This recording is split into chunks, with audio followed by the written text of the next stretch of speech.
If you like the story, you can support the author on Patreon. Link is in the description. Chapter 1, Prologue. In the heart of Zhongcheng District, on planet Earth, Fang Mo strolled along the sun-soaked street, clutching his little sister's hand. Noon had arrived, and the summer sun blazed overhead, casting a brilliant light that distorted the air. Fang Mo endured the scorching heat in silence, his body drenched in perspiration, oblivious to the rivulets streaming down his face. Even the stray dogs traversing the road appeared wilted, their fur resembling singed remnants, exuding an air of listlessness and despondency. However, unlike the restless adults and dogs, young Fang Xin remained undaunted by the sultry weather. On the contrary, she skipped and danced with unabashed joy, humming a cheerful nursery rhyme. Ah, the vigor of youth, Fang Mo mused, stifling a lazy yawn. I'm getting old, after all I can't stay awake past 10 a.m. even after an all-nighter. For Fang Mo, a self-professed otaku, staying up throughout the night to binge-watch shows or indulge in gaming had become a routine. Unfortunately, his body, which had weathered many years of toil, could no longer match the resilience of his younger self. Observing Fang Xin reveling in the bliss of her summer vacation, Fang Mo, as her older brother, couldn't help but feel a pang of nostalgia. There was a time when he could embark on a marathon mining session in Minecraft, delving deep into the blocky world for 4 days and 3 nights, no sleep. But now, under the weight of the capitalist system's exploitation, the gaming skills he had honed during his youth had been drained by the demands of overtime work. That's why he seized every opportunity to immerse himself in games during his breaks. Consequently, his persistent dark circles had stubbornly clung to his visage for a solid 3 years. Even at the office, he had become the target of jests, earning the moniker Panda Manager from his amused colleagues. I love you. You love me. Mix you ice cream and tea. Just as these ruminations swirled in Fang Mo's mind, a captivating jingle abruptly erupted from across the street, emanating from an ice cream parlor. Brother, I want to eat ice cream. Fang Xin, being the child she was, perked up upon hearing the jingle. She looked up at Fang Mo, her large round eyes blinking, and adopted a pitiful and obedient expression. Brother, can you give me $2, please? You little foodie. Fang Mo smiled indulgently and took Fang Xin's hand, heading toward the ice cream shop across the street. Let's go, big brother will treat you. Yay! Fang Xin raised her tiny fist and cheered, brimming with excitement. With laughter accompanying their every step, the two of them merrily crossed the sidewalk, ready to indulge in ice cream. However, at that very moment, a blaring honk erupted nearby. Fang Mo turned his head and spotted a grimy truck hurtling toward them at full speed, blatantly disregarding the red light at the intersection. Fang Xin stood frozen in place, her face contorted with fear. Fang Mo's heart skipped a beat as he instinctively moved to pull Fang Xin to safety. Yet, the consequences of years spent staying up late and pushing his limits suddenly took hold. A sharp, wrenching pain surged through his chest, rendering him immobile in an instant. Oh, no! Witnessing the muddy truck rapidly closing in, Fang Mo clenched his teeth and summoned every ounce of strength left within him to shove Fang Xin out of harm's way. With screeching brakes and a sickening thud, the street was drenched in crimson. Fang Mo lay sprawled on the ground, his head spinning, and his lower body numb. He could barely register the warmth and stickiness seeping from his abdomen. Brother! Fang Xin's cries pierced through Fang Mo's ears, filled with anguish. Struggling to open his eyes, Fang Mo beheld Fang Xin's tear-streaked face and a gruesome mound of mangled flesh, torn clothing and shattered bones not far away. Just moments ago, that torn fabric had been a complete pair of jeans. Am I going to die? In that moment, a peculiar calm washed over Fang Mo as he faced the grim reality before him. Dying at such a young age would spare him years of struggle and hardships. He couldn't help but entertain the thought that his colleagues might envy him. However, dying without a whole body, that would be a truly pitiable fate. He shuddered at the prospect of how his grieving parents would handle his remains. Surely they wouldn't resort to disposing of him like some morbid compilation of accidents, right? Starting with the canines and ending with a shovel? Loading. Complete, body digitization successful. Hey? Fang Mo's surprise flickered across his face. He thought he had faintly heard a voice just now, but with Fang Xin's heartbreaking cries ringing in his ears, he couldn't quite discern the message. Perhaps it was merely a passerby, captivated by the spectacle of his current state, an intriguing subject for a curious short video. Maybe he would become part of those accident compilation videos. Fang Xin, please stop crying. With that notion in mind, Fang Mo reached out and gently patted Fang Xin's back, despite her being a small child of negligible weight. However, with his body severed at the waist, the initial numbness had given way to a relentless pain. Even the slightest touch proved unbearable. Loading. Complete, body adjustment complete, pain receptors successfully blocked. The incessant ringing sound that had plagued Fang Mo since earlier continued to grate on his already faltering consciousness. Thoughts became muddled, and his focus slipped away. A shroud of indescribable darkness began to consume his awareness. It was in this moment that Fang Mo truly comprehended the horror of death. So this is death. I really don't want to die after all. Loading. Complete, game mode set to survival mode, loss of all items and experience upon death. There's still so much food I haven't tasted. Loading. Complete, unlocked Pam's Harvest Craft module. There are still so many places I haven't seen. Loading. Complete, unlocked Biomes O Plenty module. Xin, I'm sorry I won't be able to accompany you anymore. If Mom and Dad don't come, use the map to find your way back home. Loading. Complete, unlocked Minimap module. It's those damn capitalists' fault for exploiting me. I could have avoided this. It's their overwork that caused my chest pain. Those capitalists. It would be too good for them to hang from lampposts. If I ever get the chance, I'd personally take a knife and slay those vampires. Loading. Complete, unlocked Avaricia module. Fang Mo lay on the ground, his eyes gradually losing their light, while Fang Xin's wails grew more distant. He had intended to make a joke with Fang Xin, saying, "Don't stop," but before the words could escape his lips, his consciousness descended into an abyss of darkness. Only darkness remained, devouring everything that Fang Mo had once been. Chapter 2, Chapter 1. The sun's lingering glow filtered through the forest, casting a delicate, translucent curtain over the surroundings. Even the clouds in the sky bore a warm orange tint, sharply defined against the backdrop. Fang Mo, freshly awakened, felt a hint of disorientation. The fundamental questions of existence began to surface in his mind. Who am I? Where am I? What is my purpose? His memories remained fixated on the moment before his demise. If he recalled correctly, Fang Mo had been preparing to leave his final words for his younger sister. Yet, in the blink of an eye, he found himself inexplicably transported to this unfamiliar place. Clearly, this was no longer Earth. As far as his eyes could discern, the world consisted entirely of blocks. No. Could it be that I have truly crossed over? Fang Mo's astonishment grew as he surveyed the blocky realm before him. As an ardent player of the game, he immediately recognized it as the iconic world of Minecraft. Though in his previous life he may have entertained whimsical wishes like, "May I become a block person in my next life," free of regrets, he never anticipated such a wish becoming a tangible reality. According to the game's mechanics, my first task should be punching a tree, right? Drawing upon his familiarity with the game, Fang Mo quickly immersed himself in the moment, focusing his attention on a perfectly square tree not far away. Fang Mo paused, a troubling thought crossing his mind. He looked at his own palm, feeling a sense of uncertainty creeping in. "Hold on a second," he muttered, contemplating the task at hand. "Am I supposed to dismantle this tree using only my bare hands, block by block? Can that even be done?" To his surprise, the moment this concern crossed his mind, his brain was seized by a sudden, sharp pain. It felt as if his soul was being torn in half. In an instant, a flash of white light burst forth, revealing a sharply defined blocky figure standing before Fang Mo.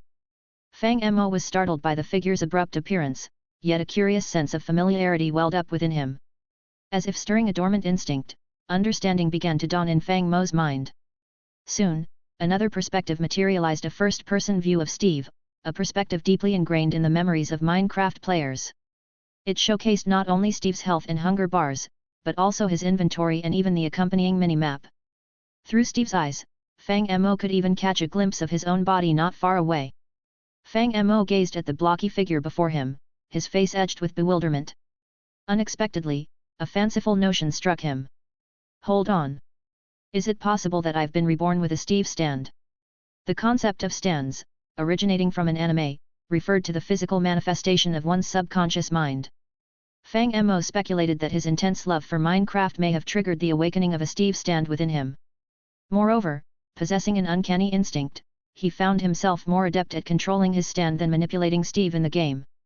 Muahahaha, cheat codes get. Gazing upon the stand Steve before him, Fang Mo experienced an unparalleled sense of joy. It was akin to being immersed in a bone-chilling winter day, with delicate snowflakes dancing in the air. The bliss of avoiding work and instead indulging in a cozy hot pot at home engulfed him. Even his soul quivered with a sublime pleasure that defied description. With Steve's appearance, Fang Mo's lingering concerns dissipated, and he swiftly sprang into action. First on his agenda was chopping down trees. Controlling Steve, Fang Mo approached a nearby tree, swinging his right hand. In a matter of moments, the tree transformed into several logs that Steve effortlessly absorbed. Next, Fang Mo opened Steve's backpack, contemplating his next move.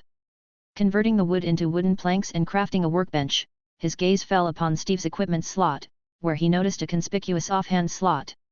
In the game, this slot was typically used to equip shields for Steve's defense. Upon this discovery, Fang Mo's mind began to form a tentative hypothesis. Seasoned players were well aware that Minecraft had various editions, such as Bedrock Edition and Java Edition. The older versions tended to be simpler, relying primarily on swift reflexes for combat. The more recent iterations introduced a plethora of items and features, including shields and sweeping edge swords. Considering the world he found himself in, Fang Mo estimated it to be at least version 1.12 or newer.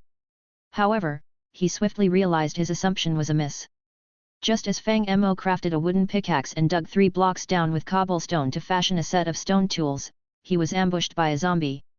While he had slain countless zombies in the game, this world was not merely a simulated realm.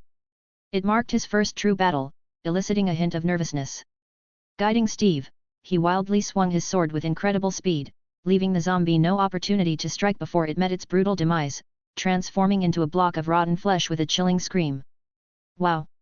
Your sword swings are even faster than Yasuo's. Fang Mo couldn't help but marvel, overturning his earlier supposition. It appeared that Steve's rapid attack speed mirrored that of version 1.7. In light of this revelation, Fang Mo surmised that this world might not adhere to a specific version. Rather, it could be a harmonious fusion, amalgamating features from different iterations. With these thoughts swirling in his mind, Fang Mo embarked on an exploration of his surroundings. The world he found himself in was a pure manifestation of Minecraft, hardly distinguishable from the game itself. The square sun hung in the sky, casting its radiance upon the equally square clouds. The trees, dirt, and everything around him were meticulously crafted structures, each measuring 1m x 1m. The level of organization was astounding, as if the entire world were a sprawling sandbox, fashioned by the hands of divine beings. Fang Mo realized he was situated in a forest. Fortunately, the spawn point offered a favorable starting position, sparing him the worry of obtaining wood. Considering the imminent arrival of nightfall, Fang Mo decided against venturing too far from his current location. Instead, he set to work clearing some trees in the vicinity. His plan was to construct a modest abode and make necessary preparations for the upcoming night. Additionally, once the leaves disappeared, he could also gather a few apples for a satisfying dinner. However, to Fang Mo's surprise, while Steve diligently chopped away at the trees, he stumbled upon peculiar formations of plant piles beneath one of them. Oblivious to their nature, Fang Mo destroyed them, only to witness a torrent of exotic vegetables and fruits bursting forth. Cucumbers, broccoli, cabbage, raspberries, waxberries, grapes. The assortment filled nearly half of Steve's backpack. Fang Mo gazed at the unexpected bounty, momentarily taken aback. Could this be from Pam's Harvest Craft mod? As this realization dawned upon him, Fang Mo's expression took on a peculiar twist. Recalling the earlier discovery of the mini-map, which he had initially overlooked, and now encountering the presence of Pam's Harvest Craft, he couldn't help but entertain a bewildering notion. Could it be that his last words, uttered before his demise, had been transformed into a mod pack in this world? Chapter 3, Chapter 2. Fang Mo was shocked to discover that his last words had been turned into a mod pack. This is unbelievable. Did they really turn my last words into a mod pack? He exclaimed. Frustrated with the situation, he regretted not making more requests before his death. He thought it would have been wise to ask for an equivalent exchange mod or something similar. Feeling a mix of emotions, Fang Mo stood still for a moment, struggling to grasp the reality of the situation. Eventually, he let out a sigh of helplessness, accepting that he couldn't change what had happened. He found solace in the fact that, at least, he hadn't been thrown into a mountain range. As Fang Mo awakened as Steve's stand, he realized he had the ability to multitask, just like in a video game. While Steve chopped trees, Fang Mo contemplated the implications of the mods on his future. Fang Mo was well acquainted with Pam's Harvest Craft mod, which he had frequently encountered while playing on servers. The mod introduced new crops, kitchen tools, and food recipes, enhancing the game experience. However, this familiarity posed a challenge for Fang Mo. Pam's Harvest Craft significantly reduced the hunger satisfaction provided by the original food items. Even basic foods like potatoes, apples, and carrots offered less nourishment unless one invested time into crafting complex utensils and preparing elaborate dishes. Now confronted with a problem, Fang Mo realized that he couldn't recall any of the crafting recipes from Pam's Harvest Craft mod. In the game, he could have easily consulted a guide, but being trapped in the Minecraft world meant he had no access to any form of assistance or guidance. Fang Mo acknowledged his average gaming skills, able to recall basic crafting recipes from the original game but struggling with complex recipes introduced by mods. Remembering thousands of crafting recipes would be unrealistic for anyone, unless they possessed an exceptional memory or have special condition. "This is a problem," he muttered. The realization that he had no access to crafting recipes left Fang Mo feeling helpless. If only I had installed JEI or NEI before I died. The G-key crafting table would have been so useful. Dealing with Pam's Harvest Craft seemed manageable. Fang Mo wasn't particularly enthusiastic about that mod, as it mainly focused on obtaining more potatoes. If 3 baked potatoes weren't enough, he could simply eat 10, right? However, it was the other mods that worried Fang Mo. Take the Avaricia mod, for example. Without knowledge of its crafting recipes, just the Infinity Catalyst recipe alone could trap Fang Mo in one place and eventually lead to his demise. While Fang Mo was consumed by the dilemma of crafting recipes, his stand diligently continued chopping down trees, mimicking the swift chopping speed from the game. Steve's backpack quickly filled up with wood. Noticing the full backpack, Fang Mo temporarily set aside his concerns about crafting recipes and focused on organizing the items. After a considerable effort, Steve's backpack now contained approximately 7 stacks of wood, over half a stack of cobblestone, a few stone pickaxes, and various fruits and vegetables from Pam's Harvest Craft. Meanwhile, the sky had darkened completely. Faint cries and the clattering of bones echoed through the forest.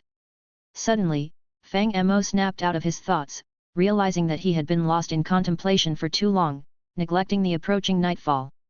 Mobs had already started to spawn in the surrounding area. The first night in Minecraft is perilous for newcomers due to the presence of dangerous mobs in the darkness. However, Fang Mo, a skilled and renowned player, is well prepared for the challenge. Without hesitation, Fang Mo takes charge, instructing Steve to dig a 3-block-high hole. Using Steve's shoulders as a boost, Fang Mo jumps into the pit, creating a quick underground shelter. He decides against sharing cramped quarters with Steve and seals the hole above him. Meanwhile, Steve continues excavating the surroundings, a common survival tactic. After a short digging session, Fang Mo has a practical underground basement measuring 3 meters high, 12 meters long, and 9 meters wide. Resource management is key, so he opts for a modest basement instead of an extravagant dwelling. Strategically placed torches illuminate the basement. On the left side, a crafting table, several furnaces, and chests are available. On the right side, Fang Mo plans to transform a 9x9 dirt patch into an underground potato farm for sustenance. With his belongings organized, Fang Mo wastes no time and begins mining. He has already accumulated a substantial amount of cobblestone and produced charcoal using the furnaces. Steve's backpack is now filled with torches and stone pickaxes, making mining an enjoyable task. The remaining space in the backpack is primarily occupied by food ingredients from Pam's Harvest Craft mod. While they appear plentiful, each item restores only a meager 1 hunger point and the variety of ingredients takes up significant space. Fang Mo contemplates whether he's embarking on a mining expedition or simply preparing for a camping trip. Shaking his head, Fang Mo made sure Steve ate 7 blueberries to satisfy their hunger before embarking on their mining expedition. Fang Mo's mining path sloped downward and branched out in a fishbone pattern as they approached bedrock, allowing for efficient mining of iron ore and diamond prospecting. After about 20 digs, Fang Mo's pickaxe unexpectedly struck empty space, revealing a vast natural cave. Fang Mo shared in the surprise as torchlight illuminated several iron ore veins within the cave. Exploring a cave without proper gear was exceedingly dangerous due to the darkness and the frequent spawning of monsters. It posed a significant risk for Steve. Nevertheless, Fang Mo, an experienced miner, maintained his confidence. He directed Steve to strategically place torches to illuminate the cave and gain a better understanding of its layout. Then, he proceeded to mine the iron ore veins. In a short time, Steve's backpack was brimming with nearly half a stack of iron ore. Rather than succumbing to greed, Fang Mo swiftly returned to the basement to smelt the iron ore and craft a full set of iron armor, an iron sword, and a shield. Steve was now fully equipped for battle. With this newfound gear, Fang Mo felt a sense of relief. He finally possessed the means to defend himself. After replenishing their hunger by consuming 6 bunches of grapes and 2 cucumbers, Fang Mo ventured back into the depths of the underground. Fang Mo's extraordinary streak of luck persisted. Although his original intention was to continue digging towards bedrock, it didn't take long before he inadvertently broke through a patch of moss-covered rock. Underneath the mossy surface, faint growls of monsters could be heard. What on earth? Fang Mo couldn't help but display a surprised expression. A dungeon. Chapter 4, Chapter 3. Fang Mo was surprised when he unexpectedly discovered a dungeon while mining. It was not uncommon to come across dungeons, but finding one so easily was a stroke of luck. Instructing Steve to clear away the moss-covered rock, Fang Mo peered into the dungeon. Inside, a narrow and dimly lit space revealed a central spawn cage, from which zombies emerged amidst burning particles, wandering aimlessly. Noticing a wooden chest tucked in one corner, Fang Mo couldn't resist the temptation to open it. Everyone knows that, except for Dark Souls players, no one can resist the urge to open treasure chests in the game. With confidence in his well-equipped state, he wasted no time. Steve shattered the moss-covered rock with a swift swing of the pickaxe, and Fang Mo quickly dispatched the zombies with his trusty iron sword. After dealing with the zombies, Fang Mo sealed the spawn cage with torches and approached the chest. Inside, he discovered ordinary rewards, a handful of gold ingots and a regular golden apple. However, there was also a peculiar golden leather book. Filled with curiosity, Fang Mo examined the book. It had a golden cover adorned with the words MRVLCMCS written in English. Although familiar with the name, Fang Mo couldn't grasp its significance due to his lack of knowledge in English. Recognizing it as a mod item but unable to recall its origin, Fang Mo remained undeterred. He decided to take a chance and instructed Steve to use the golden leather book.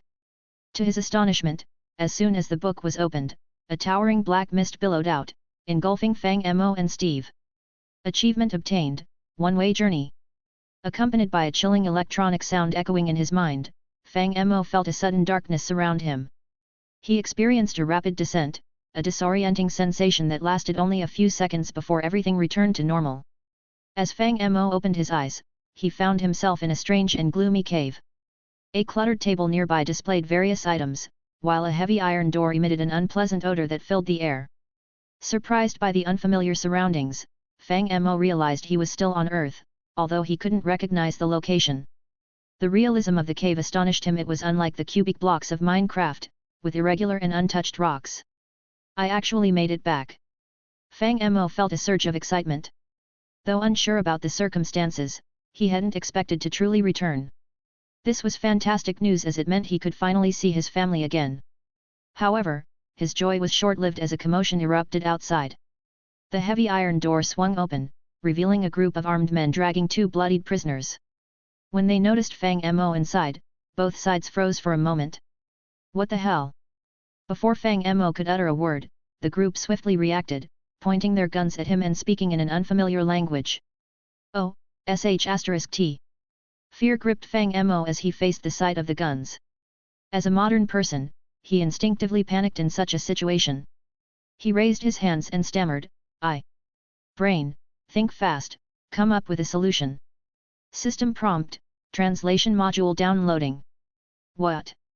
Caught off guard by the sudden sound, Fang Mo was momentarily stunned. Before he could react, the group in front of him sprang into action. A gunshot shattered the silence, and Fang Mo felt an immense force strike his forehead. In the next instant, he involuntarily fell backward. Ha ha ha! As Fang Mo fell, the group erupted in cruel and mocking laughter. In contrast, the two captives seemed exhilarated, with one of them shouting, "No! And you demons! Ha ha ha!" But the more excited the captives became, the more the others reveled in the scene, wearing mocking smiles. However, their laughter abruptly ceased. They watched in astonishment as Fang Mo's lifeless body slowly rose once again. "What the hell? Do you think I'm easy to kill?" With deliberate slowness, Fang Mo straightened his body.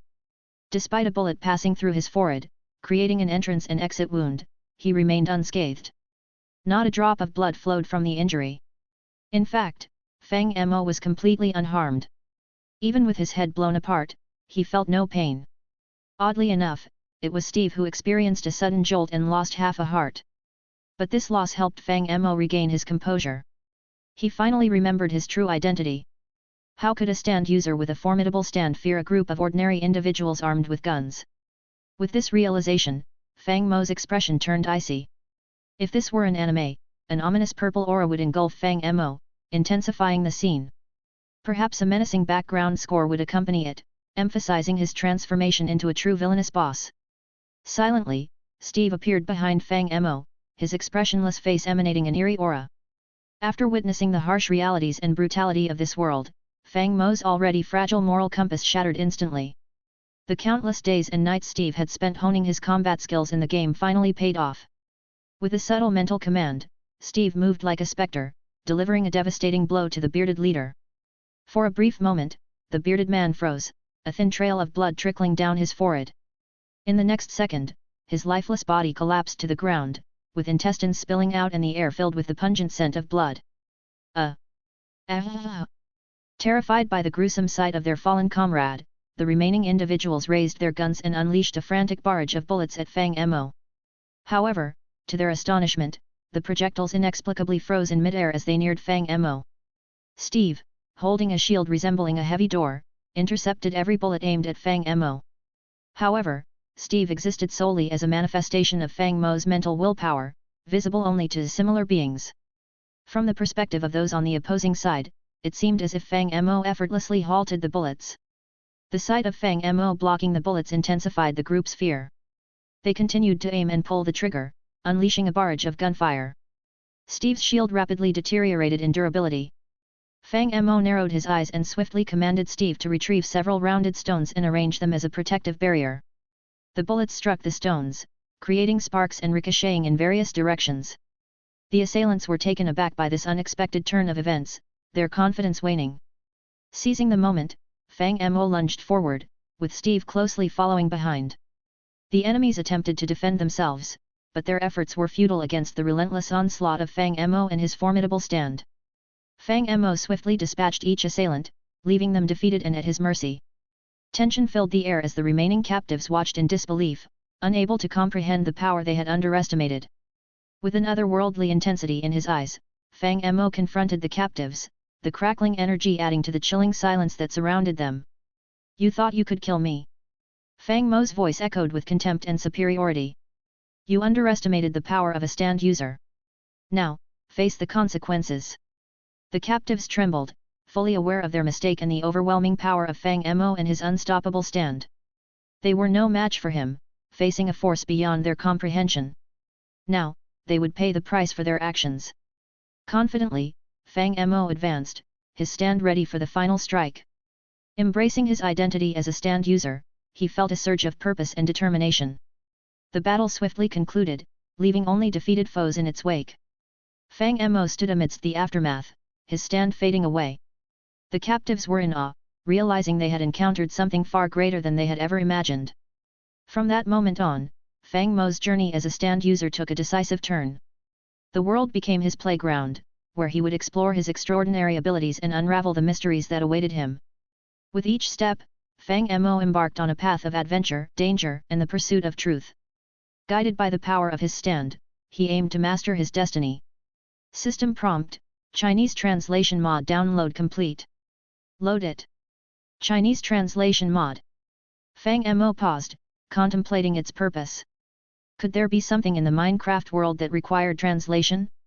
Then it hit him, perhaps this mod could translate English text to Chinese, just like the Golden Book from earlier. Curiosity ignited, Fang Mo made up his mind. Yes, load the Chinese translation mod, he commanded, eager to uncover the surprises it held within the vast virtual realm. Little did he know that his journey as a stand user had only just begun, and the mysteries he would uncover went beyond both the Minecraft world and his wildest imagination.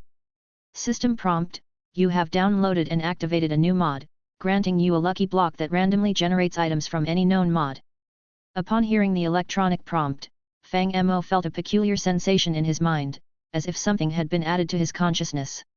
At the same time, a vibrant block materialized in Steve's backpack. A lucky block. Surprised by the sudden appearance of the colorful block, Fang Mo's expression mirrored his astonishment. He knew about the lucky block mod, which rewarded players with valuable items from the original version when opened. However, this particular lucky block seemed different.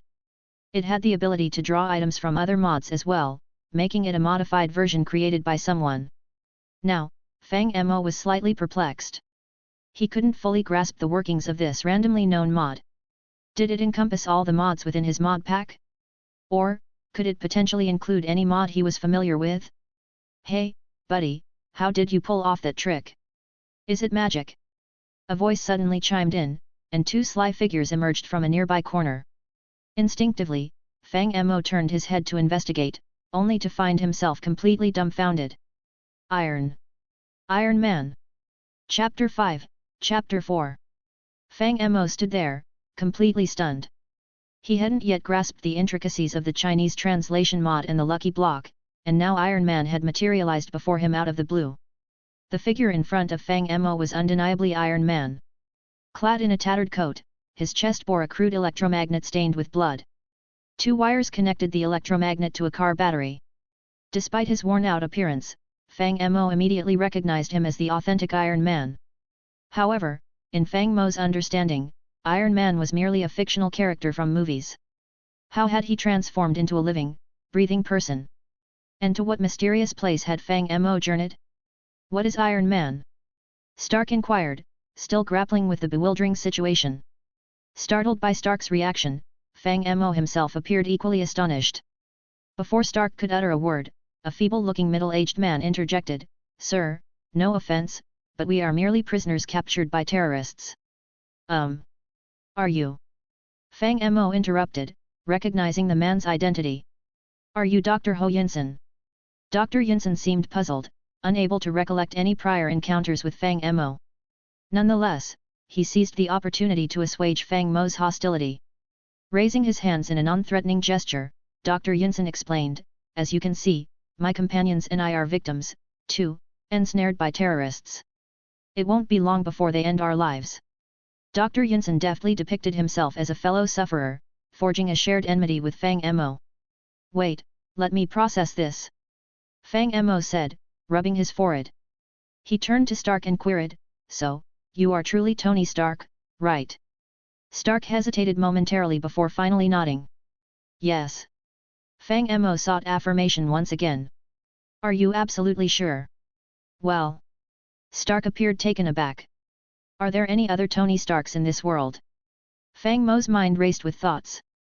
He had never fathomed that he would traverse into the Marvel Universe, seemingly arriving in a timeline preceding Iron Man's advent. At long last, the true identity of the golden book he had discovered in the dungeon reward chest became clear.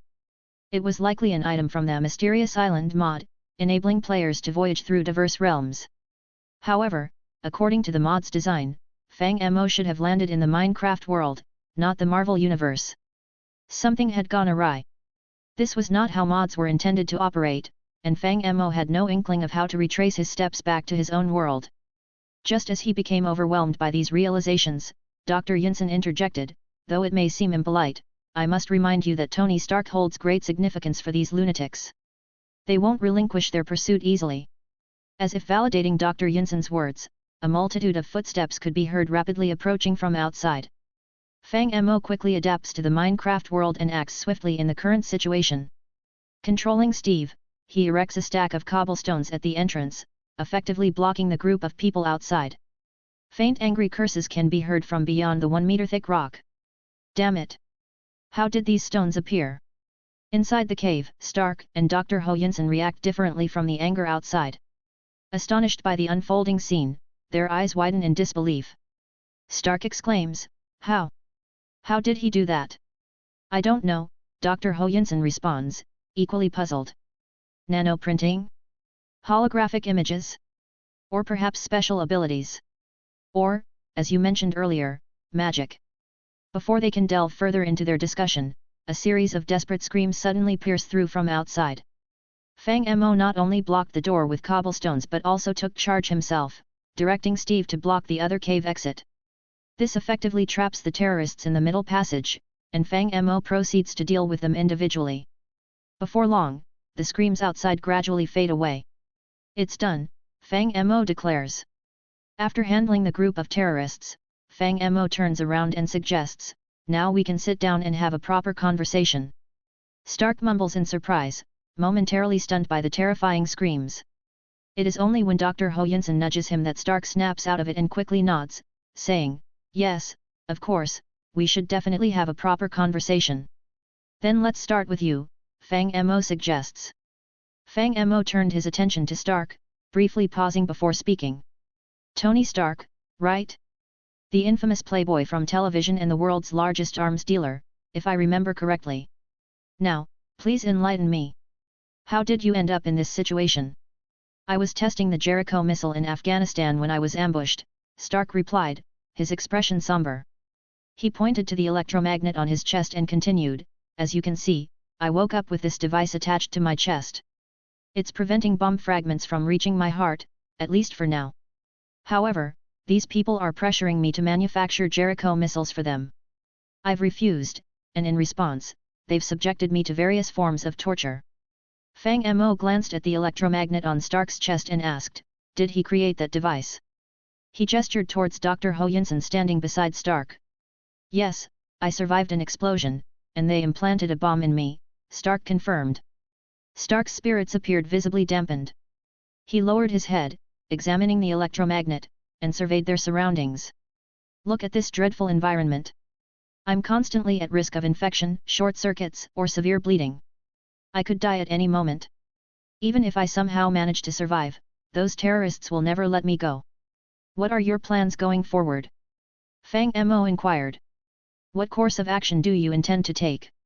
"I must escape," Stark declared with determination. "I cannot comply with their demands to produce Jericho missiles. If I do, they will undoubtedly kill me afterward. The military must be conducting an extensive search for you, but this location is exceptionally well hidden," Dr. Ho Yinsen observed.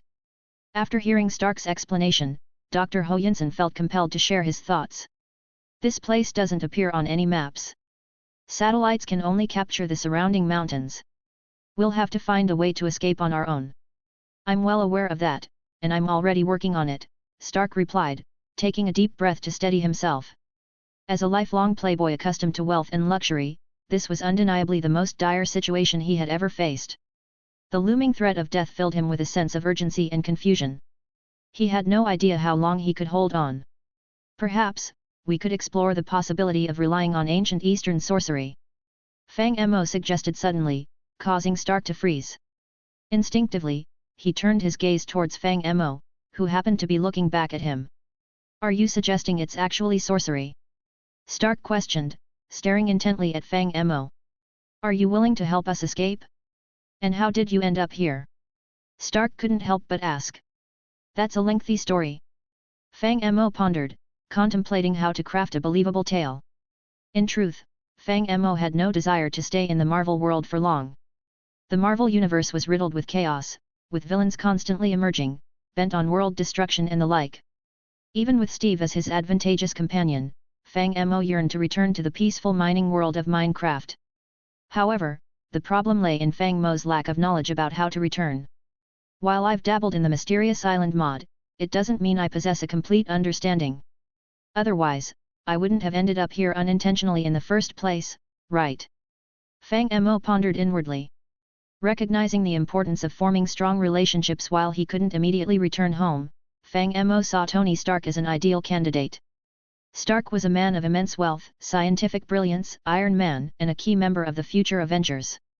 Fang Mo believed that befriending Stark would be beneficial, as more friends meant more opportunities. Additionally, Fang Mo held a deep admiration for Iron Man's character and desired to change the tragic events that unfolded in the original storyline if given the chance. Have you ever heard of stand users? Fang Mo asked, aiming to establish a closer connection with Stark and carefully choosing his words. What's that? Stark and Dr. Ho Yinsen shook their heads, indicating their unfamiliarity with the manga JoJo's bizarre adventure or, perhaps, their lack of interest in anime. The latter seemed more probable. Intrigued, Stark inquired, is that a term used by Easterners to describe sorcerer? In truth, I'm just a stand user, Fang Mo explained, sighing intentionally. You may find it hard to believe, but I was perfectly fine at home when, inexplicably, I suddenly ended up here. As for what happened afterward, you witnessed it. Those terrorists made the first move. Wait, are you saying you appeared here out of thin air? Stark looked visibly astounded. Really? Chapter 6, Chapter 5. Translator's note. Before we delve into the chapter, I must acknowledge that if any of you find it challenging to comprehend, I share in your struggle. As a translator, I grapple with the complexities of the terminology and scientific concepts, be it real-world science or the fantastical science of Marvel. I humbly ask for your understanding and forgiveness for any inadequacies on my part. I sincerely hope that you will not abandon this book and stop reading chapter midway.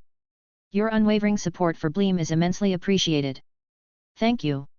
Tony Stark's life took a drastic turn when he was ambushed during a routine military exercise and captured by terrorists. Confined to a dark cave, he discovered an electromagnet implanted in his chest, a life-saving measure against bomb fragments. Tormented by the relentless demands of the terrorists, Stark's hope dwindled. Then, a self-proclaimed stand user named Fang Mo appeared, swiftly neutralizing the terrorists and offering Stark an escape route. Caught between skepticism and desperation, Stark weighed his options. However, his immediate priority was to flee. Fang Mo assured him that the terrorists had been eliminated, granting Stark his freedom. Yet, Stark knew the risks posed by the electromagnet. A malfunction or short circuit could prove fatal. Survival required a new power source. With the assistance of Dr. Ho Yinsen, Stark began the process of extracting palladium from a pile of missiles, a vital step in creating his new energy supply. Just as they were about to proceed, Fang Mo suddenly froze, distracted by an electronic notification that interrupted their progress. System prompt, new module detected. Downloading. New module. Fang Mo's curiosity was piqued by the appearance of the new module, prompting him to seek answers. However, the electronic sound remained unresponsive, serving solely as a system-generated notification without any interactive capabilities. Perplexed, Stark paused his work with the crucible and turned his attention to Fang Mo's inquiry. Are you talking to me? He asked, visibly confused. In a sense, Fang Mo replied, approaching Stark with a hint of suspicion. Sensing a possible connection between Stark's activities and the new module, he asked directly, what are you working on? I'm melting these palladium metals, Stark explained as he positioned the crucible over the fire. I need to cast a palladium ring for a small-scale reactor. Fang Mo's mind was suddenly flooded with memories of accidentally handling a uranium-235 pellet while experimenting with the industrial mod, which resulted in debilitating radiation effects. Almost instinctively, he blurted out, wow! Are you planning to share some radiation enjoyment? Stark was taken aback by the unexpected remark. What did you say? At that moment, Dr. Ho Yinsen approached, holding a sand casting mold he had just finished making. What's going on? I thought I heard you discussing something. Fang Mo, please don't distract us with your comments, Stark said, dismissing Fang Mo's playful remarks. Dr. Ho Yinsen turned to Stark, seeking clarification. What exactly are you heating? Stark, unfazed by Fang Mo's banter, explained, I'm heating an authentic tritium dish. I plan to create a small arc generator. It's completely safe. My company already has a larger one. Dr. Ho Yinsen, your hands are steady. Come and help me cast the palladium ring. Fang Mo couldn't resist continuing his radiation-themed jest. After solving the puzzle of filling the entire cave, defeating all the terrorists single-handedly wasn't enough. Dr. Ho Yinsen lit a candle, but the shadows remained. It was only when the brilliant Stark used palladium to construct a small-scale reactor coil that the cave became filled with radiation. Palladium is not radioactive. It's just a heavy metal, Dr. Ho Yinsen interjected, correcting the misunderstanding.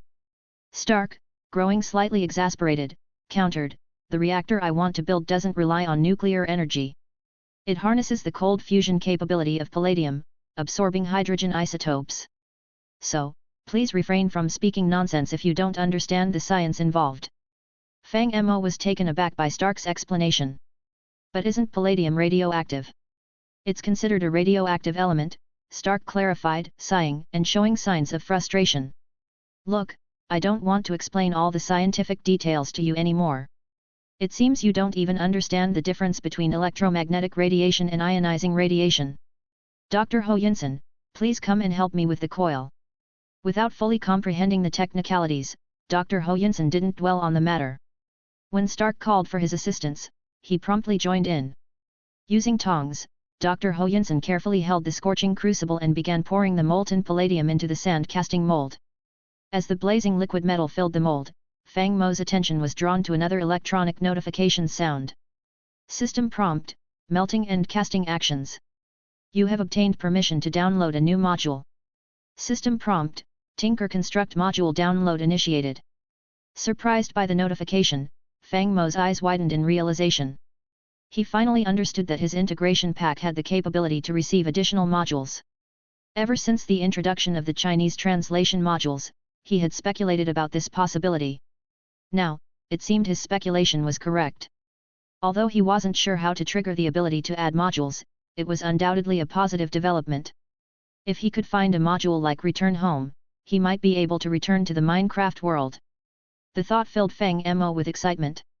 Meanwhile, Stark had completed the casting of the palladium ring, but there was still a long way to go before completing the entire reactor.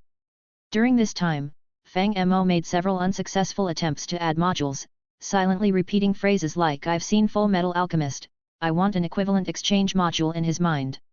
Realizing his efforts were in vain, he shifted his attention to studying the lucky block instead.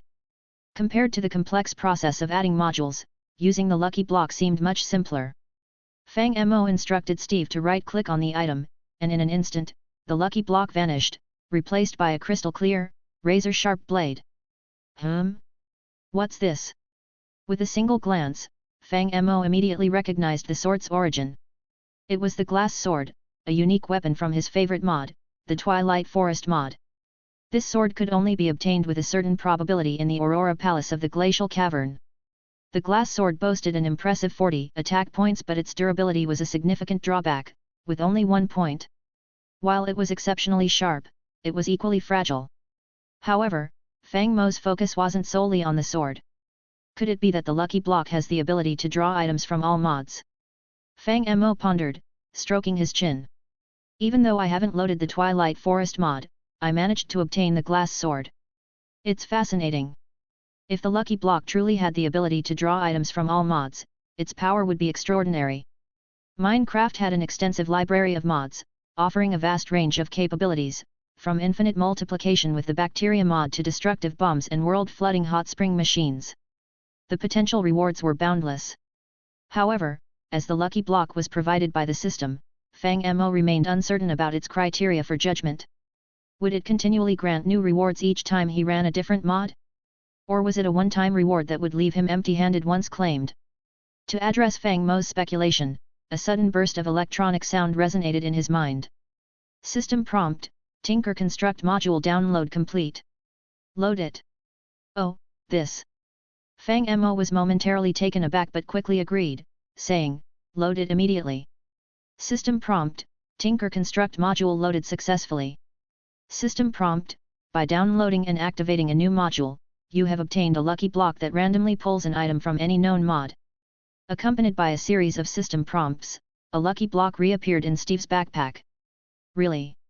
Fang Mo's excitement soared upon seeing the vibrant lucky block. Filled with eager anticipation, Fang Mo wasted no time in instructing Steve to open the lucky block. As the block was activated, a brilliant white light flooded their surroundings, revealing a peculiar purple claw-like object now resting in Steve's hand. Curiosity piqued, Fang Mo closely examined the newfound item. It was an Ender Hand, an unmistakable artifact from the Mutant Creatures mod. Familiar with its capabilities, Fang Mo recalled its various functions. Left-clicking allowed for direct monster attacks, right-clicking granted control over a floating block, and it could be thrown to strike enemies. However, the most astonishing feature was the shift plus right-click move, which bestowed upon the player the incredible power of teleportation. This is truly an extraordinary stroke of luck. Fang Mo marveled at the purple claw nestled in Steve's hand, amazed by its unique properties. Comment. 9 comment. Vote. 2 left. Chapter 7, Chapter 6. Tony Stark's brilliance continued to shine, even in the challenging cave environment. He successfully crafted the miniature arc reactor, deviating from the original story where he would have built the Mark I armor. As a result, Dr. Ho Yunson's fate was spared, offering a departure from the usual narrative. The atrocities witnessed during their captivity had a profound impact on Stark. It planted a seed of change within him, and now its effects were starting to take shape. Initially, their plan was to leave the cave immediately. However, upon stepping out into a valley filled with Stark Industries weapons and missiles, Stark was overcome with unease. The sight stirred a deep discomfort within him, compelling him to address it. He turned to his companions and made a request, "Can you wait for me? I've realized there's something crucial I must attend to." Perplexed, Dr. Ho Yunson asked, "What is it?" Stark's expression grew complex as he responded, "I have to destroy these weapons. I never anticipated that they would end up in the hands of terrorists. I once believed they would bring peace to the world, but now I see my mistake." Dr. Ho Yunson attempted to console him, stating, "The weapons themselves are not to blame, Stark." "I know, but I can't escape the guilt within my own conscience." Stark shook his head. "You know what? Even those terrorists ridiculed me, labeling Tony Stark as the world's most terrifying serial killer." "All right, so what's your plan?" Dr. Ho Yunson asked. Stark explained, "Give me some time. I'll create a delayed detonation device to ensure these weapons don't fall into the hands of other terrorists." With his genius at work, Stark effortlessly crafted the detonation device, as if it were a trivial task. After the trio left the valley, a powerful explosion echoed through the desert, casting a vibrant red glow across the sky. The vast expanse of desert stretched before them, with scorching yellow sand and scattered cacti. The relentless sun intensified the heat to unbearable levels, causing visible waves to shimmer through the air. Soon, Tony and Dr. Ho Yunson began to suffer from dehydration and show signs of heat stroke. Meanwhile, Fang Mo appeared completely unaffected, as if he were leisurely strolling through a serene forest. To their surprise, he produced several cucumbers seemingly out of thin air, providing them with much-needed hydration. Stark and Dr. Ho Yunson relished the crisp and juicy cucumbers, their hearts filled with a mix of astonishment and envy. They couldn't help but sense an enigmatic aura surrounding Fang Mo, radiating mystery. The more they interacted with him, the more they recognized his extraordinary abilities and unique presence. Fang Mo had long realized the connection between himself and Steve, his digitized counterpart. When facing the terrorists, Fang Mo's body, like Steve's, exhibited extraordinary traits. Despite being shot in the head, the wound quickly healed, leaving only a small hole. Just like Steve, Fang Mo didn't experience thirst and could effortlessly traverse any terrain, whether it be snow or desert, unaffected by extreme temperatures. Fatigue was foreign to him, and even near-fatal injuries could be fully healed within seconds. With these remarkable abilities, Fang Mo became a formidable being, providing crucial support to Dr. Ho Yunson and Stark, enabling them to endure. Their excitement grew as the sound of an approaching helicopter filled the air, prompting them to wave their hands eagerly. The helicopter soon landed nearby, and a robust soldier with dark skin emerged from the cabin. Fang Mo instantly recognized him as Colonel Rhodes, Tony Stark's close friend and future war machine. Enjoying the comfortable ride in the happy jeep, Colonel Rhodes greeted Stark, visibly relieved. He added a playful remark, to which Stark responded with a relaxed smile, rather than words. "Can you ride with me next time?" Colonel Rhodes patted Stark's shoulder, and the two embraced tightly, showcasing their deep and brotherly bond. "These two are?" Colonel Rhodes asked, his attention finally drawn to Fang Mo and Dr. Ho Yunson standing nearby after the initial greetings. "Hello, I'm Dr. Ho Yunson." Dr. Ho Yunson introduced himself with a warm smile, extending his hand. "I'm a surgeon." "And who might you be?" Colonel Rhodes shook hands with Dr. Ho Yunson before turning his focus to Fang Mo. "I'm a stand user, and also a video gamer." Fang Mo introduced himself in a less serious manner compared to Dr. Ho Yunson's sincerity. "What?" Colonel Rhodes was completely taken aback by the unusual introduction. "I'm Fang Mo, just passing by," Fang Mo added casually. A moment of silence followed, as Colonel Rhodes couldn't find the right words to respond. However, a sense of wariness prompted him to rest his hand on the gun at his waist. "Hey, Rhodes, no need to be so tense," Tony Stark intervened, noticing the tension in the air. Having spent some time with Fang Mo, his initial skepticism had softened. Despite Fang Mo's strange abilities and occasional teasing, Stark didn't perceive him as a threat. "Both of them saved my life, and we've agreed to return to the US together." "Oh, is that so?" Hearing Stark's reassurance, Colonel Rhodes gradually relaxed his guard. With lingering doubts, he realized it wasn't the appropriate time to ask further questions. Instead, he gestured for the three of them to board the helicopter first, indicating they would discuss matters later.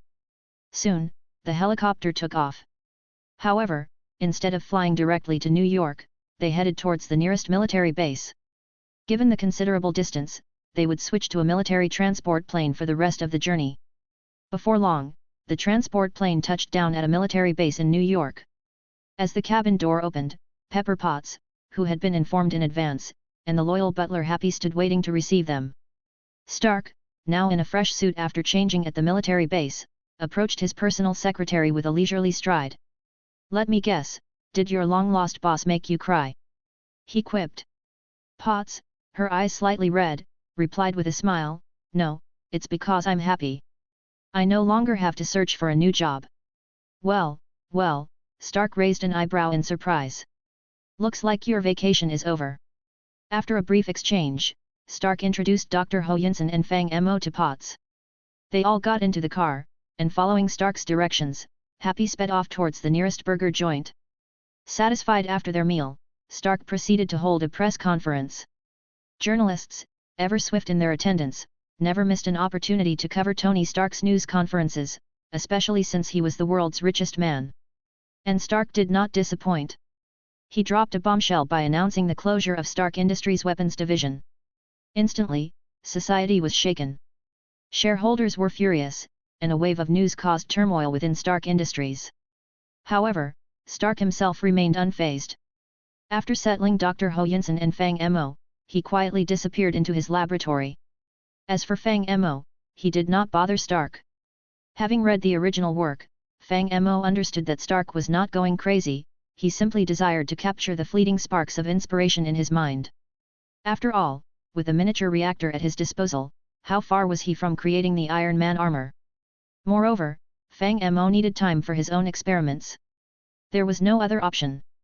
Fang Mo was still new to the Marvel world, with many stand abilities yet to be fully tested. It was wiser to make use of the present and conduct more experiments, rather than suffer in future crises due to a lack of understanding. By combining his previous experiences and conducting thorough tests, Fang Mo finally grasped the nature of his stand ability. First and foremost, there was the aspect of strength. Fang Mo discovered that his physical strength was tremendously formidable, capable of incapacitating someone with a single punch. Fang Mo speculated that the reason behind these changes was his ability to share his life with his stand.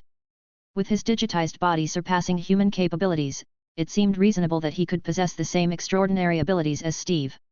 Alongside increased strength, Fang Mo made several other intriguing discoveries. The flexibility of his stand's movement module granted him remarkable agility in the real world. Unlike the limitations of the game, his stand could effortlessly execute intricate swordplay even while airborne. However, amidst these positive developments, Fang Mo encountered a significant problem. Steve seemed unable to gather resources in the real world. When Fang Mo had Steve mine rocks or a cactus, they disappeared without leaving any drops or items behind. It was a puzzling limitation that he had to find a workaround for. Fortunately, the blocks Steve had brought from the Minecraft world were exempt from this limitation. They could be freely placed and mined again, providing some relief for Fang Mo.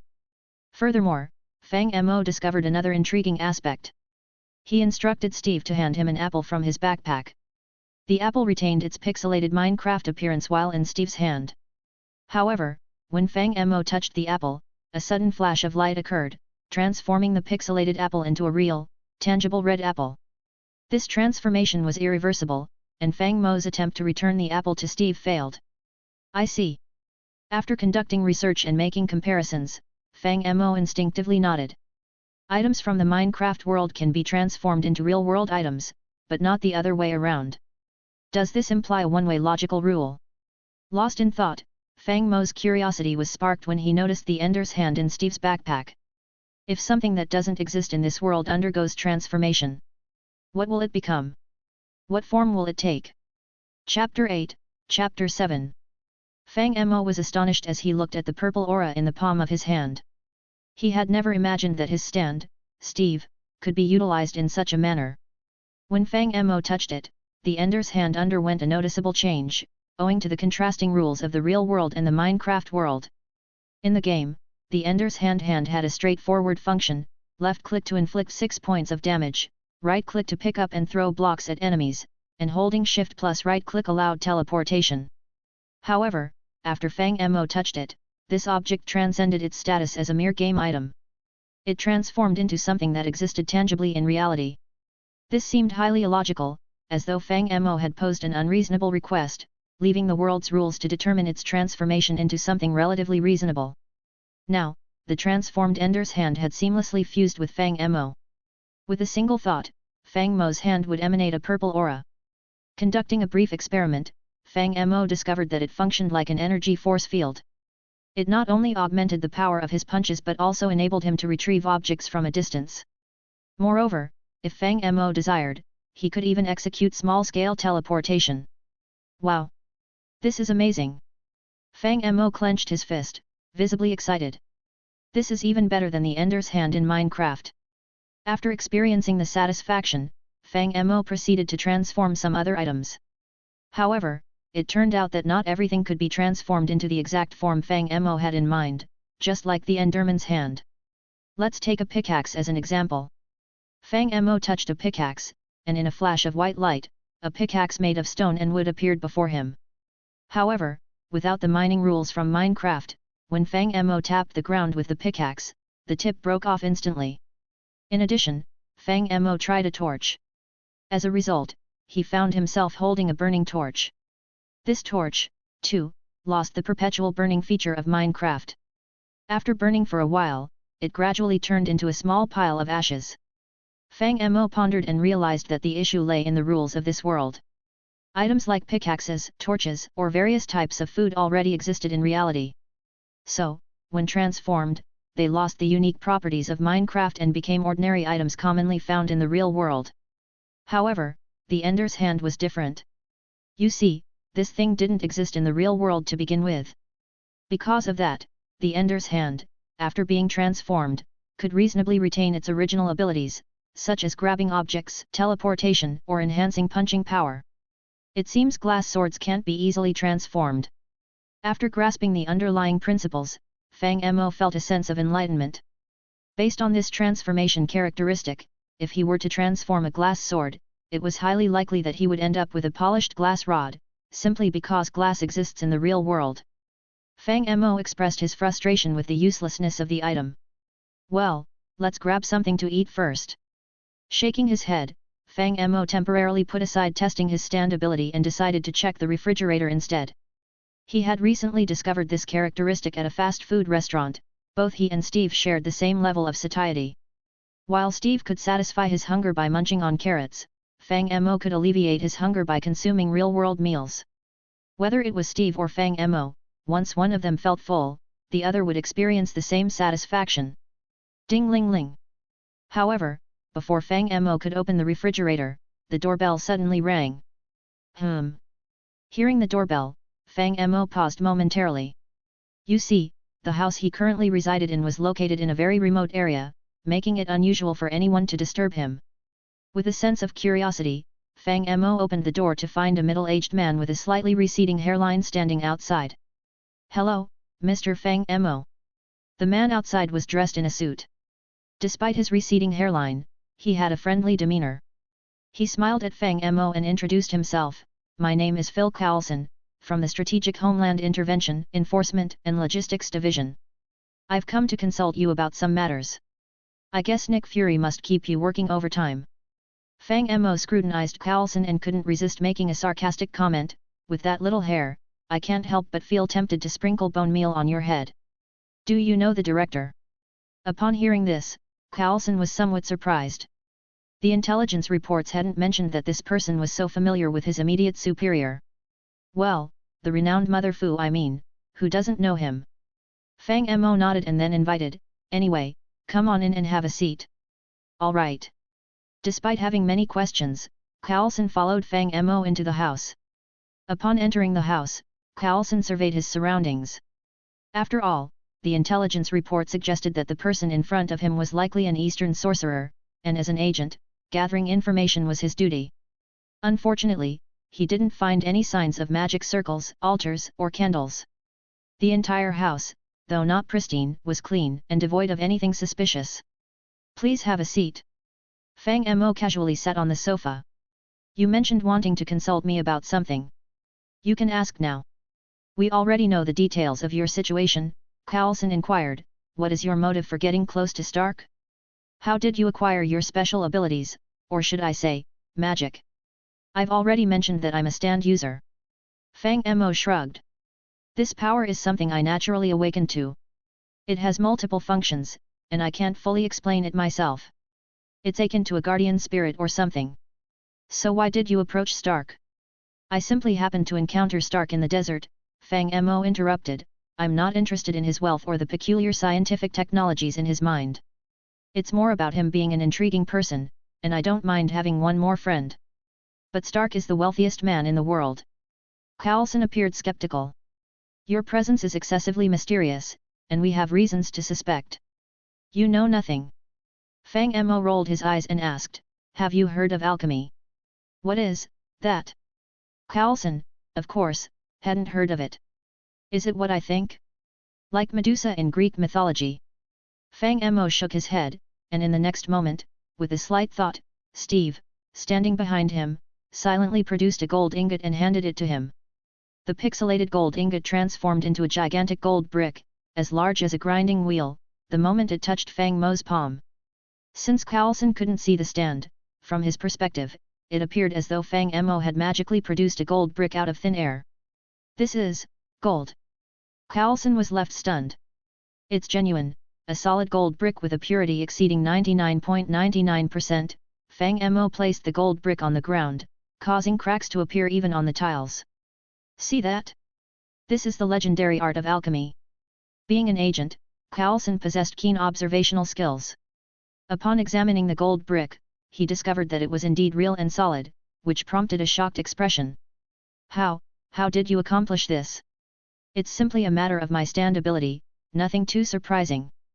Witnessing Carlson's astonished expression, Fang Mo proudly smirked. That's why I said I don't care if others have money when making friends. After all, it's impossible for them to be richer than me, right? Upon hearing Fang Mo's statement, Carlson was at a loss for words. If the other person truly possessed the ability to perform alchemy, then there was no one in the world wealthier than him. That single gold brick alone weighed several hundred pounds, which felt insignificant compared to his lifetime earnings. So, do you have any insights into Stark's plan to shut down the weapons division? Carlson swiftly adjusted his mindset as an agent. You see, Stark Industries employs a large number of people, and their weapons are of exceptional quality. If they were to close down, even the military would face significant challenges. That's Stark's own decision, Fang Mo replied. His journey through the desert shattered his long-held illusions.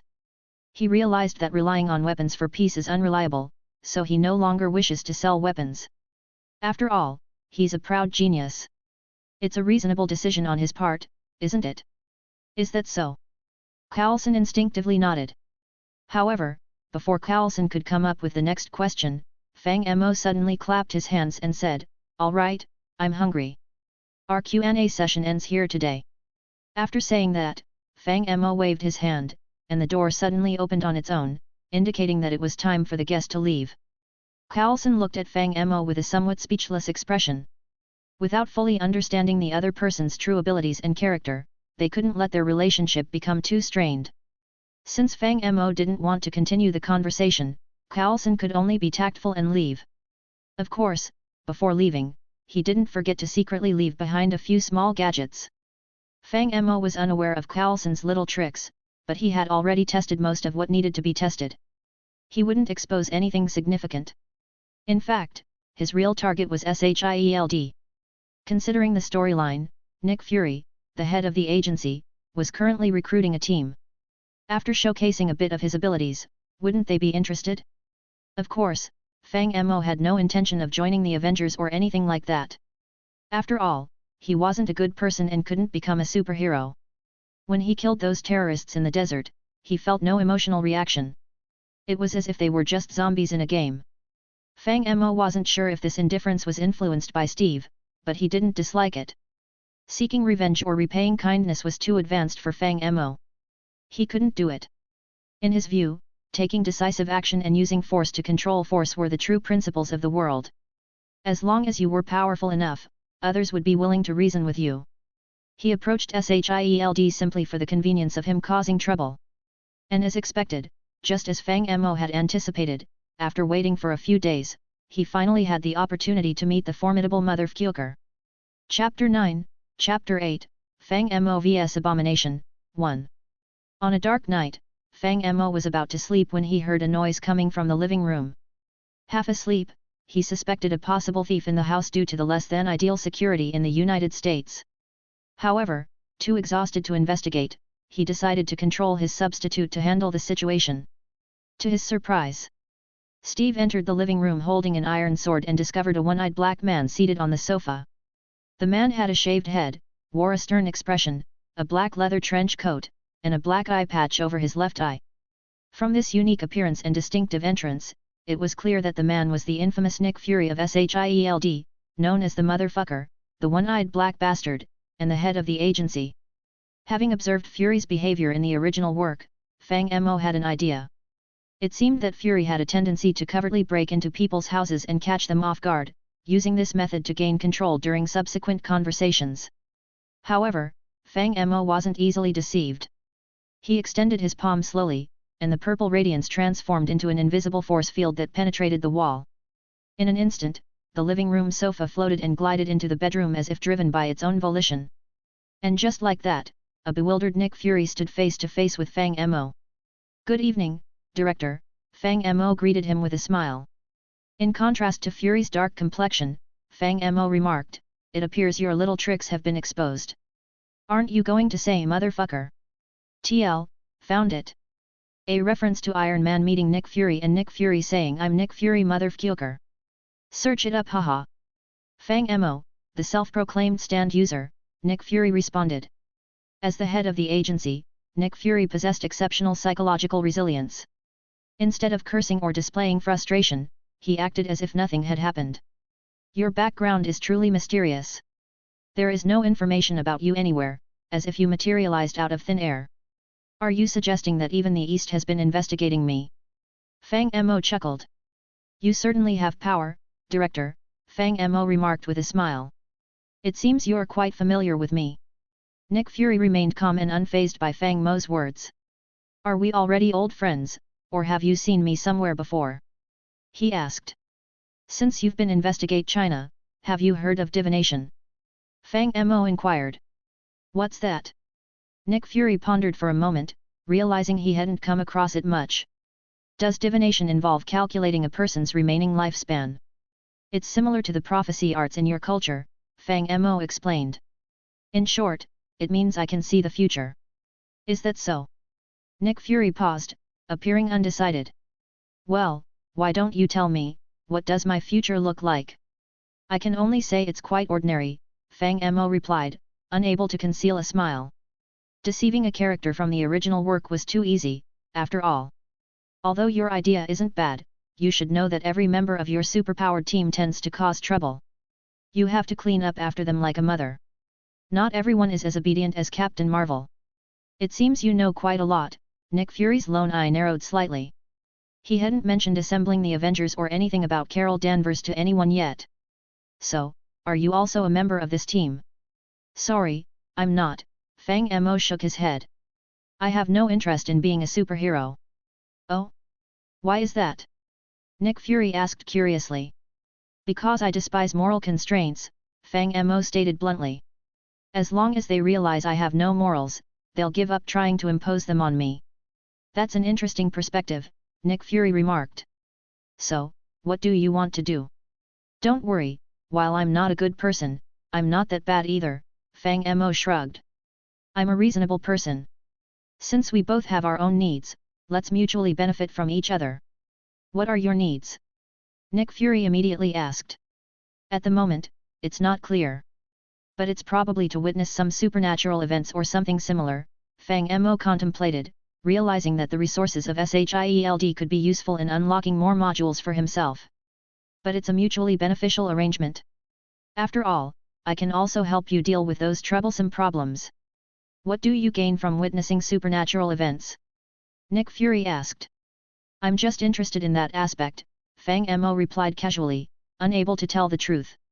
After all, it's fascinating to see your own prophecies come true, isn't it? Is that so? Though Nick Fury didn't believe this simple lie, he decided to agree to Fang Mo's request after some consideration. Considering Fang Mo as an unpredictable element, keeping him close would allow Fury to keep an eye on him. He nodded and said, I actually need an advisor. Before he could finish his sentence, Nick Fury's phone suddenly rang.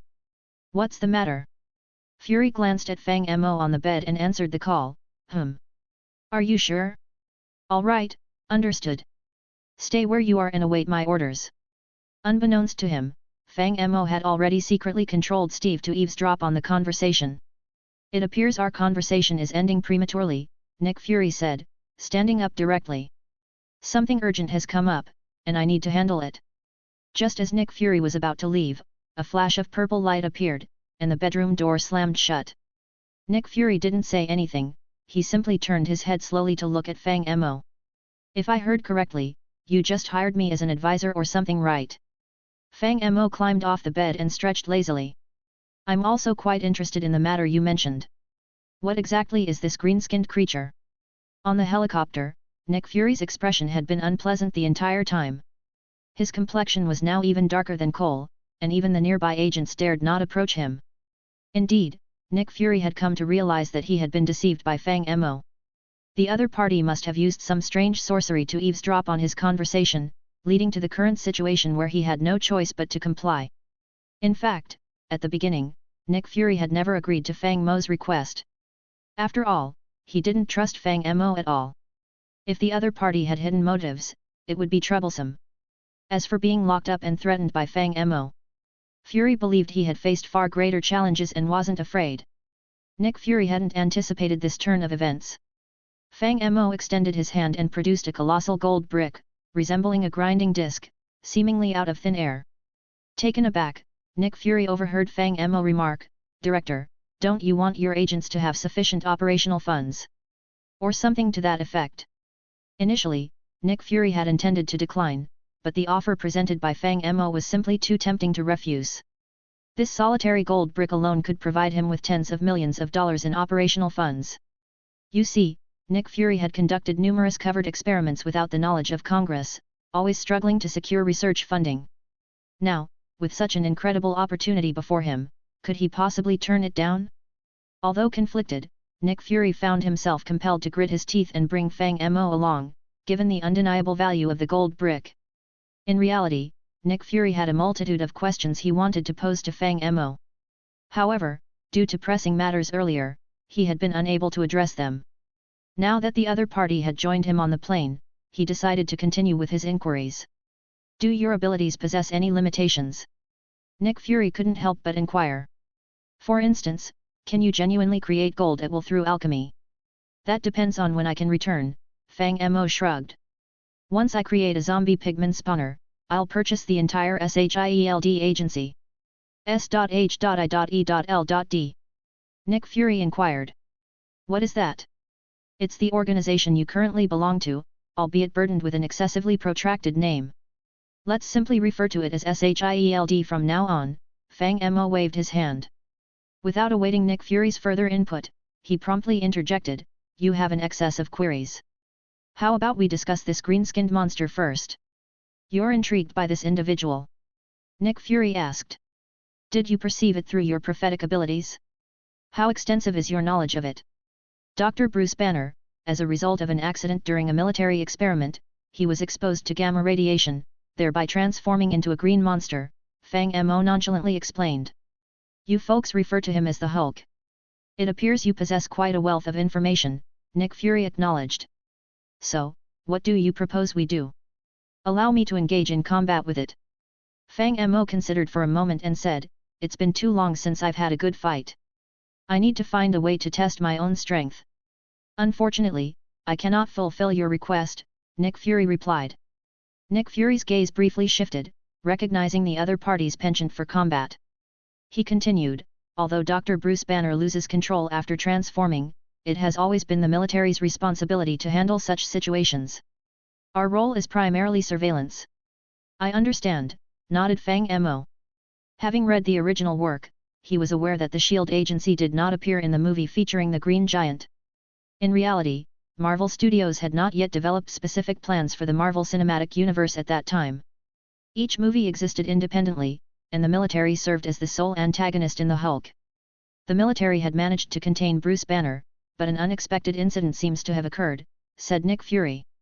They appear to have delved into questionable activities, and now, alongside the Hulk, they have unleashed another uncontrollable monster onto the streets of New York.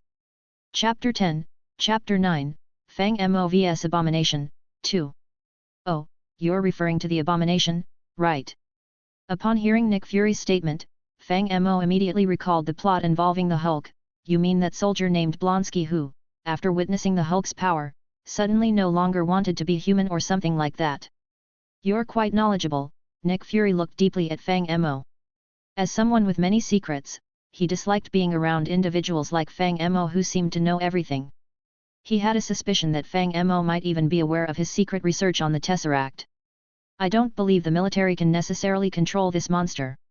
To confirm Nick Fury's speculation, Fang Mo quickly responded, the equipment you have here is much more advanced than what the military possesses. Are you really not planning to assist them when the time comes? Currently, the military is formulating a plan. Nick Fury glanced silently at Fang Mo. Their initial plan is to release the Hulk and have him deal with the new monster, the Abomination, as you called it. But honestly, I have very little faith in those idiots in the military. Well, if the military fails, can I step in? Fang Mo asked with a smile. You're probably still reluctant to use those energy weapons, right? You certainly know about that. Nick Fury's gaze sharpened instantly. While he could overlook other matters, the Tesseract held immense importance to him.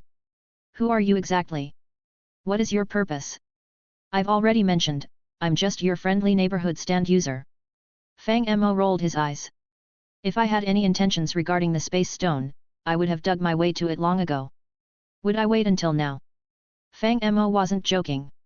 Although he didn't know the exact coordinates of the S.H.I.E.L.D. base, let's not forget he had a mini-map module. This device had a cave radar, and considering the size of Nick Fury's underground lab for the Tesseract, if Fang Mo passed nearby, he would immediately detect it on the map. The Space Stone? What's that? Nick Fury was taken aback. Another name for the Tesseract. If you don't trust me, why should I tell you? Fang Mo rolled his eyes dismissively. If the situation gets out of control, I can allow your intervention, but the reason must be to control the escalation and protect civilians, Nick Fury stated. However, the prerequisite is that you inform me about your understanding of the Tesseract. The original name of the Tesseract is actually the Space Stone. And there are at least 5 such remarkable objects in the universe. Fang Mo clapped his hands. All right, I'm done talking. By the way, haven't we arrived? It seems like a fight has already broken out over there. At that moment, the helicopter had reached near Broadway. The towering flames were visible from several blocks away, and panicked crowds filled the area. Gunshots and explosions could be heard in the distance, indicating that the military was engaged in combat. However, thick smoke and dust obstructed the view, making it difficult to see clearly. Suddenly, an armored vehicle burst out of the smoke and crashed into a store with a thunderous boom, intensifying the panic. You mentioned there are at least 5 space stones in the universe. Upon hearing this, Nick Fury furrowed his brow. You referred to them as space stones. Do these stones possess teleportation abilities among them, like space portals? Could they attract extraterrestrials? However, before Nick Fury could complete his sentence, Fang Mo had already vanished from his seat. Oh, damn it! Nick Fury immediately cursed as he witnessed the situation. Fang Mo, realizing they were about to confront the boss, had no intention of arguing with Nick Fury. Using the teleportation ability of the Ender Hand, he left the plane and materialized on a nearby rooftop, which positioned him close to the center of the battlefield. From the rooftop, Fang Mo surveyed the scene below. People were scattering in all directions, their screams and cries filling the air. Vehicles added to the chaos, clogging the streets. A colossal figure in yellow-green gradually advanced, leaving a trail of destruction in its wake. Cars and individuals disintegrated, transforming the street into a terrifying and hellish spectacle. Having witnessed this firsthand, Fang Mo realized that the Abomination surpassed the brutality depicted in movies. Unlike the Hulk's anger, this creature exhibited a merciless disregard. Despite the soldiers and police launching desperate attacks to safeguard civilians, their bullets merely tinkled against the Abomination's body. With casual indifference, he seized a soldier and effortlessly tore the individual into two. The soldier, still alive and writhing in agony, emitted anguished screams. Blood and entrails splattered on the Abomination, provoking an excited and sinister grin. This was the true embodiment of Abomination. A terrifying monster driven by an insatiable thirst for destruction. Two soldiers raised their rocket launchers and pulled the triggers. The rockets whistled through the air, aimed directly at the Abomination. However, the Abomination swiftly raised his hand and caught the rocket projectiles. With a powerful squeeze, a thunderous explosion ensued. Flames briefly consumed him before dissipating, revealing the unscathed monster within. He he he. With disdain, Abomination looked at the soldiers and revealed a cruel smile. In the blink of an eye, he charged forward, unleashing a devastating force comparable to an armored heavy truck. Vehicles and debris were sent soaring into the sky along his path. The soldiers, terrified by the spectacle, swiftly reversed their armored vehicle. It was evident that Abomination wasn't exerting his full strength. He relished his immense power, taking pleasure in toying with the soldiers like a cat playing with mice. Their fate would be sealed once he grew bored.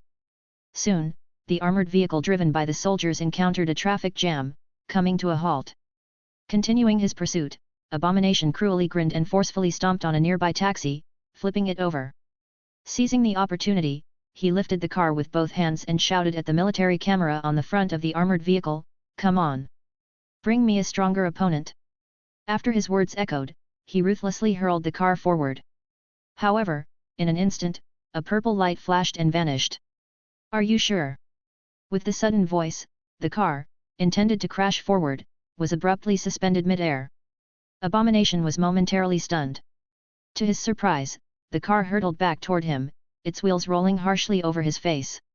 Just as the car struck Abomination, a buzzing sound erupted ahead, and countless purple dots exploded.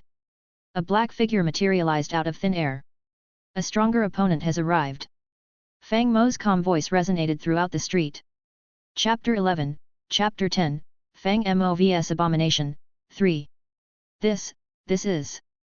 The soldiers were stunned when Fang Mo suddenly appeared in front of them. However, relief quickly flooded over them, causing them to slump down with weak legs as they gasped for breath. It was at this moment that they realized their backs were soaked in cold sweat. "What is that thing?" General Ross, who witnessed everything from a distance, was also shocked. He saw it firsthand. Although this person didn't look much different from an ordinary individual, they had materialized out of thin air. It was too strange to comprehend. Where did this person come from? Was today some kind of monster carnival? But Abomination was even more exhilarated than the others. Even if a car hit him in the head, it would only cause a slight backward tilt. He quickly regained his composure, revealing an eager and ferocious smile. "A little insect, good," Abomination exclaimed excitedly. "Before I defeat the Hulk, I'll use you to warm up." Just as he finished speaking, a terrifying sense of murderous intent immediately locked onto Fang Mo. Fang Mo, however, couldn't be frightened. On the contrary, he felt a surge of excitement because, just a moment ago, a long-forgotten electronic notification had resounded in his mind. System prompt, new module detected. Further research required for downloading. TL, the system in the RAW was like not a system, it says a lot and I didn't like it, so you guys will have to deal with system changing from time to time until I mastered it. Upon hearing this melodious sound, Fang Mo became even more thrilled. The formidable presence exuded by Abomination in front of him brought back memories of their fierce battles against bosses in the server, igniting his blood with enthusiasm. Steve materialized like a ghost behind him, and Fang Mo smiled at Abomination. "Scum, come and meet your demise." Roar. Upon hearing Fang Mo's words, Abomination instantly flew into a rage and charged at him.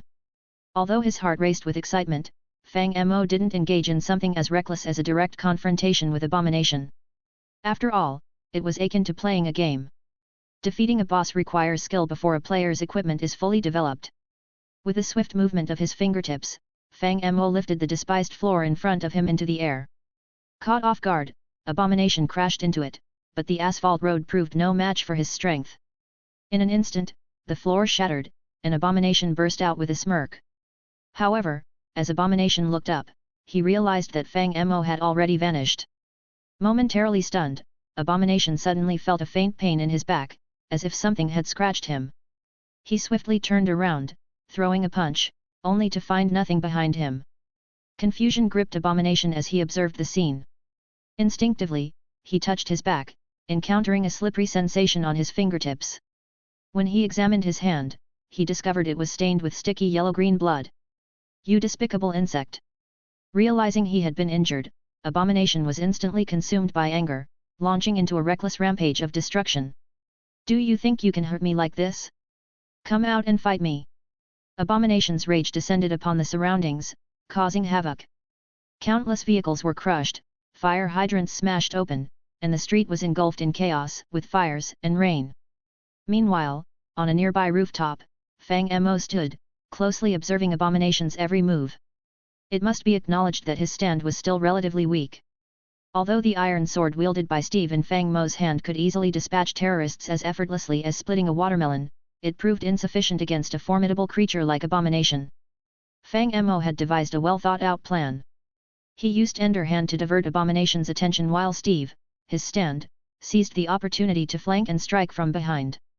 The idea was excellent, but Fang Mo had underestimated Abomination's defensive capabilities. Steve's forceful leap and sword strike only managed to leave a shallow wound a few inches deep on Abomination's back. For a monster towering over 3 meters in height, such an injury meant nothing, akin to being pricked by a toothpick for an ordinary person. This pain only served to further enrage Abomination, making him even more violent. Nevertheless, despite these setbacks, Fang Mo did not lose heart. In the Twilight Forest mod, the Hydra had much higher health than Abomination. But what good did it do? In the end, it was still impaled to death by Fang Mo's sword, wasn't it? "Today, I'll make you understand the meaning of being stabbed in the butt with a small knife." With this thought in mind, a slight smirk appeared on Fang Mo's lips. He extended his hand and made a virtual gesture, forcefully lifting a water tower from the rooftop and hurling it directly towards Abomination. Even in his berserk state, Abomination seemed to sense something. He quickly looked up and saw the water tower hurtling towards him. With all his strength, he swiftly sidestepped, narrowly avoiding the impact. The water tower crashed heavily onto the ground, creating a splash of water.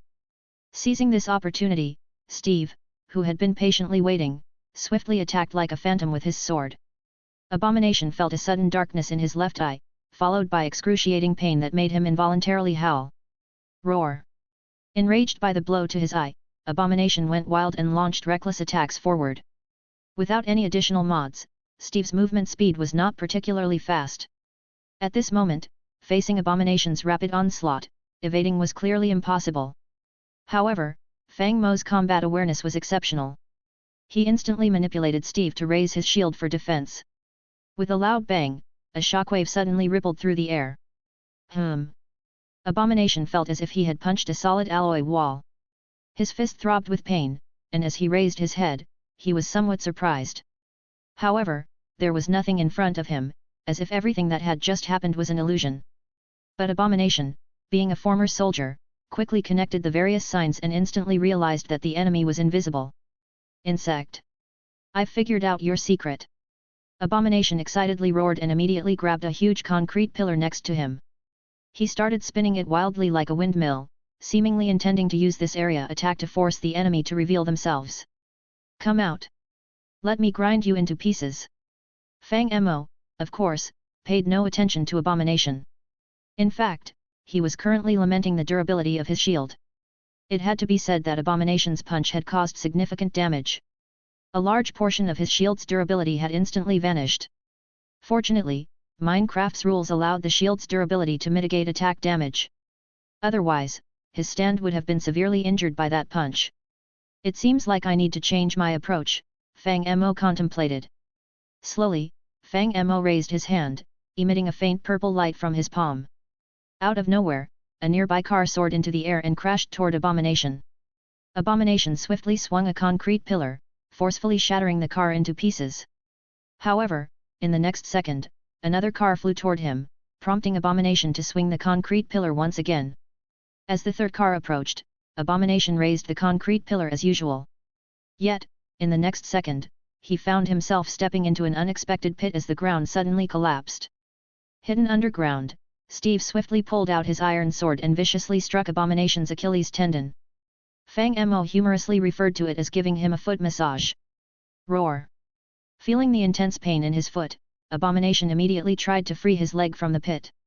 However, a car suddenly crashed onto his head. With a virtual grip from Fang Mo, the car instantly crushed into a metal shell, firmly wedging itself on Abomination's head. After finally tearing off the metal shell from his head and pulling his leg out of the pit, Abomination discovered that Steve had hacked his Achilles tendon into a bloody mess. Before he could erupt in anger, a green figure suddenly pounced from the side, grabbing Abomination and pinning him down on the ground.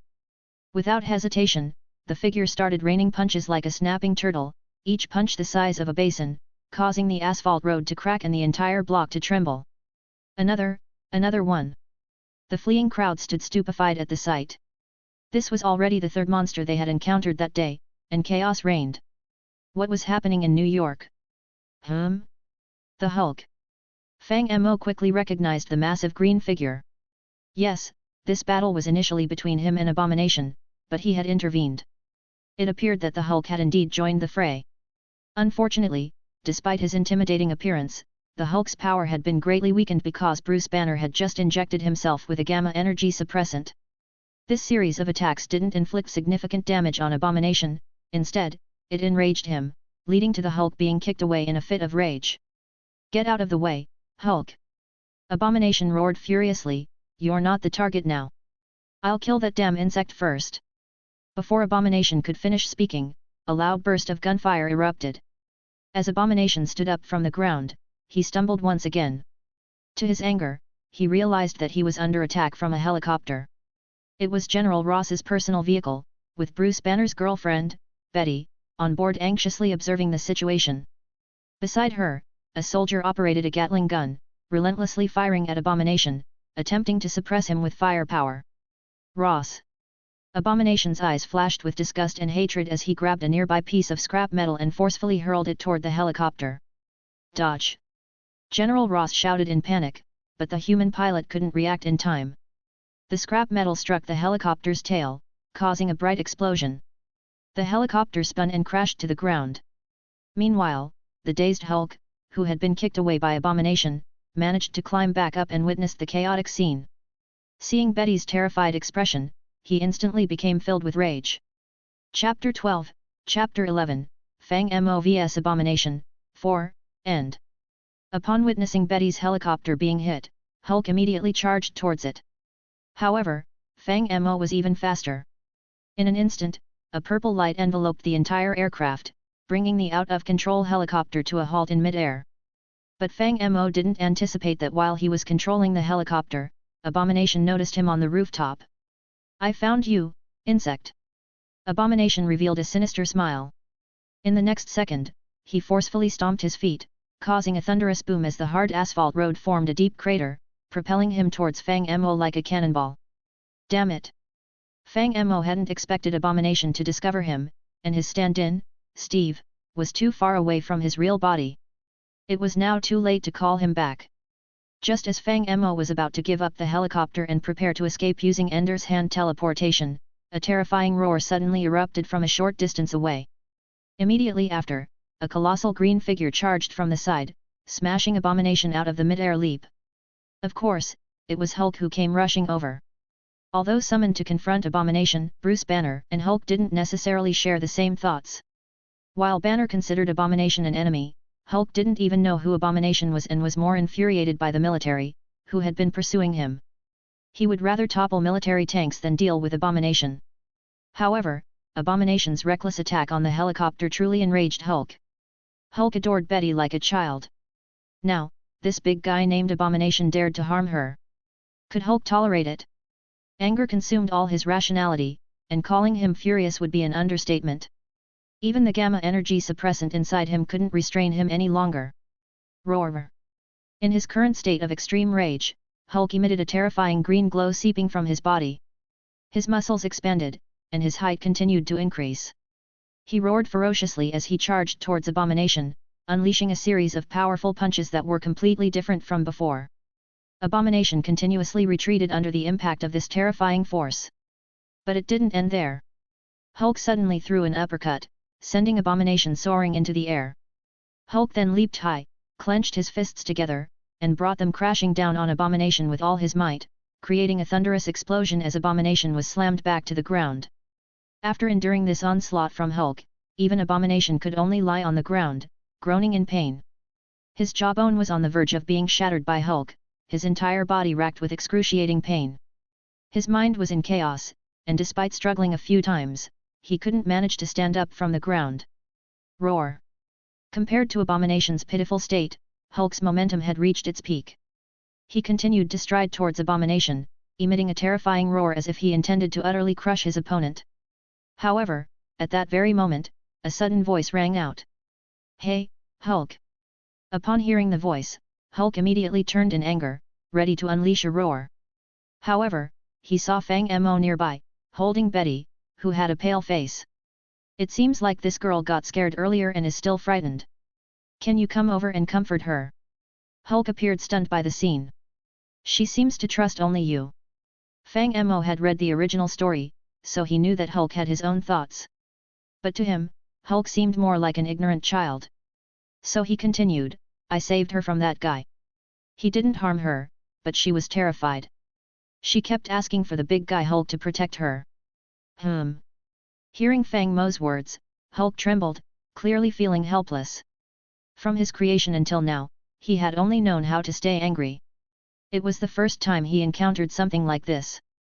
Betty actually wanted him to protect her? For some reason, Hulk felt the anger in his heart fading, replaced by a strange emotion. Was it concern? He didn't understand.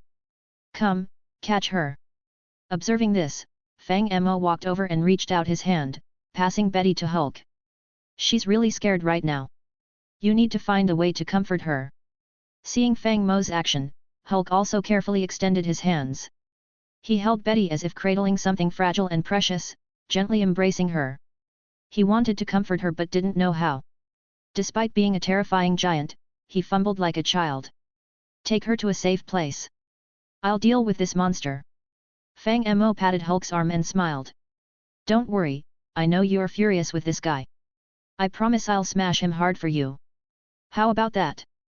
With Fang Mo's words, Steve, who had been hiding in the shadows, drew his iron sword and fiercely stabbed Abomination's other eye, filled with hatred. Arg! Intense pain caused Abomination to let out a miserable scream and struggle desperately. Seeing Abomination in such agony, Hulk appeared very satisfied. He grinned mischievously, nodding approvingly at Fang Mo. The handover process went smoothly, and soon Hulk took Betty and left the scene. The stage was now solely for Fang Mo. Blinded in both eyes, Abomination had completely lost its threat. Fang Mo no longer bothered using the powers of the Ender Hand. He directly controlled Steve to repeatedly stab Abomination's buttocks with the iron sword, slowly draining its strength. "Damn it! Fight me face to face!" In a frenzy, Abomination attacked everything around it. However, as soon as Steve landed a hit, he immediately retreated, not giving Abomination a chance to counterattack. Before long, Abomination's body was covered in numerous wounds. These wounds weren't deep, but their sheer number was overwhelming. Abomination had turned into a bloody mess. Without the ability to grow stronger as it became angrier, like the Hulk, Abomination had lost too much blood. It was clear that it was on its last legs. "You, damn, bug!" Abomination weakly resisted, his tone filled with unwillingness. "If it weren't for Hulk, how could you possibly be my match?" "Oh, really?" Upon hearing this, Fang Mo sneered coldly. In the next moment, a soft putchy sound was heard, and Abomination suddenly felt a sharp pain in his back. Immediately after, a crystal-clear blade pierced through his chest and emerged. "What is this?" Abomination's body stiffened abruptly, and an expression of disbelief appeared on his face. However, in the next moment, the blade shattered, followed by a gust of wind attacking from above. Abomination instinctively tried to dodge, but with his heart pierced, his strength rapidly drained away, leaving him unable to avoid it. "Take my road roller!" Fang Mo's voice resonated as a huge road roller descended from the sky. Abomination struggled to raise his hand to block, but Fang Mo's hands lit up with a purple radiance. Fist after fist mercilessly smashed onto the road roller beneath him. The Ender's Hand material interfering force field further enhanced the kinetic energy carried by the road roller. With a loud boom, the entire road roller was smashed into the ground. The asphalt road churned like liquid, countless spider web-like cracks spreading outward in a frenzy. The ground in several nearby blocks shook violently as a result. System prompt: research data on mutant creatures obtained. Permission granted. System prompt: downloading mutant creatures module. Just as I expected. Upon hearing this prompt, Fang Mo finally revealed a happy smile. In fact, this module was very lightweight, only adding a few new monsters to the game, such as mutant zombie kings, mutant enderman kings, mutant creeper kings, and so on. Defeating them would yield certain items. The Ender's Hand that Fang Mo currently wielded was a drop from the mutant enderman king. Fang Mo didn't anticipate the Ender Hand to be so powerful after being materialized. Not only did it lose its durability restrictions, but its strength was also off the charts. It could even grab helicopters, which was incredibly cool. When the Ender's Hand materialized, it transformed into a force field, which can actually be stacked. If it's possible to stack them, Fang Mo plans to kill more mutated enderman kings upon returning home to further increase his strength.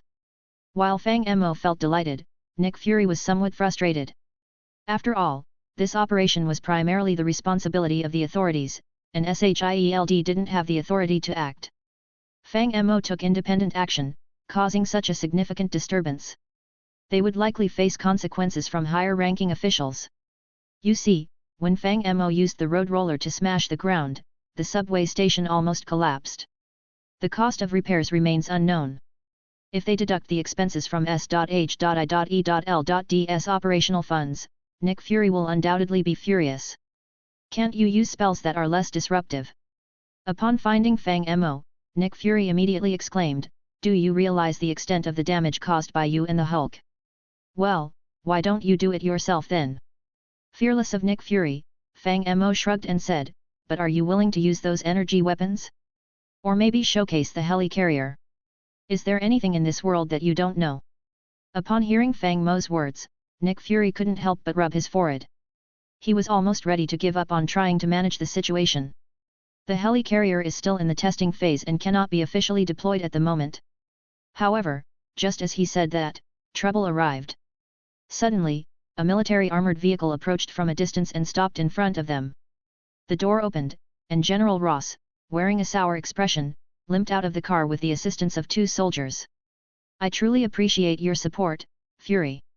General Ross first glanced cautiously at Fang Mo, then turned to Nick Fury and said, "But don't you plan on explaining? What exactly is happening here?" Comment. 7 comment. Vote. 2 left. Chapter 13, Chapter 12. Fang Mo could clearly perceive the vigilance and hostility emanating from General Ross in front of him. It's evident that Fang Mo is the one despised, but the other party simply refuses to acknowledge his presence. They probably perceive Fang Mo as some kind of monster.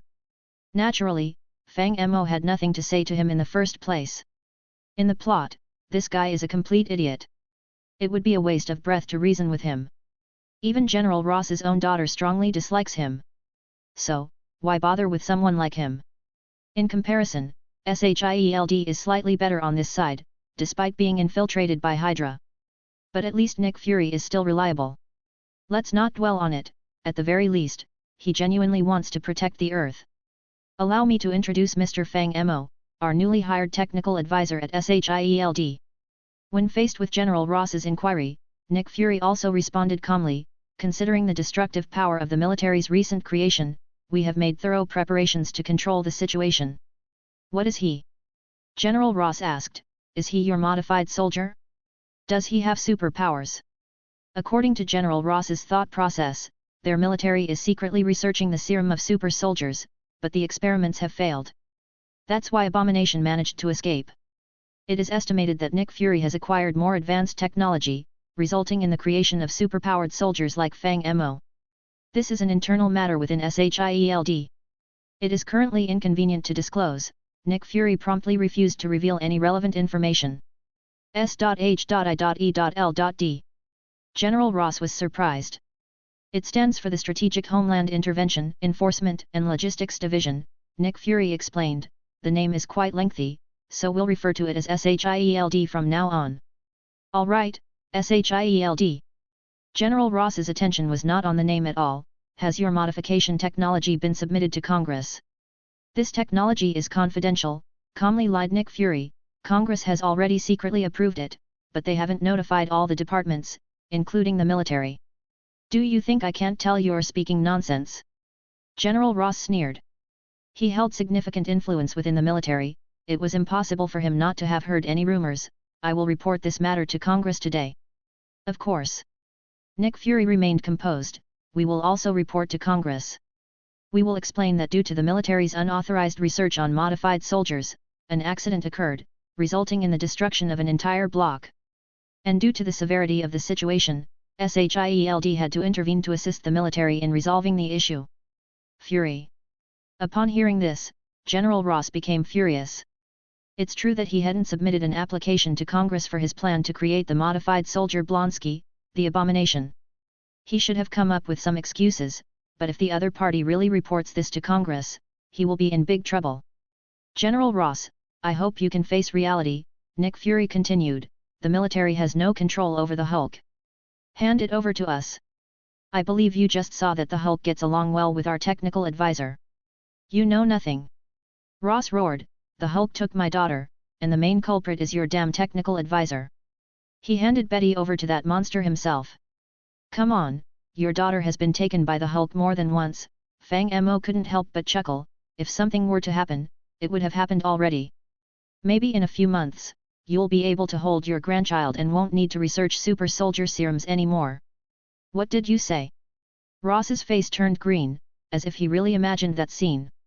Enough, General Ross, Nick Fury quickly intervened. I suggest you deal with the problems here quickly. The incident tonight has caused a huge uproar. You don't want to be impeached by Congress, do you? My daughter is still with the Hulk. We will handle this matter for you, Nick Fury assured. After experiencing this incident, I believe you've realized that the military can't control the Hulk. Just like the monster that appeared today, your solution was to release the Hulk to fight against it.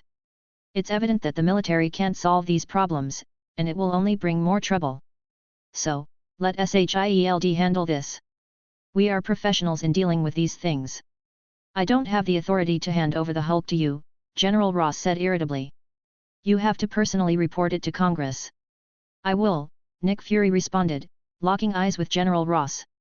General Ross seemed to have more to say, but his words were interrupted by a sudden phone ring.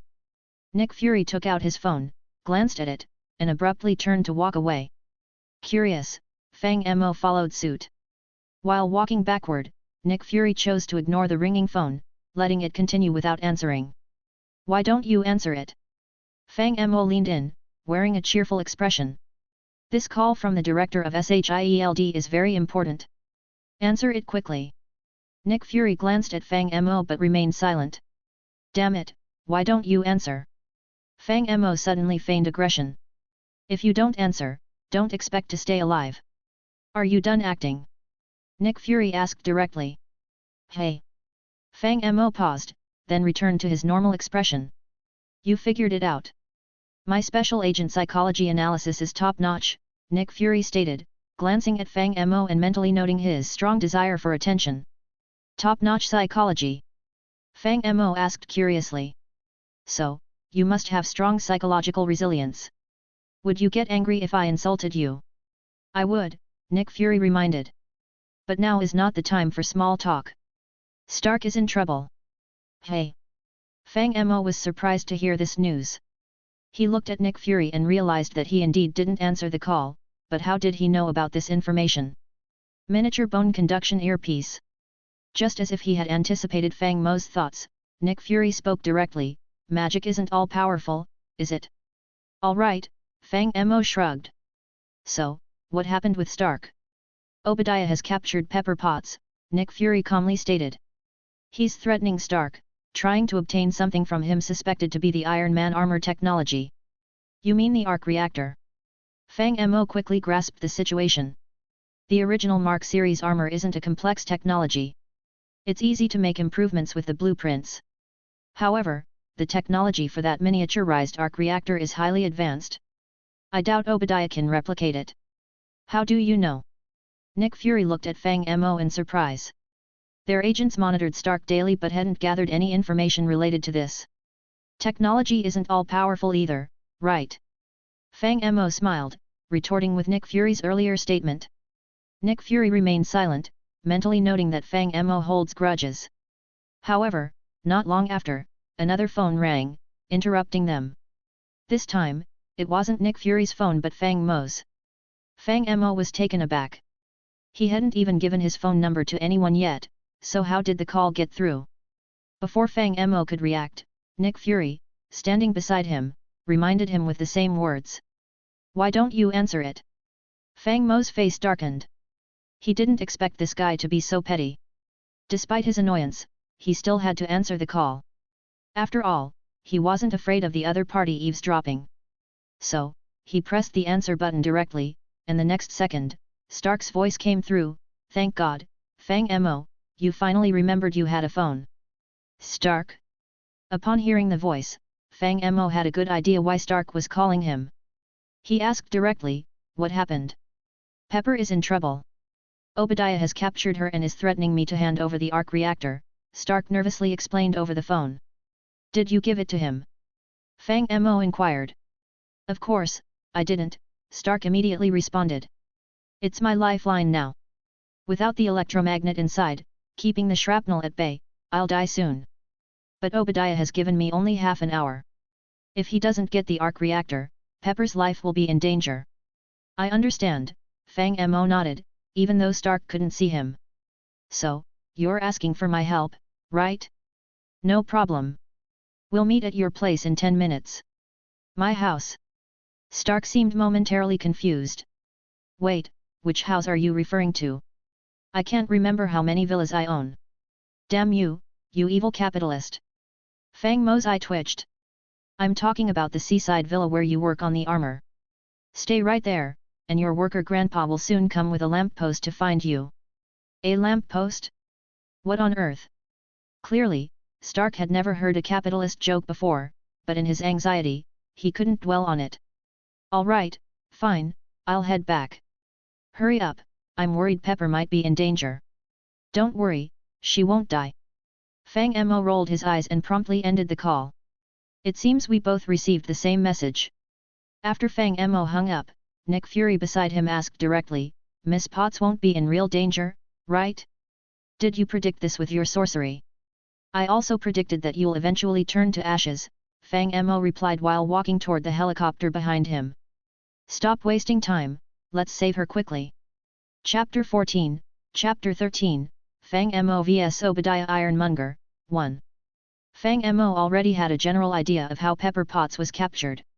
In the original storyline, she went to investigate Obadiah on her own and narrowly escaped while downloading evidence. However, Fang Mo's presence has altered the plot and timeline. Stark was supposed to stay in Afghanistan for over a month, but Fang Mo brought him back within a few days, potentially causing a butterfly effect. Although Stark didn't create the Mk1 armor in the cave this time, he had thoughts about it since the introduction of the miniaturized reactor. Fang Mo speculated that after returning to New York, Stark locked himself in the lab to start researching the Iron Man armor. Perhaps it was a desire to show off or a failure to anticipate his uncle Obadiah's betrayal. In any case, Stark unintentionally leaked the design concept of the Iron Man suit, capturing Obadiah's interest. Obadiah began secretly manufacturing the Iron Monger suit behind the scenes. However, he faced difficulties in the final step due to the complex production principles of the miniaturized reactor, making it impossible for him to replicate. Coincidentally, when Pepper Potts inexplicably started investigating him, Obadiah, driven by anger, decided to capture her. If his secret plan failed, he resorted to open threats, forcing Stark to surrender the miniaturized reactor. Obadiah claimed that he would exchange Pepper for the reactor, but could it truly be resolved that easily? Stark understood Obadiah's intentions. He likely wanted to eliminate both Stark and Pepper in one fell swoop, eradicating anyone with evidence of his crimes while gaining control of the reactor. It would be a two-in-one solution, wouldn't it? Stark was well aware of Obadiah's thinking, but he still felt compelled to act. After all, he was a hero. Despite his sharp tongue, he had a kind heart. However, going alone would undoubtedly be a suicide mission. That's when he suddenly thought of Fang Mo, the wizard. While he couldn't come up with a scientific solution, perhaps magic could save the day. What should we do now? Inside the seaside villa, Stark was anxious, pacing restlessly. Should I take you there and let you use your magic to confront Obadiah directly? Do you see this person beside me? Fang Mo pointed to Nick Fury. This guy here just educated me that magic isn't all powerful. Hey! Stark was taken aback. I'm telling you, can't you stop holding grudges? Nick Fury said. Saving lives is more important now. It's not the time to discuss this. I'm telling the truth, Fang Mo replied. Fang Mo shrugged. Though most people don't believe in magic, Tony easily escaped from the terrorists' hands. Shouldn't Obadiah be on alert? I don't mind, though. Can Obadiah be more formidable than the Abomination? I turned Abomination into minced meat. Should I be afraid of him? After pausing for a moment, Fang Mo continued, what I mean is, I'm only good at fighting, not skilled in protection and such. So I need to think about how to save Miss Potts. After all, it's rare for Stark, this big-hearted guy, to be moved. Wait a moment, Stark interjected. Hearing this, Stark quickly defended himself. Pepper is just my personal assistant, my employee. I saved her because I thought she was capable. It's not the kind of relationship you're thinking of. Oh? A capable relationship. Fang Mo chuckled. I understand now. So it's that kind of relationship. You use your personal assistant when you need her, and when you don't, you don't. It's not like that. Can't you stop causing trouble? Stark's impatience grew. I'm not the playboy I used to be. Saving lives is important now. Can't you understand my current situation? I'm already thinking of a solution, Fang Mo assured him. In any case, this time is different from before. Let's forget about being reckless. The risks are too high. Wait for me to open a treasure chest. Oh, by the way, do you have any food here? Why do you need food? Stark couldn't help but ask. Do I have to wait for you to finish eating before we save people? Do you know that the Iron Man suit consumes a lot of power? Fang Mo suddenly asked. Of course, I know, Stark replied, slightly puzzled. Otherwise, why would Obadiah threaten me for the arc reactor? The Iron Man suit itself isn't a very complicated manufacturing technology, it's just that the power supply can't keep up. The suit consumes electricity, so what do you think magic consumes? Fang Mo countered. He just helped the military solve a serious experimental accident, Nick Fury interjected, explaining to Fang Mo. Believe me, it's definitely a very troublesome thing. J.A.R.V.I.S, bring the cheeseburgers from the fridge, Stark quickly ordered. And a cola. He added. Soon after, a mechanical arm brought a tray down from the ceiling, and a voice echoed, your cheeseburger with a chilled cola, sir? I like this artificial intelligence, Fang Mo remarked. He picked up the cheeseburger and began eating it without hesitation, quickly replenishing Steve's hunger. When Fang Mo defeated Abomination earlier, he had already loaded a new module, the Mutant Creature module. He had also obtained a lucky block, but due to his busy schedule, he hadn't had the chance to open it. Now was the perfect time to open the box and give it a try. With a slight thought, Steve immediately used the lucky block. In the next second, a small white bag suddenly appeared in his inventory. Upon seeing the bag, Fang Mo was lost in thought. He did indeed recognize this item. In fact, this item was exactly what Fang Mo had been longing for day and night, the object from the equivalent exchange module. However, despite originating from the equivalent exchange module, the practical use of this item was rather insignificant. After all, it was merely an alchemy bag, capable only of storing items and lacking any other functionality. It was akin to the Kyunkan bag in fantasy novels or the space rings found in Western fantasy novels. If Fang Mo had drawn the transmutation table, he would probably have laughed himself to death on the spot. Unfortunately, that item was as elusive as drawing an SSR in a gacha game. It was a matter of chance. What's the matter? Stark also noticed Fang Mo's expression and quickly asked. There's a minor issue, Fang Mo replied, rubbing his forehead. In short, I failed to draw a card, but it's not a big problem. I have a second plan. Brother, I've been calling you brother, Stark quickly said. It's getting late now. Can you speed things up? Obadiah gave me half an hour, and now we only have 3 minutes left. It's a matter of life and death. This time, my luck was terrible, and the plan of using the cards to save people failed. Fang Mo touched his chin. So let's proceed directly with the second plan. In any case, we'll go there first, and you confront Obadiah head-on, while I'll adapt accordingly. After all the discussion, aren't we still preparing for a direct confrontation? Nick Fury couldn't help but interject. Shut up, shameless old thief! Fang Mo shouted angrily. The reason I failed to draw a card this time must be because of you. Your gloomy face has thrown off my luck. How dare you babble here? You! Nick Fury was about to say something, but Stark quickly interrupted. All right. I don't care about your grievances. The important thing now is to save people. Time is running out. Stark opened the skylight and said, I'm going ahead. Make the most of your time, you two. Wait. Before the words could fully leave his mouth, flames erupted beneath Stark's feet, and he disappeared into the sky. No, is he so eager to sacrifice himself? Fang Mo couldn't help but turn to Nick Fury and ask. Nick Fury silently glanced at him without uttering a word. Why aren't you speaking? Fang Mo found it strange. Are you mute? I dare not speak here, Nick Fury said. Fang Mo found himself speechless this time, but he fully grasped the gravity of the situation. He quickly regained his composure and stated, all right, I won't waste time arguing with you. Let's prioritize saving people. Oh, by the way, bring the prototype with us. A prototype? Nick Fury inquired. What is that? Fang Mo explained, Tony Stark created a small reactor in a cave in Afghanistan. Given the harsh conditions at the time, it was likely just a prototype. I assume he replaced it with a new one upon his return. Obadiah threatened him to hand over the reactor, and if he complied, it would undoubtedly be dangerous. So it's crucial for us to find that prototype first. But where is it? I don't know, but JARVIS should have the information. Fang Mo addressed the surroundings directly. JARVIS, did you hear what we said? It's in the cabinet on your left, promptly replied JARVIS, the artificial intelligence butler. Okay. Fang Mo snapped his fingers and forcefully opened the cabinet, shattering the glass display inside. He retrieved the first-generation reactor, which resembled a commemorative plaque. Let's go. After obtaining the reactor, Fang Mo immediately contacted Nick Fury. During their journey, Nick Fury also reached out to his agents. While not the most proficient in combat, these agents possessed excellent tracking skills, which would be valuable in finding Pepper Potts if she was hidden elsewhere.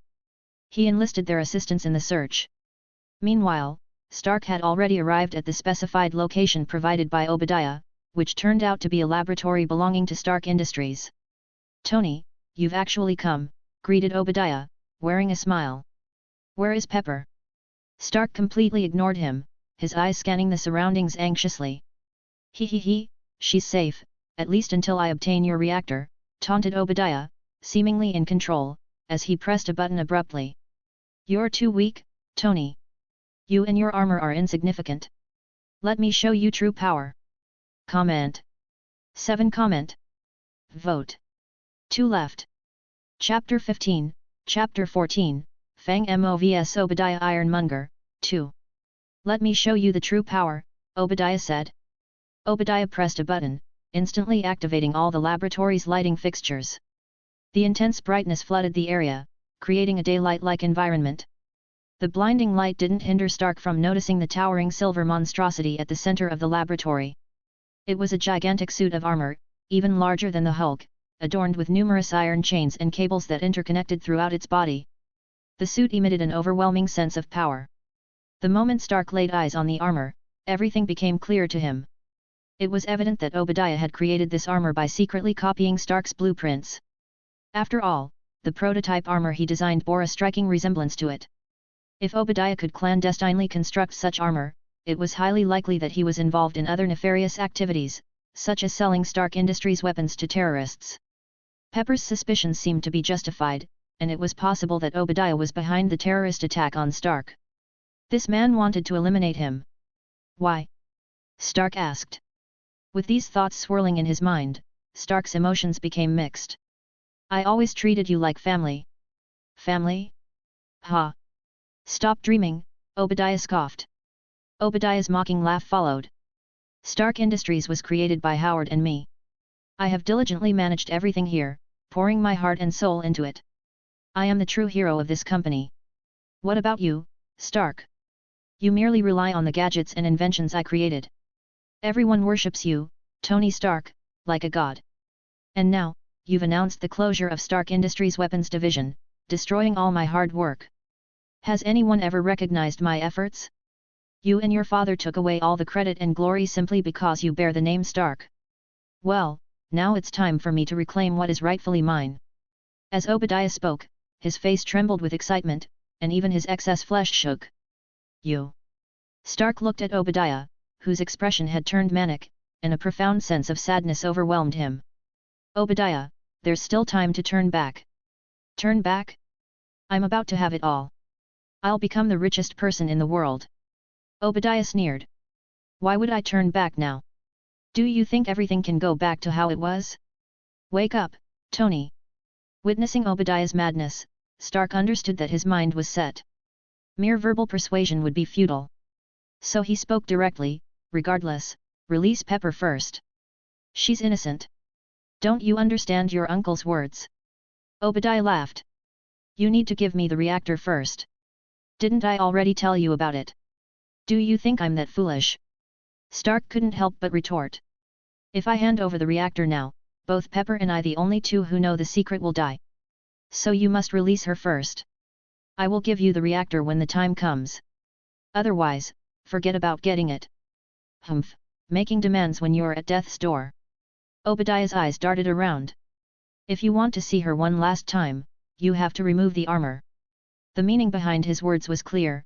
Stark had to disarm himself first. Otherwise, if he were to make a sudden move, Obadiah wouldn't be able to handle his armored suit. Besides, Obadiah's own suit lacked a power source. Good. Stark, driven by his eagerness to save lives, agreed immediately. However, the current version of the Iron Man armor was still in its early stages. It was extremely difficult to remove the armor without the assistance of mechanical arms. Stark activated the emergency escape system, causing the entire armor to suddenly scatter into pieces. It was clear that it couldn't be reassembled in a short period of time. Witnessing this scene, Obadiah laughed triumphantly. It became evident that Pepper Potts meant a lot to him if he was willing to remove the armor. With this in mind, he waved his hand, and soon a few people escorted Pepper Potts out. Tony. Pepper Potts realized her mistake. If she hadn't been captured, Stark wouldn't have been pushed to this extent by the other party. Her face was filled with apologies. Pepper, don't worry. Seeing Pepper Potts, Stark couldn't help but breathe a sigh of relief. Everything will be fine soon, trust me. However, just as Stark was letting his guard down, Obadiah secretly placed something strange on his ear and put his other hand in his pocket. The next moment, before Stark could react, a buzzing sound filled the air, and everyone except Obadiah collapsed to the ground. Do you remember this, Tony? Observing the fallen figures, Obadiah felt confident. He smiled and approached Stark, slowly retrieving a small and delicate mechanical device from his pocket. A subsonic emitter. It's a pity that the military didn't approve mass production of this device. It's so useful, don't you think? Stark was now completely paralyzed. The subsonic waves disrupted his body's balance function, rendering him essentially immobile. He could only helplessly watch the situation unfold before him. You are a chicken that lays golden eggs, Tony. Obadiah casually stood up, walked to a nearby workbench, picked up a disassembly tool, and approached Stark. He aimed the tool at the reactor in Stark's chest. You should know, Tony, a hen cannot enjoy its own eggs. Thank you for providing me with the best egg in the end. Obadiah smiled and pressed the trigger. There was a click, and the reactor detached directly from Stark's chest. Instantly, Stark's face turned pale. Without the magnetic adhesion, the shrapnel inside him began to move toward his heart valve. Witnessing this scene, Pepper Potts, lying nearby, felt anxious. However, the subsonic waves affected her as well, leaving her unable to move. She could only watch as Stark slowly succumbed to his fate, filled with despair and helplessness. Oh, behold this groundbreaking masterpiece! In stark contrast to Stark and Potts, Obadiah's mood was truly ecstatic. He approached his Iron Man armor, his eyes filled with admiration. Soon, he inserted a small reactor into the chest of the Iron Man armor. With a hum, the machine activated, and the eyes of the Iron Man armor illuminated with two blue lights. Obadiah could no longer contain his excitement. He opened the cockpit and climbed directly into the driver's seat. The next moment, the Iron Monger armor, towering like a small mountain, slowly stood up. The cables and iron chains behind it were violently torn apart. This power, unbelievably magnificent. Obadiah was extremely satisfied. He maneuvered the Iron Monger armor for a moment, and soon the cockpit closed. Then, Obadiah controlled the Iron Monger as he approached the fallen Stark on the ground. Regarding Stark's situation, he has partially recovered at this point. The effects of the subsonic generator only last for about 15 minutes, and now their impact has significantly weakened. He can now make some effort to move his limbs. However, the problem lies in the fact that he no longer has the reactor, and the shrapnel in his blood vessels is about to pierce his heart. The excruciating pain has left his mind blank. Faced with the towering presence of Iron Monger, he can only crawl backward, but each movement requires a long pause, which doesn't provide a solution. Now he is starting to regret his reliance on the wizardry. It has proven to be quite unreliable. He has clearly been deceived by Fang Mo. The other party hasn't offered any help at all. If given another chance, Stark would trust science. Just as Stark managed to crawl a few meters, Obadiah also closed in. With each step, the immense weight of Iron Monger produced thunderous noises. Obadiah directly blocked Stark's path and uttered, "Tony, you are useless now." Upon hearing these words, Iron Monger slowly raised his arm, and a Gatling gun extended from it, taking aim at Stark on the ground. Stark felt genuine panic in that moment. The dark barrel was directed at him, and the threat of death engulfed him instantly. Obadiah would undoubtedly spare him no mercy. This time, he was likely to meet his end. However, at this critical moment, a purple light suddenly flickered, accompanied by a voice. "Tony, what's wrong with you? Hurry and crawl." "Hey!" Upon hearing this voice, Stark became immediately excited and wanted to shout something. However, the subsonic interference on his nerves hadn't completely subsided, so all that escaped his mouth were incoherent sounds. "No, why did you have a stroke and become paralyzed?" Witnessing the situation, Fang Mo couldn't resist making a sarcastic comment. "I already warned you not to touch palladium, but you didn't listen. Now you're done for. In just a few minutes, you've been exposed to radiation and mutated. You can't even speak like a human anymore, just crawling on the ground like a turtle. TL, do you find this type of writing unpleasant to read? Please inform me, and I will eliminate such playful comments by Fang Mo in future chapters. Who are you?" Finally snapping out of his shock, Obadiah had gathered information about Fang Mo and knew that the latter might possess some kind of witchcraft. He was somewhat on guard. However, based on the gathered information, the magic mastered by the wizard should be similar to curses and witchcraft. Nevertheless, this sudden teleportation caught Obadiah off guard, leaving him nervous. What was this guy all about? With these thoughts in mind, Obadiah swiftly took control of Iron Monger, and the Gatling gun shifted its aim from Stark to Fang Mo. Before Fang Mo could say anything else, sensing the threat, Obadiah immediately pulled the trigger. Rat-a-tat-tat. Tongues of fire spewed out as numerous bullets rained towards Fang Mo. However, in the next second, these bullets seemed to be obstructed by an unseen force, suspending densely in mid-air, leaving Obadiah completely stunned. Chapter 16, Chapter 15, Fang Mo vs Obadiah Iron Monger, 3. Obadiah is currently in a state of genuine panic. In reality, he has always been an ordinary person, primarily exposed to the high-tech inventions developed by Stark. He has no concept of witchcraft or other mysterious phenomena. In this aspect, Obadiah is similar to Stark, both are passionate believers in science. However, Stark personally witnessed Fang Mo slaughtering terrorists. The heavily armed terrorists had no chance to resist and were wiped out in a matter of minutes. Despite taking a bullet to the head, Fang Mo remained unscathed. Witnessing these extraordinary events firsthand shattered and reshaped Stark's worldview, making him realize that there are many things in this world he doesn't understand. On the other hand, Obadiah had only heard rumors. He merely heard that Stark was saved by a sorcerer. In his opinion, these sorcerers were nothing more than tricksters performing insignificant tricks like turning water into oil or shooting fireballs. Even if they were impressive, could they withstand bullets? What Obadiah didn't expect was that they actually could. So, can we blame him? Observing Fang Mo effortlessly blocking bullets, Obadiah immediately pressed another button. The Iron Monger's shoulder armor abruptly opened, and a missile slowly emerged from it. If bullets won't work, how about a missile? Fang Mo glanced at Obadiah and casually waved his hand.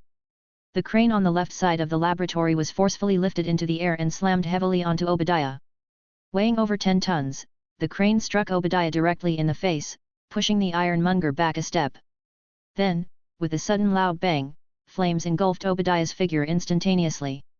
Yes, the missile on the Iron Monger's shoulder hadn't even been launched yet, but it was directly hit by the heavy object. It exploded with astonishing power, causing the Iron Monger to topple backward and blowing debris away with the shockwave. Ugh! Seeing the Iron Monger overturned by the explosion, Tony desperately tried to make a sound, attempting to get Fang Mo's attention. After all, he was in mortal danger and needed to find a way to save himself. Oh, right, I almost forgot about you. When Fang Mo noticed Stark crawling on the ground, trying to catch his attention, he finally realized it. He swiftly took out the prototype arc reactor from his pocket. How is this thing installed? Is it like inserting a lamp, just like Ultraman? PL please, let me do it. While Fang Mo examined the arc reactor, a female voice came from nearby. He turned his head and saw Pepper Potts. She, too, was unable to stand up at the moment, but she gritted her teeth and slowly crawled toward Stark's direction. I helped Tony install this thing. All right, you do it then. Fang Mo nodded and handed the reactor directly to Pepper. Meanwhile, Obadiah managed to stand up again. Although the missile's power was considerable, the Iron Monger's armor was remarkably thick, providing protection against this level of attack. Sorcerer, I have indeed underestimated you. Perhaps the Iron Monger's sturdy armor gave Obadiah a strong sense of security, and he appeared visibly less panicked now. He said, but here at Stark Industries, the power of technology is far more formidable than you can imagine. Oh, really? Fang Mo laughed nonchalantly. Well then, it seems I have to open your eyes. In the next second, before Obadiah could react, Fang Mo's palm emitted a faint purple light and made a downward gesture in mid-air. Obadiah was momentarily stunned at the sight. He genuinely couldn't make sense of this inexplicable sorcery. However, the next moment, the suit of armor suddenly sounded an alarm. Obadiah instinctively looked up and realized that the entire ceiling was collapsing. Simultaneously, footsteps could be heard at the door, followed by Agent Coulson and several agents rushing in. Hey? Where's Fury? Fang Mo turned his head but didn't spot Nick Fury. The director has other matters to attend to and left. He instructed us to handle the situation here. Coulson raised his handgun and asked, what about the enemies? Have they escaped or been dealt with?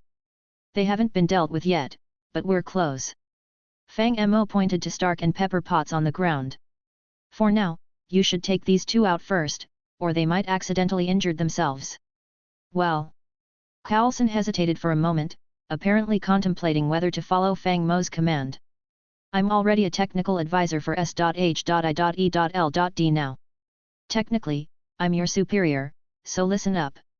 Fang Mo urged directly, seeing Coulson's hesitation. Or I'll fire you right away. Coulson opened his mouth, seemingly wanting to retort and explain that a technical advisor wasn't a high-ranking position. However, upon seeing Fang Mo's smug expression, he wisely closed his mouth, waved his hand, and said, take Mr. Stark and Miss Potts out. Promptly, the agents escorted Stark and Pepper Potts out of the underground laboratory.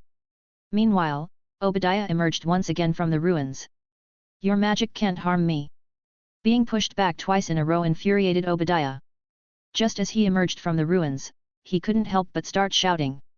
However, before he could finish his words, a massive machine flew directly towards him. Obadiah immediately crossed his hands in front of him, not wanting to be knocked down again. He needed to find a way to block this attack. However, after maintaining the posture for a while, he didn't feel any sensation of a heavy object approaching. Perplexed, he looked up. To his surprise, he found that the enormous machine was actually suspended in mid-air. Meanwhile, Fang Mo's nearby face expressed astonishment. Hey! Witnessing this scene, Obadiah also felt puzzled. Could it be that the other party finally realized the power of the Iron Monger armor and didn't know what to do next? As this thought crossed Obadiah's mind, he couldn't help but feel a surge of excitement. It seemed he had bet correctly on Tony's Iron Man armor being the most powerful. So here's the problem, does Fang Mo truly fear Obadiah's armor?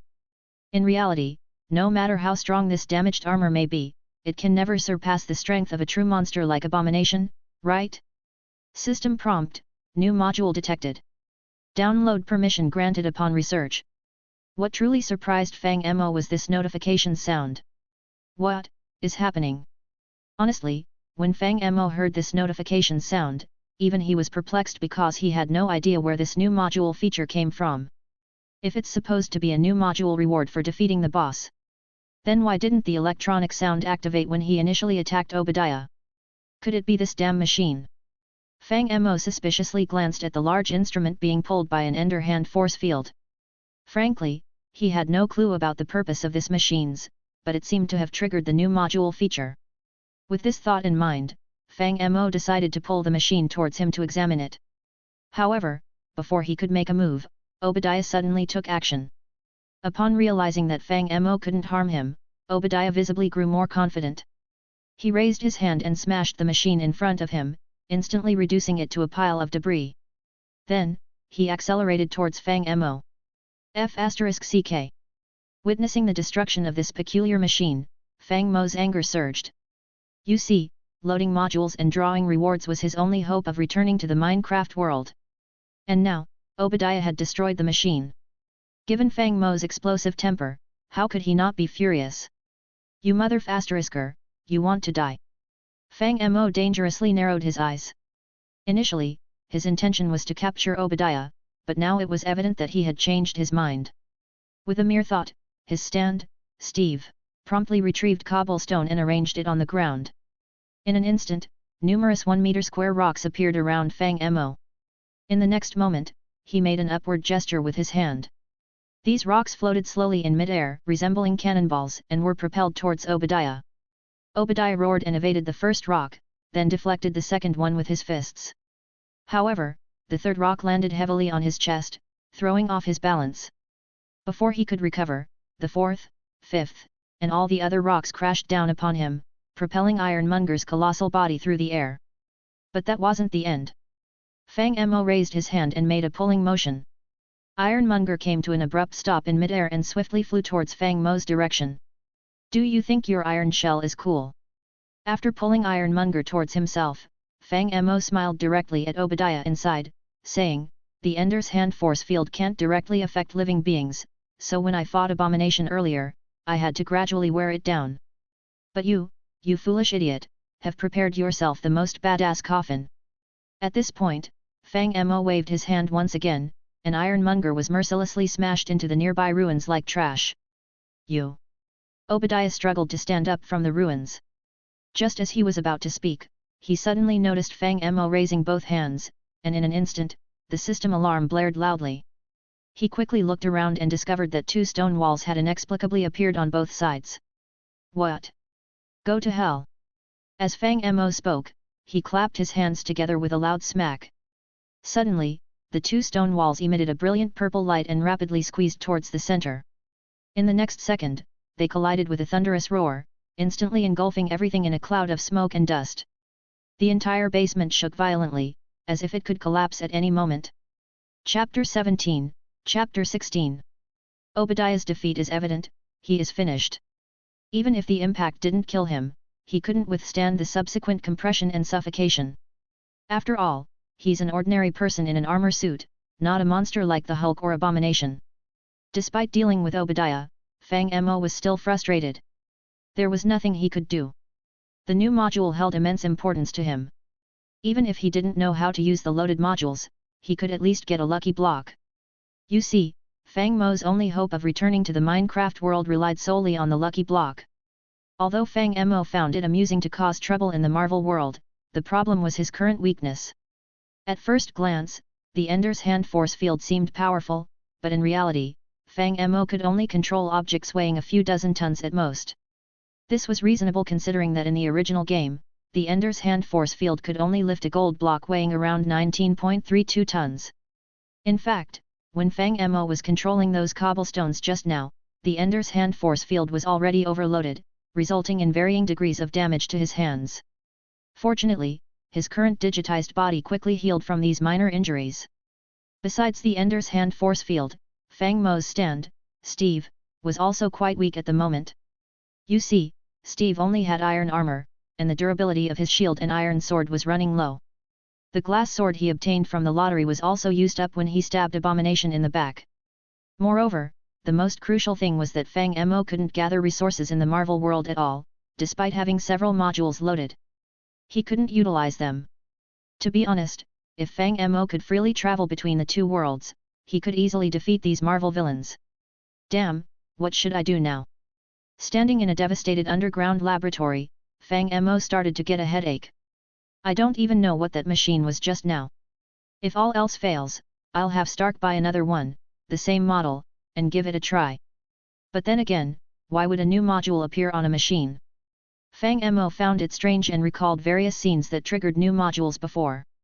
The Chinese translation module was triggered because those terrorists said something I couldn't understand. The Tinker Construct module was triggered because I observed the process of smelting and pouring metals. The Mutant Creatures module was triggered because I killed Abomination, a genetically mutated monster. So, a new feature detected on a machine. A machine? Could it be a technology-related module? With this thought, a lightning bolt seemed to strike Fang Mo's mind. Wait. If a machine is a prerequisite for unlocking technology-related modules, then any machine should work, right? Just like when I unlocked the Mutant Creatures module, if I didn't have Abomination, I could have directly fought the Hulk since they both belong to mutant creatures. Fang Mo could feel his heart rate quickening. He glanced around and noticed that despite the laboratory being mostly destroyed, a few machines had miraculously avoided significant damage. They appeared to be in working condition.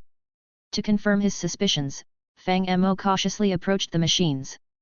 As he placed his hand on one of them, he heard a prompt resonating in his mind. System prompt, new module detected. Research and acquire download permissions. It actually works. Fang Mo's excitement surged upon hearing the system prompt. To be honest, Fang Mo wasn't well versed in technology-related modules. In Fang Mo's old server, gameplay, building, and crafting were his main responsibilities, while others focused on exploration, battles, and looting. However, Fang Mo's current objective was the lucky block, making the modules less crucial. Thus, Fang Mo immediately delved into studying the machine. The machine resembled server clusters, with numerous tangled wires connecting to large metal circuit boards. Various data lights blinked, and the hum of fans filled the air. Honestly, Fang Mo couldn't fully comprehend it, and it left him with a headache. Fortunately, not long after, another electronic prompt echoed in Fang Mo's mind. System prompt, circuit unit structure studied. You have gained 10% download permissions for the new module. What? Startled by the system prompt, Fang Mo exclaimed, wasn't it a direct download? As if in response to Fang Mo's query, the seemingly lifeless electronic voice provided an unexpected answer. System prompt, please study more related structures to unlock download permissions for new modules. Fine. Despite the slight surprise, Fang Mo accepted the situation and immediately turned his attention to another nearby machine. System prompt, transformer box structure studied.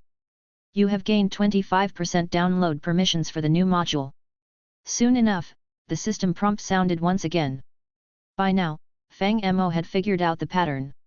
While the system instructed him to study the machines, in reality, Fang Mo could even stare blankly at them. So, whenever he heard the system prompt, he swiftly moved to another machine to continue his contemplation. Before long, he succeeded. System prompt, circuit unit, transformer box, wrench, steel, energy network concepts studied. You have gained download permissions for a new module. System prompt, Industrial Craft Module download initiated. Awesome! Fang Mo's excitement peaked upon hearing this system prompt, and he clenched his fist in exhilaration. However, studying these machines may have consumed some time. Just as the new module began its download, Fang Mo heard footsteps approaching the door.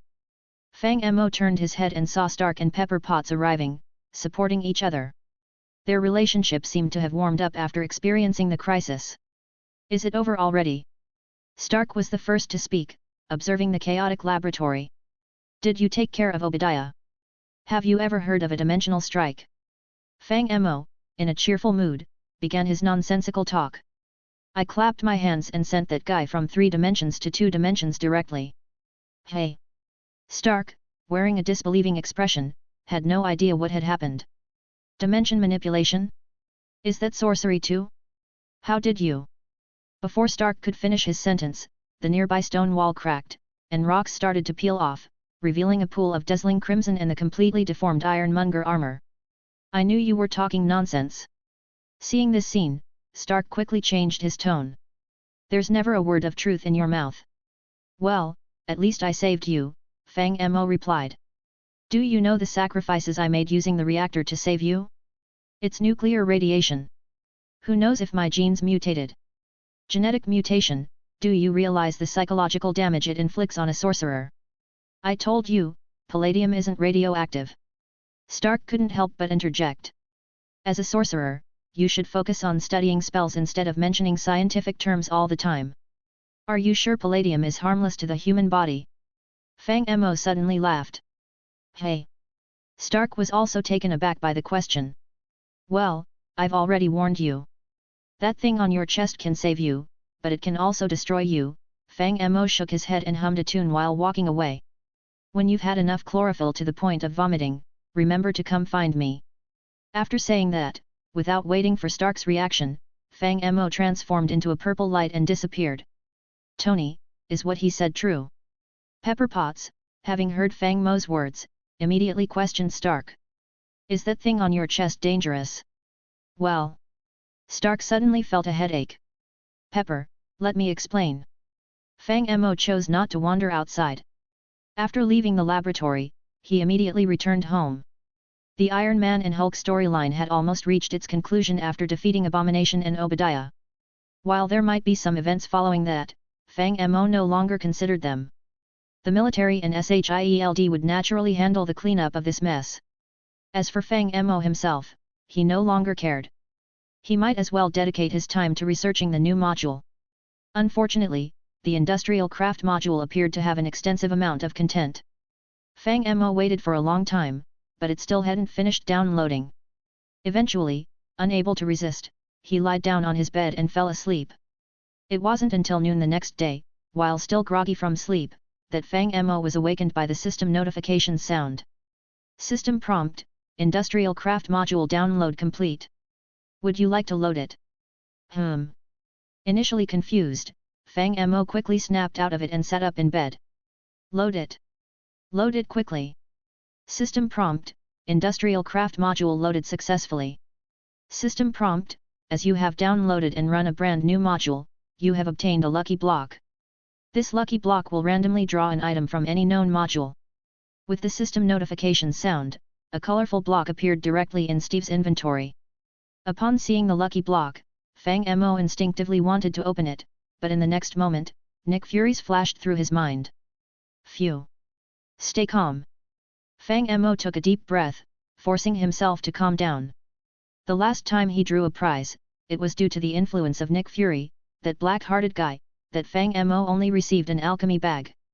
It was truly frustrating for him at the time. This time, in order to draw something he desired, Fang Mo decided to rely on metaphysics. He got out of bed, went to the bathroom, took a thorough shower, changed into a fresh set of clothes, and finally solemnly bowed to Notch, the founder of Minecraft, before opening the lucky block. As the lucky block was opened, a flash of white light appeared. In Steve's hand, an item called the Home Return Scroll appeared. What the heck? Fang Mo exclaimed in shock. TL, training arc begin. Comment. 11 comment. Vote. 2 left. Chapter 18, Chapter 17. Oh my god! AF***ing teleportation scroll! Exclaimed Fang Mo in astonishment as he saw the dull grey item in Steve's hand. While Fang Mo knew that he would eventually be able to return, he never expected to be this fortunate to have the opportunity to go back immediately. It felt truly unbelievable. If it weren't for the fact that Fang Mo hadn't dreamt since awakening his stand, he would have thought he was still dreaming. I can finally go back. As Fang Mo looked at the scroll that would take him home, memories of the block-filled world flooded his mind. Honestly, it felt as if he was being transported to another world. He could even feel his own world calling out to him. This feeling urged him to leave without delay. However, considering the unique nature of the Mystery Island mod, Fang Mo had a premonition that he might return in the future. So, for now, he had to address the current situation and prepare himself to avoid future troubles. After quickly preparing breakfast for himself, Fang Mo walked into the living room and sat in front of the coffee table. He ate his meal while watching the news.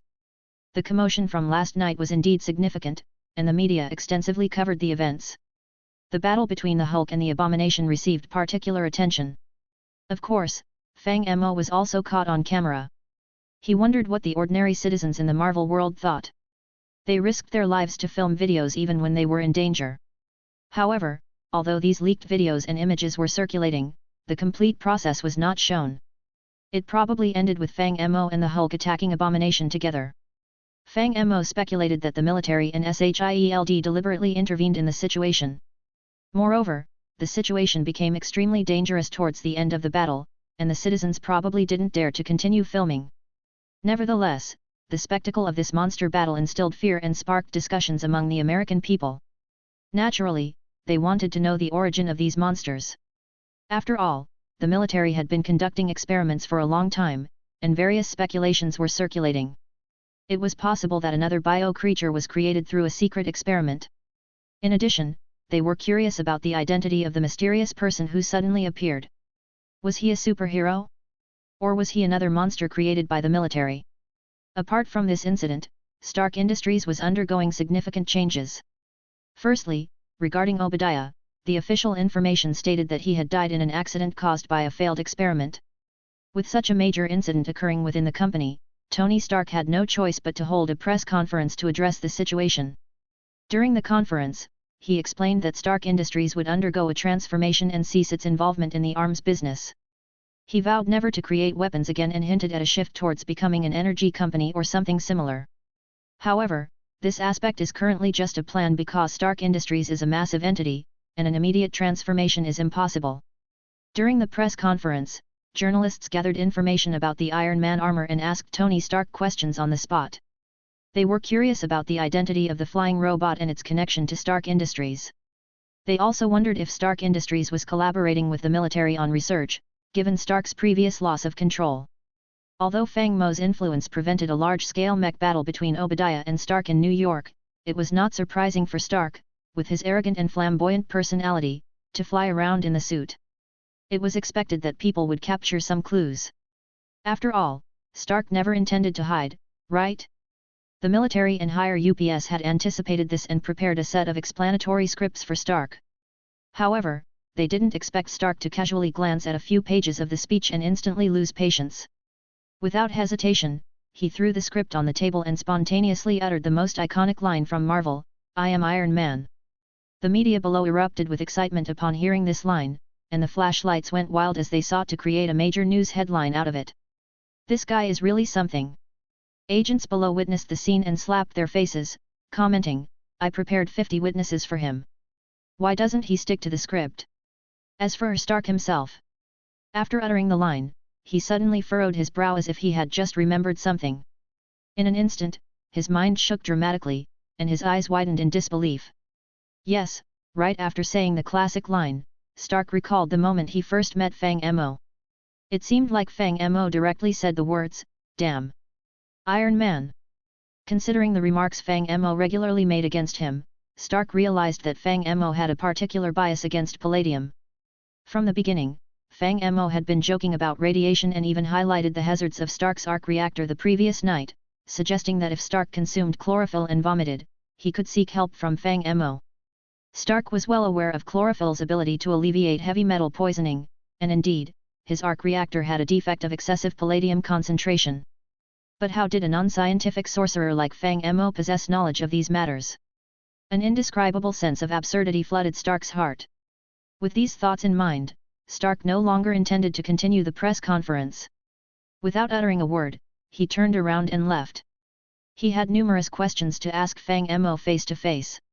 Previously, his mind had been consumed with creating the Iron Man armor, and he had never considered these aspects. However, upon careful analysis, Stark realized that Fang Mo was full of uncertainties, whether it was his previous statements, the way he looked at Stark, or his attitude in speech.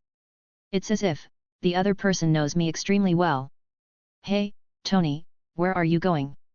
Pepper Potts and Colonel Rhodes quickly followed Tony Stark when they saw him abruptly leaving the press conference, asking, "What's happening?" I suddenly remembered an urgent matter that needs immediate attention.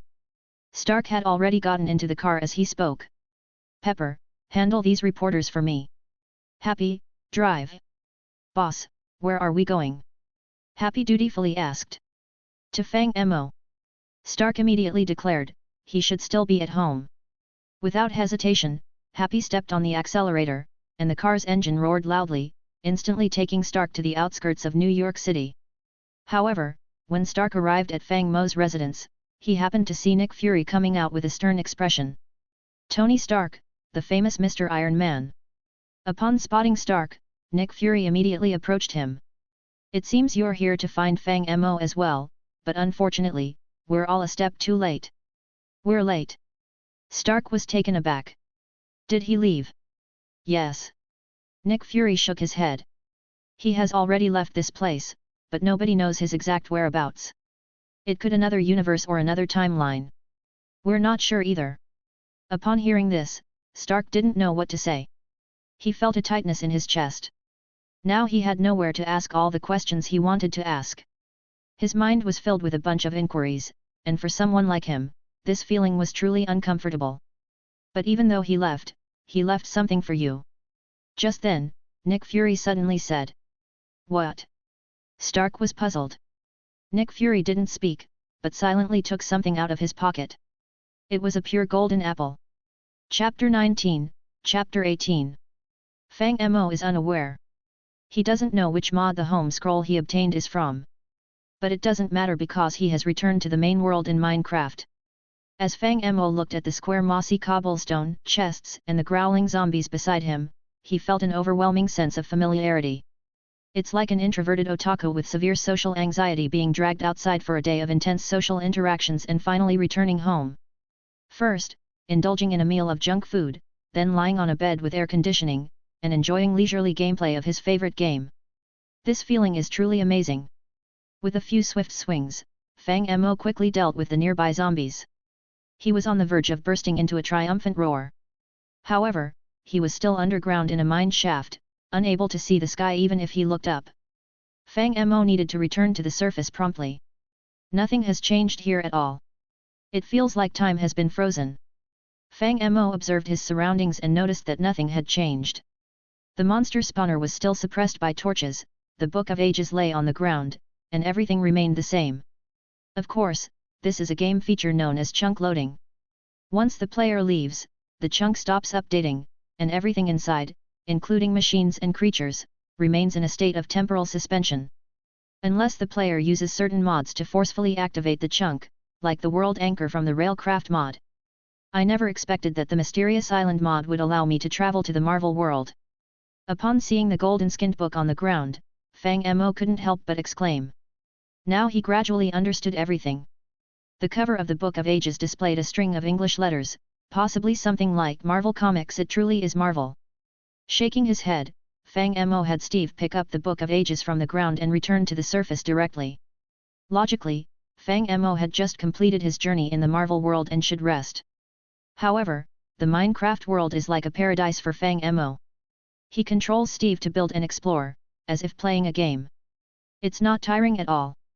On the contrary, it provides a relaxing feeling. Upon returning to the crude basement, Fang Mo wasted no time and immediately filled Steve's backpack with numerous pickaxes before heading back to the mine. There was no other choice. After all, Fang Mo detested the Great War in the Marvel world and had already dealt with Obadiah's Iron Monger, resulting in a rapid decrease in Steve's equipment durability. Especially the iron sword and shield, they were nearly worn out. It was necessary for him to quickly mine and equip himself, otherwise, he wouldn't feel secure. To be honest, the original survival mode was too easy for Fang Mo. In less than half a day, Steve had unearthed a substantial amount of ores from underground. He had obtained 6 or 7 stack of coal, 2.5 stack of iron ore, over 1 stack of gold ore, a variety of lapis lazuli and redstone, as well as copper, tin, aluminum and lead from the industrial and tinker's construct mods. Fang Mo even managed to find nearly half a stack of diamonds. Fortunately, during the lottery in the Marvel world, Fang Mo obtained the alchemy bag of equivalent exchange mod. Otherwise, the cobblestone he excavated would have been enough for Steve to make several trips back and forth. It turned out that the alchemy bag was somewhat useful, not as useless as Fang Mo initially thought. After acquiring enough minerals, Fang Mo commanded Steve to create over 10 furnaces, simultaneously smelting the minerals and converting cobblestone into stone to prepare building materials for constructing a house. While Steve busily smelted minerals and crafted armor, Fang Mo's main body began contemplating the next steps for development. Following a brief journey in the Marvel world, Fang Mo acquired several additional mods, more furniture, gravestone, Move Plus, Mysterious Island, Pam's Harvest Craft, Biomes O Plenty, Minimap, Avaricia, Chinese Translation, Tinker's Construct, Mutant Creatures, and Industrial Age mod. Among them, the first mods Fang Mo abandoned were the Industrial Age and Pam's Harvest Craft. The reason for abandoning the Pam's Harvest Craft mod had been mentioned earlier, and the reason for abandoning the Industrial Age mod was similar. As a large-scale technology mod, its internal crafting recipes were extremely complex, and Fang Mo currently lacked an auxiliary mod to view these recipes.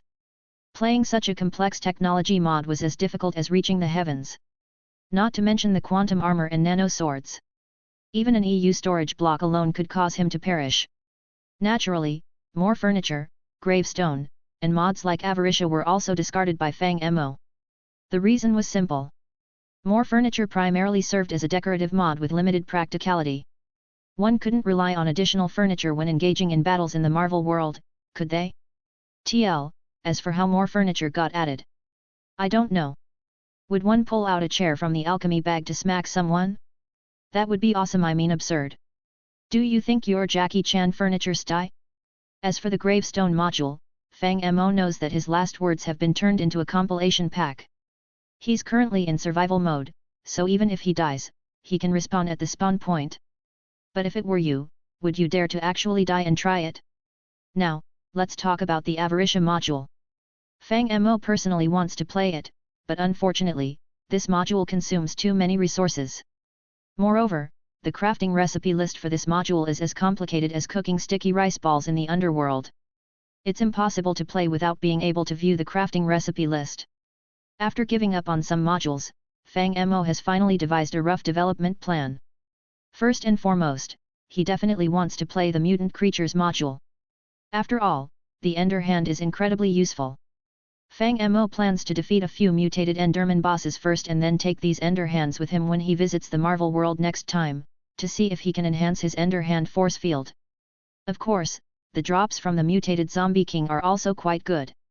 As for the Hulk Hammer and similar items, he thinks it would be interesting to have a showdown with Thor's Mjolnir when the opportunity arises. Apart from the Mutant Creatures module, Fang Mo is currently most optimistic about the Tinker's Construct module. This module adds numerous powerful weapons and tools to the game. However, the most important aspect is that it's incredibly easy to get started with this module. It even considerately provided Fang Mo with a Tinker's Construct manual. Chapter 20, Chapter 19. Fang Mo gazed at the Tinker's Construct guide nestled in Steve's inventory, unable to suppress a sigh. In the old days, when Fang Mo and his friends ran a server together, he didn't think much of it. But now, after losing the ability to view crafting recipes, Fang Mo finally realized the true value of this considerate mod with its built-in guide. True to its name, Tinker's Construct focuses on the art of tool making and smelting, introducing a plethora of new minerals, metals, and tools to enrich gameplay. All tools in Tinker's Construct consist of distinct components.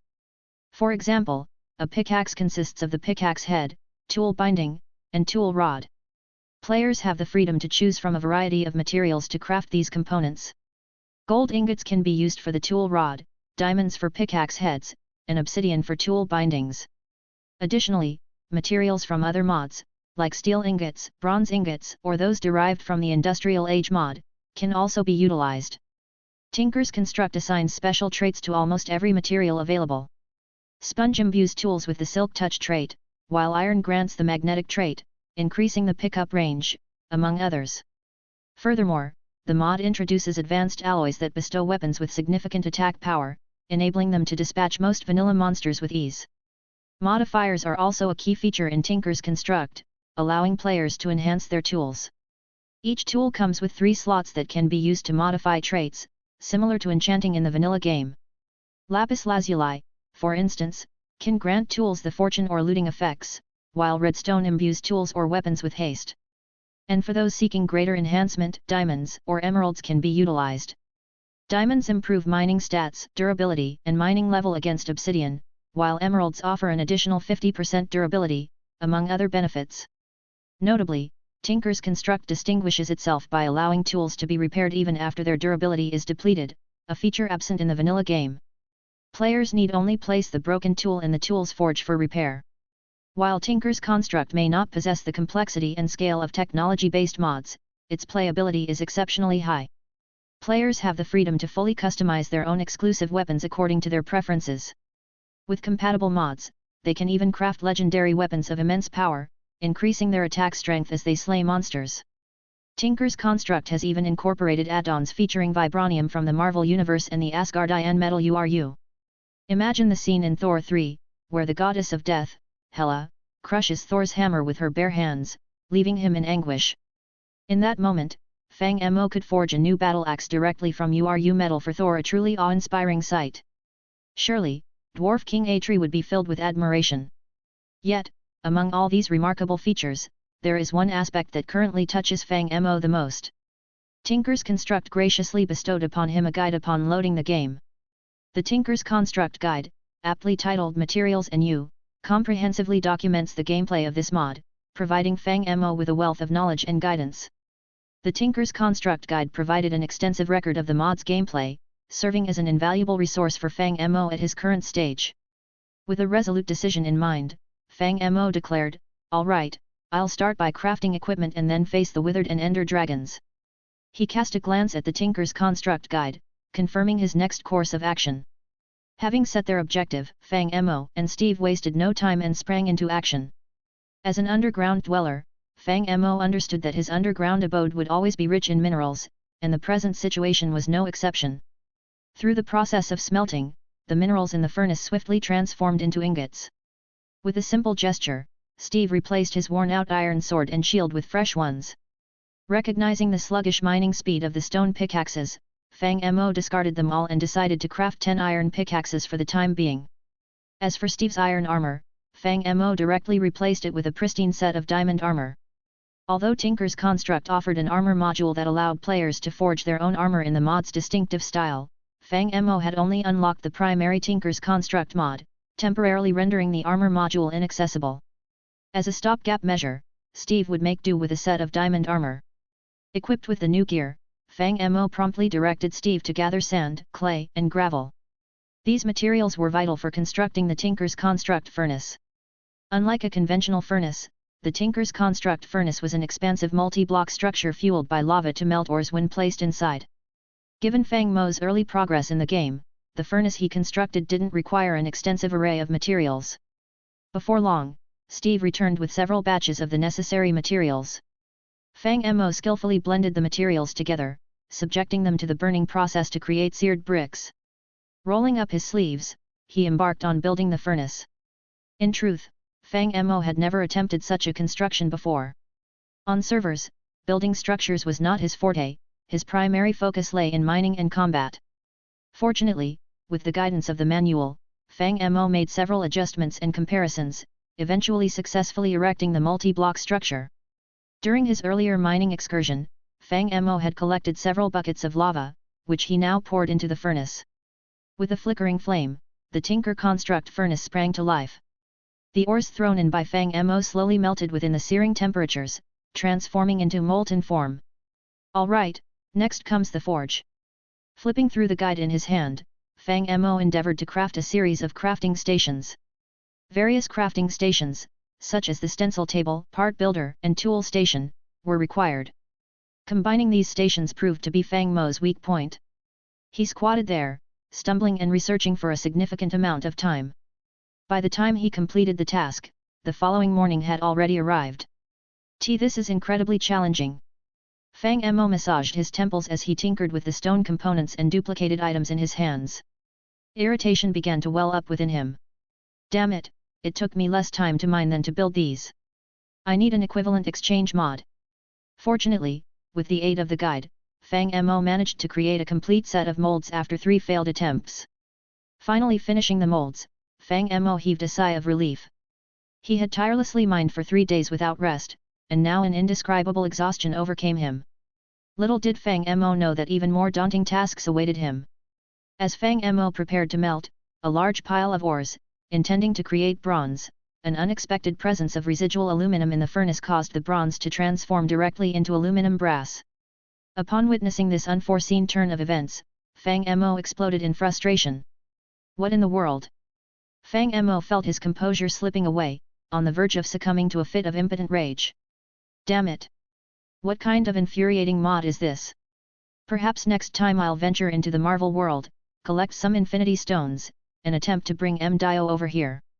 Ugh, this won't do, this damn mod is unplayable.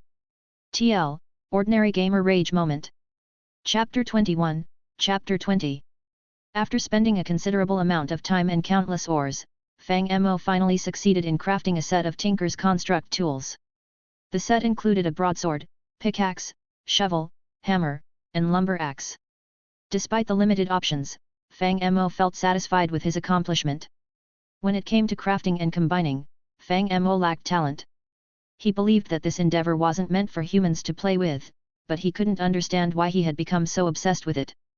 He wondered if there was something seriously wrong with his brain. To be honest, Fang Mo nearly exhausted himself in the process of making this tool set. Despite the guide provided by the mod, Fang Mo, the combination idiot, found the complex procedures repulsive. It had reached a point where he was experiencing delusions. This greatly nauseated Fang Mo. He felt numb for several days, to the extent that he didn't even touch the crafting table during that time. However, this doesn't mean he was being lazy.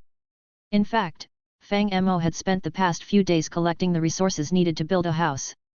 While making tools, he had ventured into the nether to find cobalt and ardite metals. From his perspective, he had already surpassed the early game stage. With an abundance of resources, it was time to construct a beautiful and spacious house for himself. Living in the dark underground basement only worsened his mood. Admittedly, Fang Mo wasn't skilled in construction, but building a house seemed more appealing than studying combining recipes. After all, given the choice, Fang Mo decided to build a house. Even if it turned out to be as small as a matchbox, what did it matter? He was the only living person in this world, so there would be no one to mock him. Let's get it done. Fang Mo promptly took control of Steve and began working. However, before he could start building the house, he needed to prepare the terrain. Fang Mo used to be in a forest, but he had almost completely cleared it now. The terrain had transformed into small hills, and his current task was to level the high areas and fill in the low ones. In simple terms, he needed to create a large flat area. This was no small undertaking. Fortunately, Fang Mo now possessed the tools. His pickaxe had a reinforced pink alloy rod and a cobalt binding, making it lighter and more efficient. And as for the pink alloy, this pink alloy, also known as alumite, was created by melting obsidian, aluminum, and iron. It possessed the traits of reinforcement 3. Fang Mo had also enhanced the tool twice, giving it 5 levels of reinforcement, making it unbreakable. No matter how roughly Fang Mo used it, it would not lose durability. With this unbreakable equipment, Fang Mo quickly flattened a large area of the terrain. Then, he enclosed the entire flat area with fences and placed torches throughout before starting to construct the main structure of the house, piece by piece. Fang Mo planned to build a 2-story building for himself, complete with an attic and 2 basement levels. However, he wasn't particularly skilled in construction. Despite using a significant amount of wood planks, stone, and stone stairs, the finished house's appearance was somewhat lacking. How should I put it? Even houses built by villagers themselves might look better than this. Nevertheless, Fang Mo wasn't bothered. On the contrary, he appreciated the large house he had built with his own hands.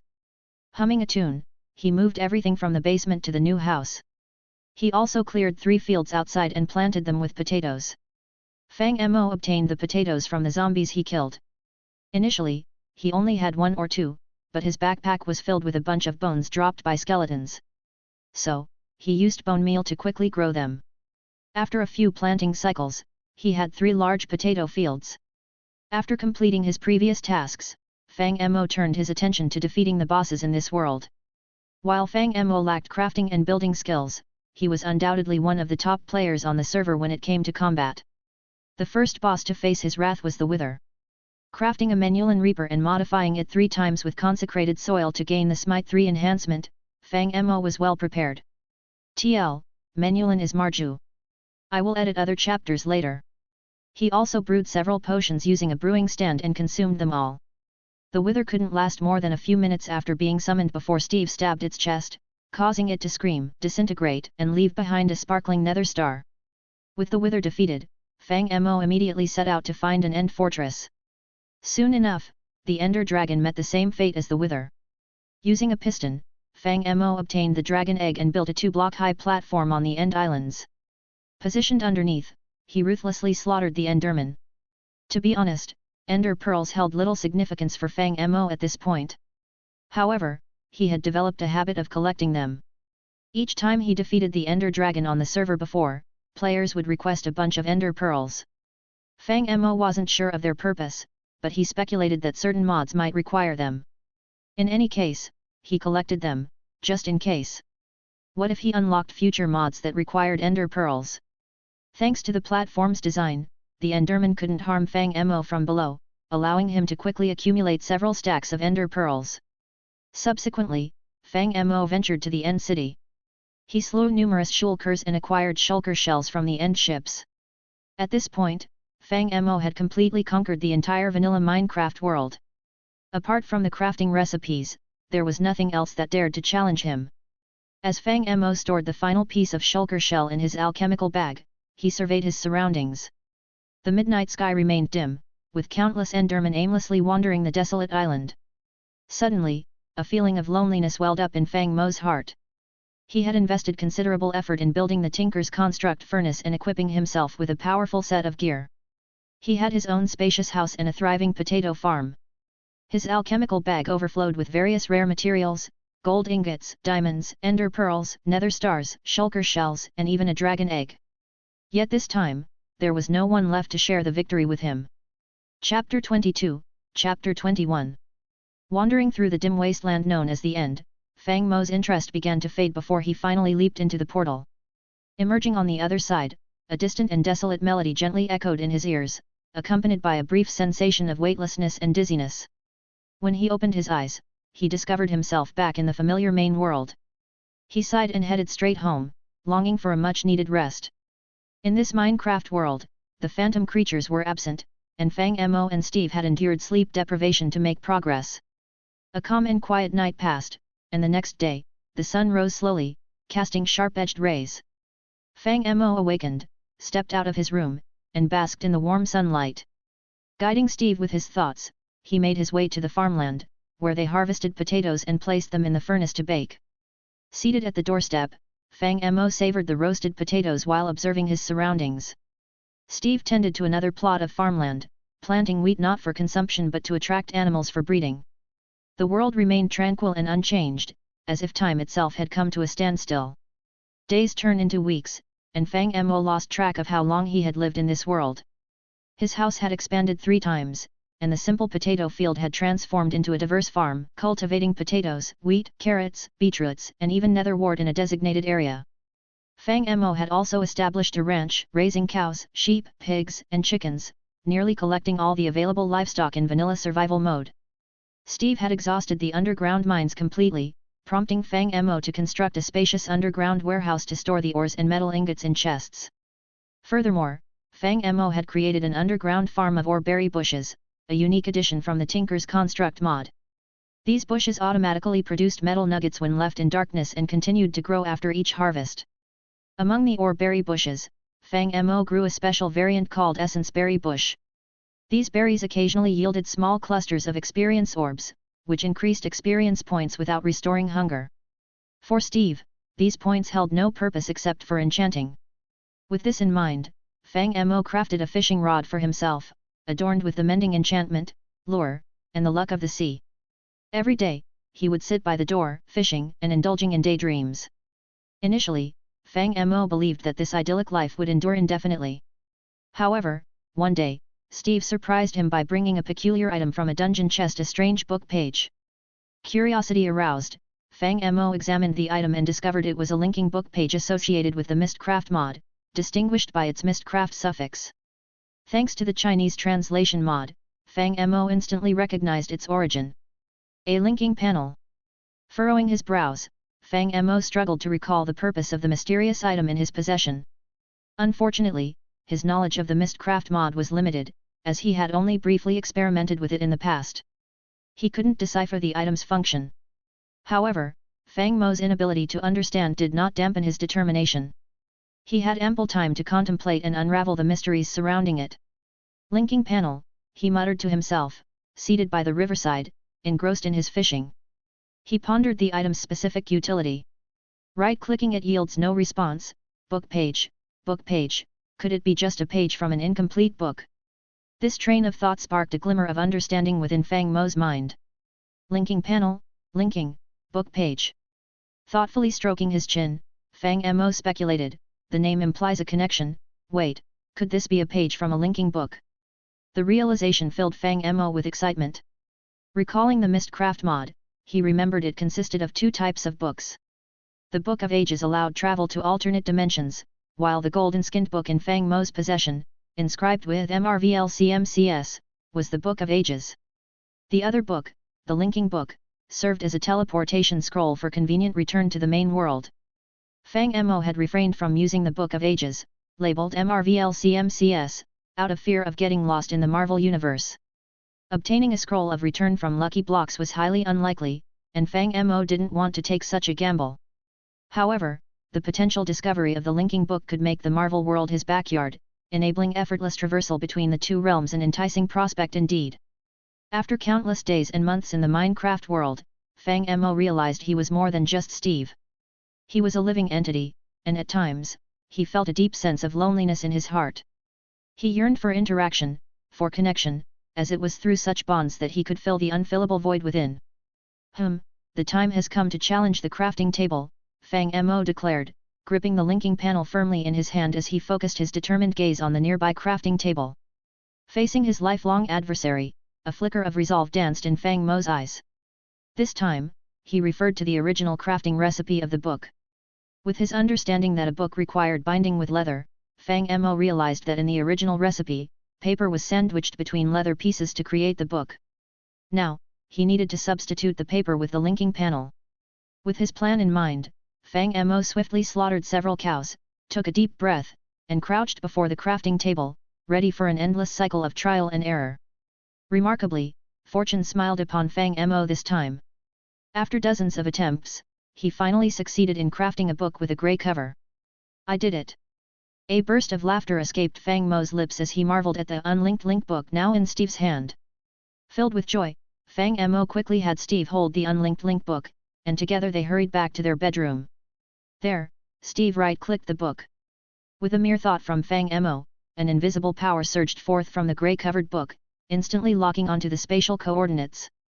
The book's cover transformed into a serene shade of green. In the blink of an eye, the book's name changed from Unlinked Link Book to Linking Book. Chapter 23, Chapter 22.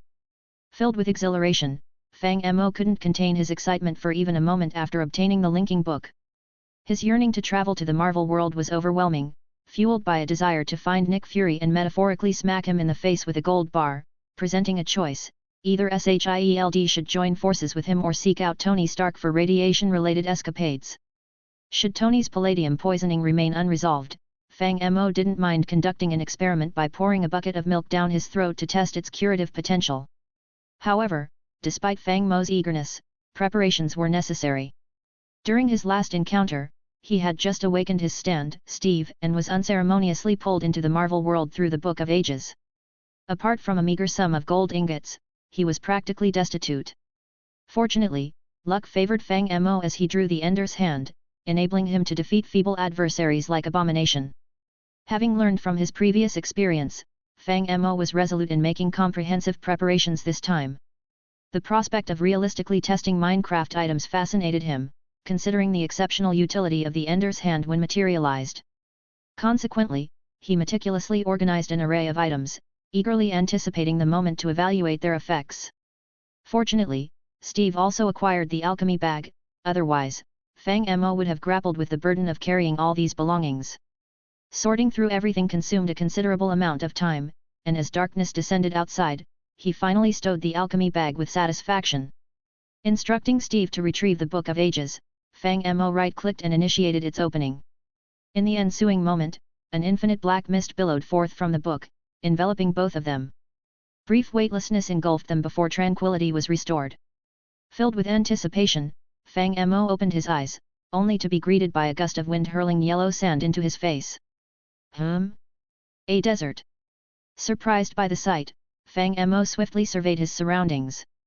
Indeed, he found himself amidst a desert-like expanse, adorned with several sand dunes and struggling, withered yellow plants. The encompassing darkness limited his vision, permitting only a vague glimpse of a faint light in the distance, reminiscent of a camp or something similar. Have I ended up in Afghanistan again?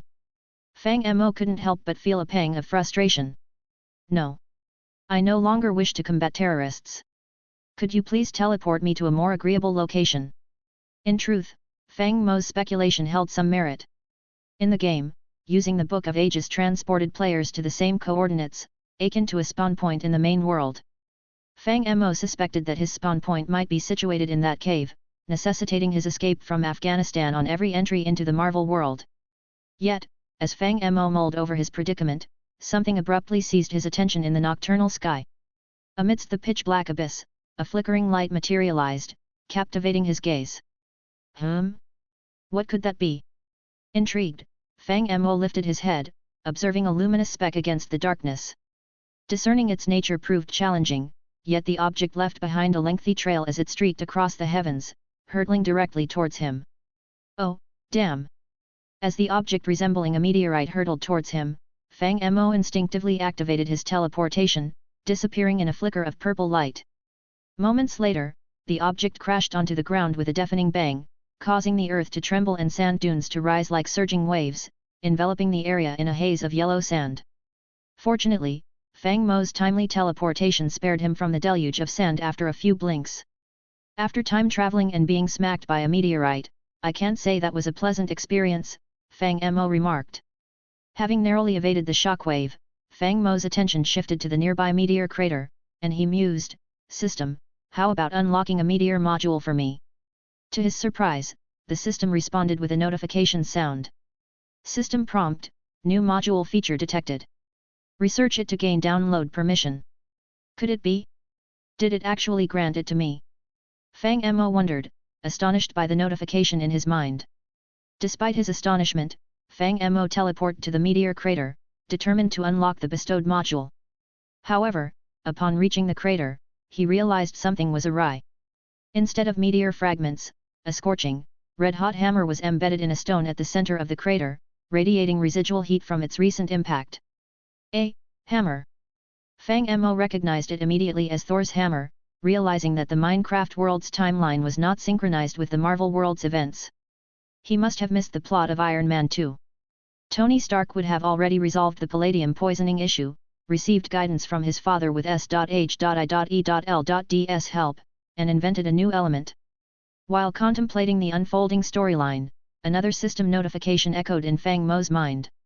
System prompt, new module feature detected. Research it to gain download permission. Fang Mo found himself momentarily puzzled by the unexpected reminder. The object in the crater was clearly not a meteorite, yet the system persisted in offering new module permissions, leaving him perplexed. What kind of module could be unlocked here? Perhaps a hammer mod? Setting aside his musings, Fang Mo extended his hand toward Thor's hammer. As his hand made contact, the system emitted another notification sound. System prompt: the internal structure of godly metal, URU has been comprehended. You have gained 30% download permission for a new module. Finally understanding the situation, Fang Mo realized that the new module had nothing to do with the hammer itself. It likely involved expanding the array of blacksmith's alloys or a similar aspect.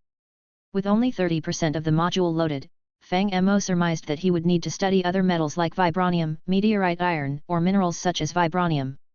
With these thoughts in mind, Fang Mo retrieved his cell phone and dialed Nick Fury's number. Fang Mo. Nick Fury's voice sounded surprised as he answered the call. When did you return?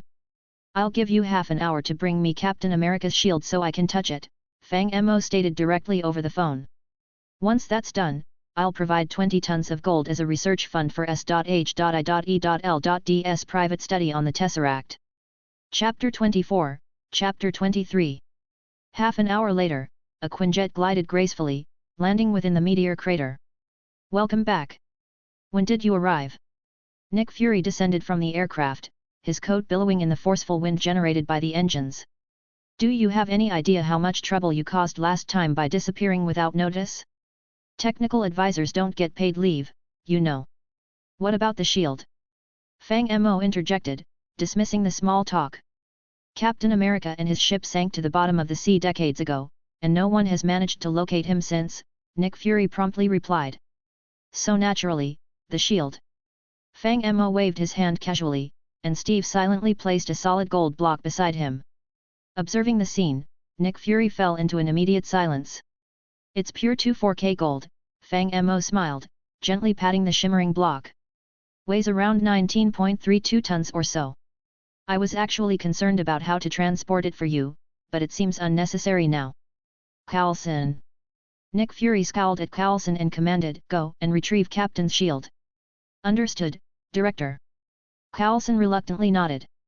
Being a devoted fan of Captain America, he truly didn't want anyone else to touch that shield. However, he understood the nature of his director, leaving him no other choice. The offer was too tempting. Who could resist the allure of an entire block of gold? Soon, the shield, adorned with the flag, was brought before Fang Mo. Now, if I may ask.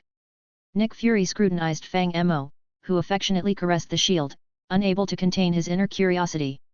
What exactly do you plan to do with that shield? Is it connected to that hammer over there? Indeed, as soon as Nick Fury disembarked from the plane, his eyes fixated on the hammer within the meteor crater. The crater lacked meteors but harbored a mysterious hammer. Coupled with Fang Mo's sudden appearance and his request for Captain America's shield, Nick Fury instinctively linked these occurrences together, suspecting Fang Mo's involvement in all of this. I'm currently delving into advanced alchemy and require rare metals for my research, Fang Mo replied, unable to disclose the truth, knowing that nobody would believe he had unlocked the mod. Thus, while tenderly stroking the shield, he rambled, "Well, I'm almost a master at it." As he spoke, a system prompt resonated in Fang Mo's mind. System prompt: you have achieved mastery over the internal structure of vibranium and adamantium, granting you 50% download permission for new mods. Upon hearing the system prompt, Fang Mo finally released his grip on the vibranium shield. The information provided by the system aligned with his expectations. Vibranium, adamantium, and URU had granted him a total of 80% download permission, implying he still required an additional 20% to complete the downloads. He estimated that studying metals like palladium and meteorite iron would be necessary. Do you know where I can find meteorite iron? With this thought in mind, Fang Mo turned directly to Nick Fury and inquired, if there's tiberium, Valyrian steel, lava crystal, abyssal metal, or zero element available, that would be helpful too. I haven't even heard of those things, Nick Fury responded. So you have no intention of explaining the current situation? The meteor crater and the mysterious hammer, are they your doing? Did you return solely to cause trouble for me?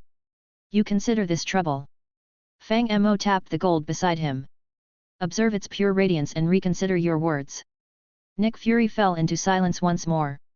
Director, if this thing is actually gold, our Quinjets might not be able to transport it, Coulson couldn't help but remind.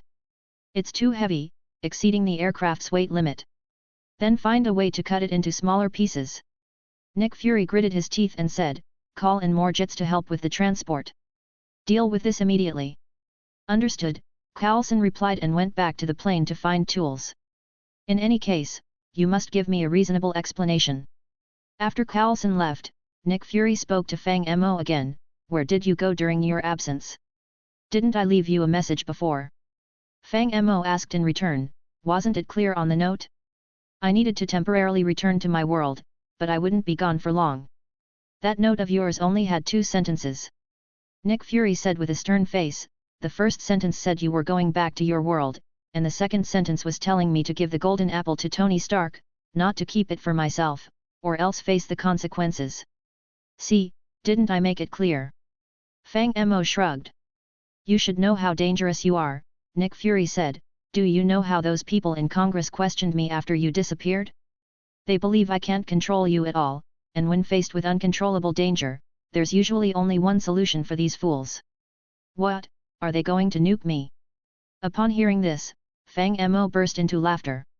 Do they really think nukes would work on me? Believe me, if these people dare to offend me, I can easily find a way to destroy this world. On this point, Fang Mo wasn't lying. After all, there were too many things in the MC mods that could destroy the world. The destruction factor of the Mysterious Island, Bacteria mod, the Disaster Bucket mod, the Dragon from Fire and Ice mod, or just summoning a boss similar to a Titan. Wasn't it simple for Fang Mo to act like a mischievous child?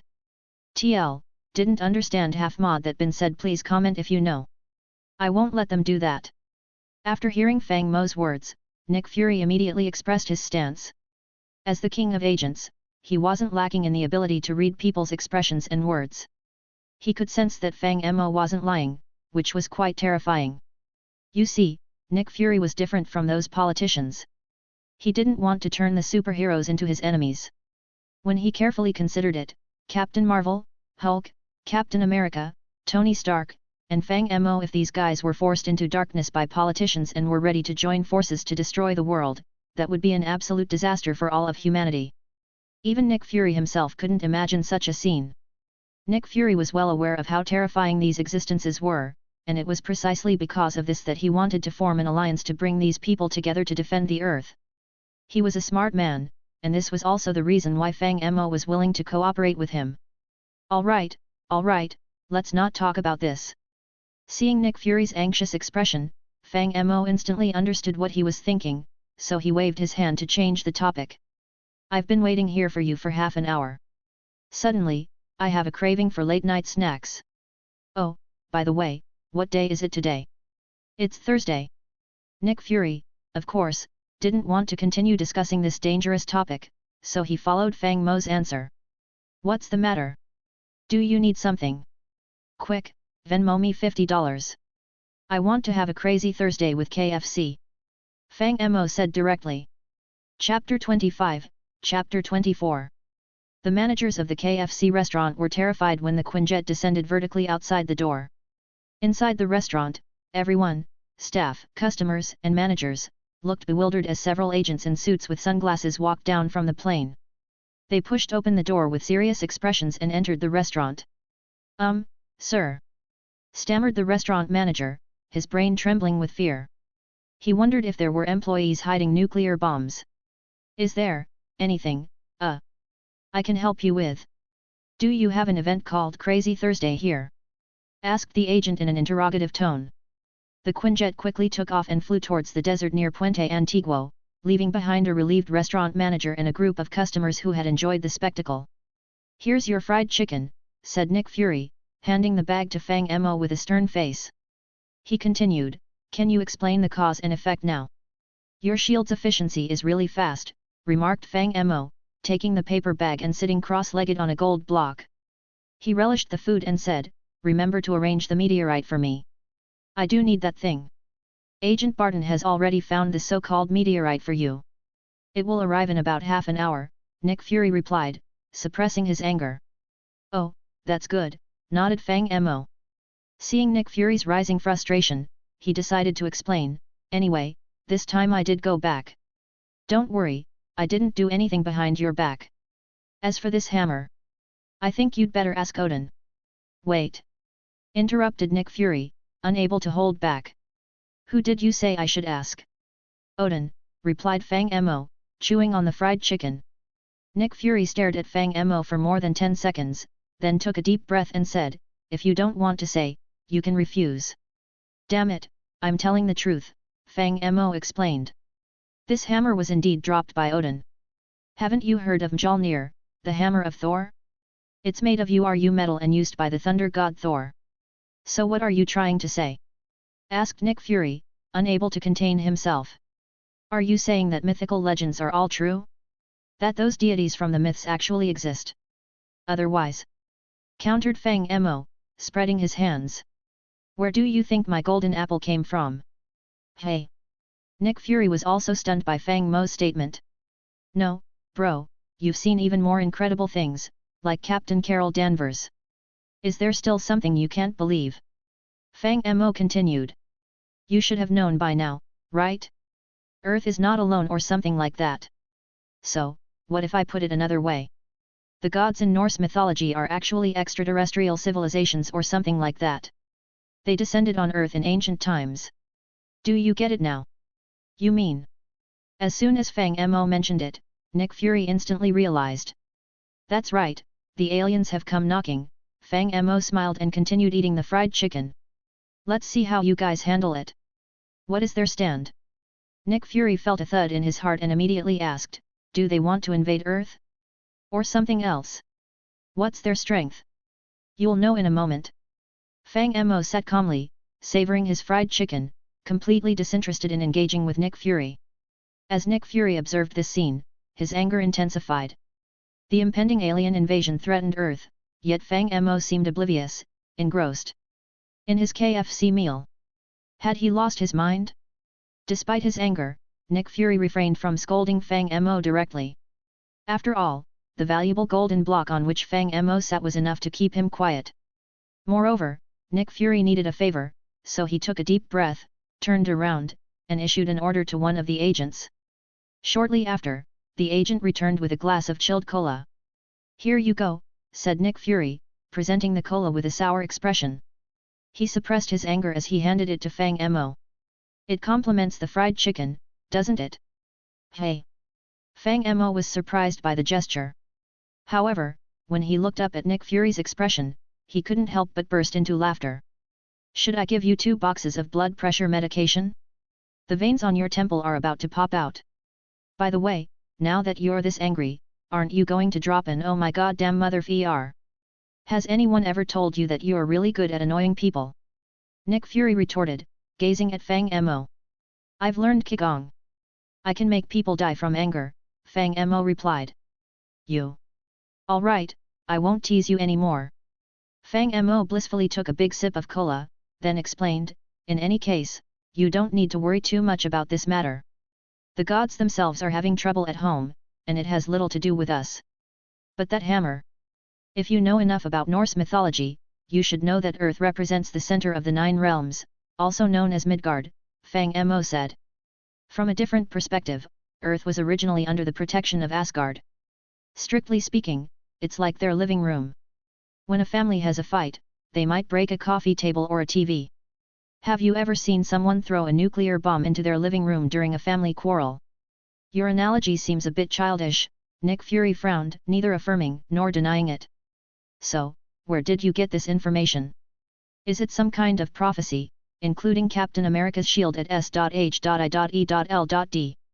"It's a transcendent prophecy," Fang Mo shrugged and continued to boast. "It's a power similar to the Eye of Fate, capable of observing the general flow of parallel worlds and timelines. But since you're a muggle, even if I tell you, you wouldn't understand. What should we do now, then?" Nick Fury remained skeptical of Fang Mo's words.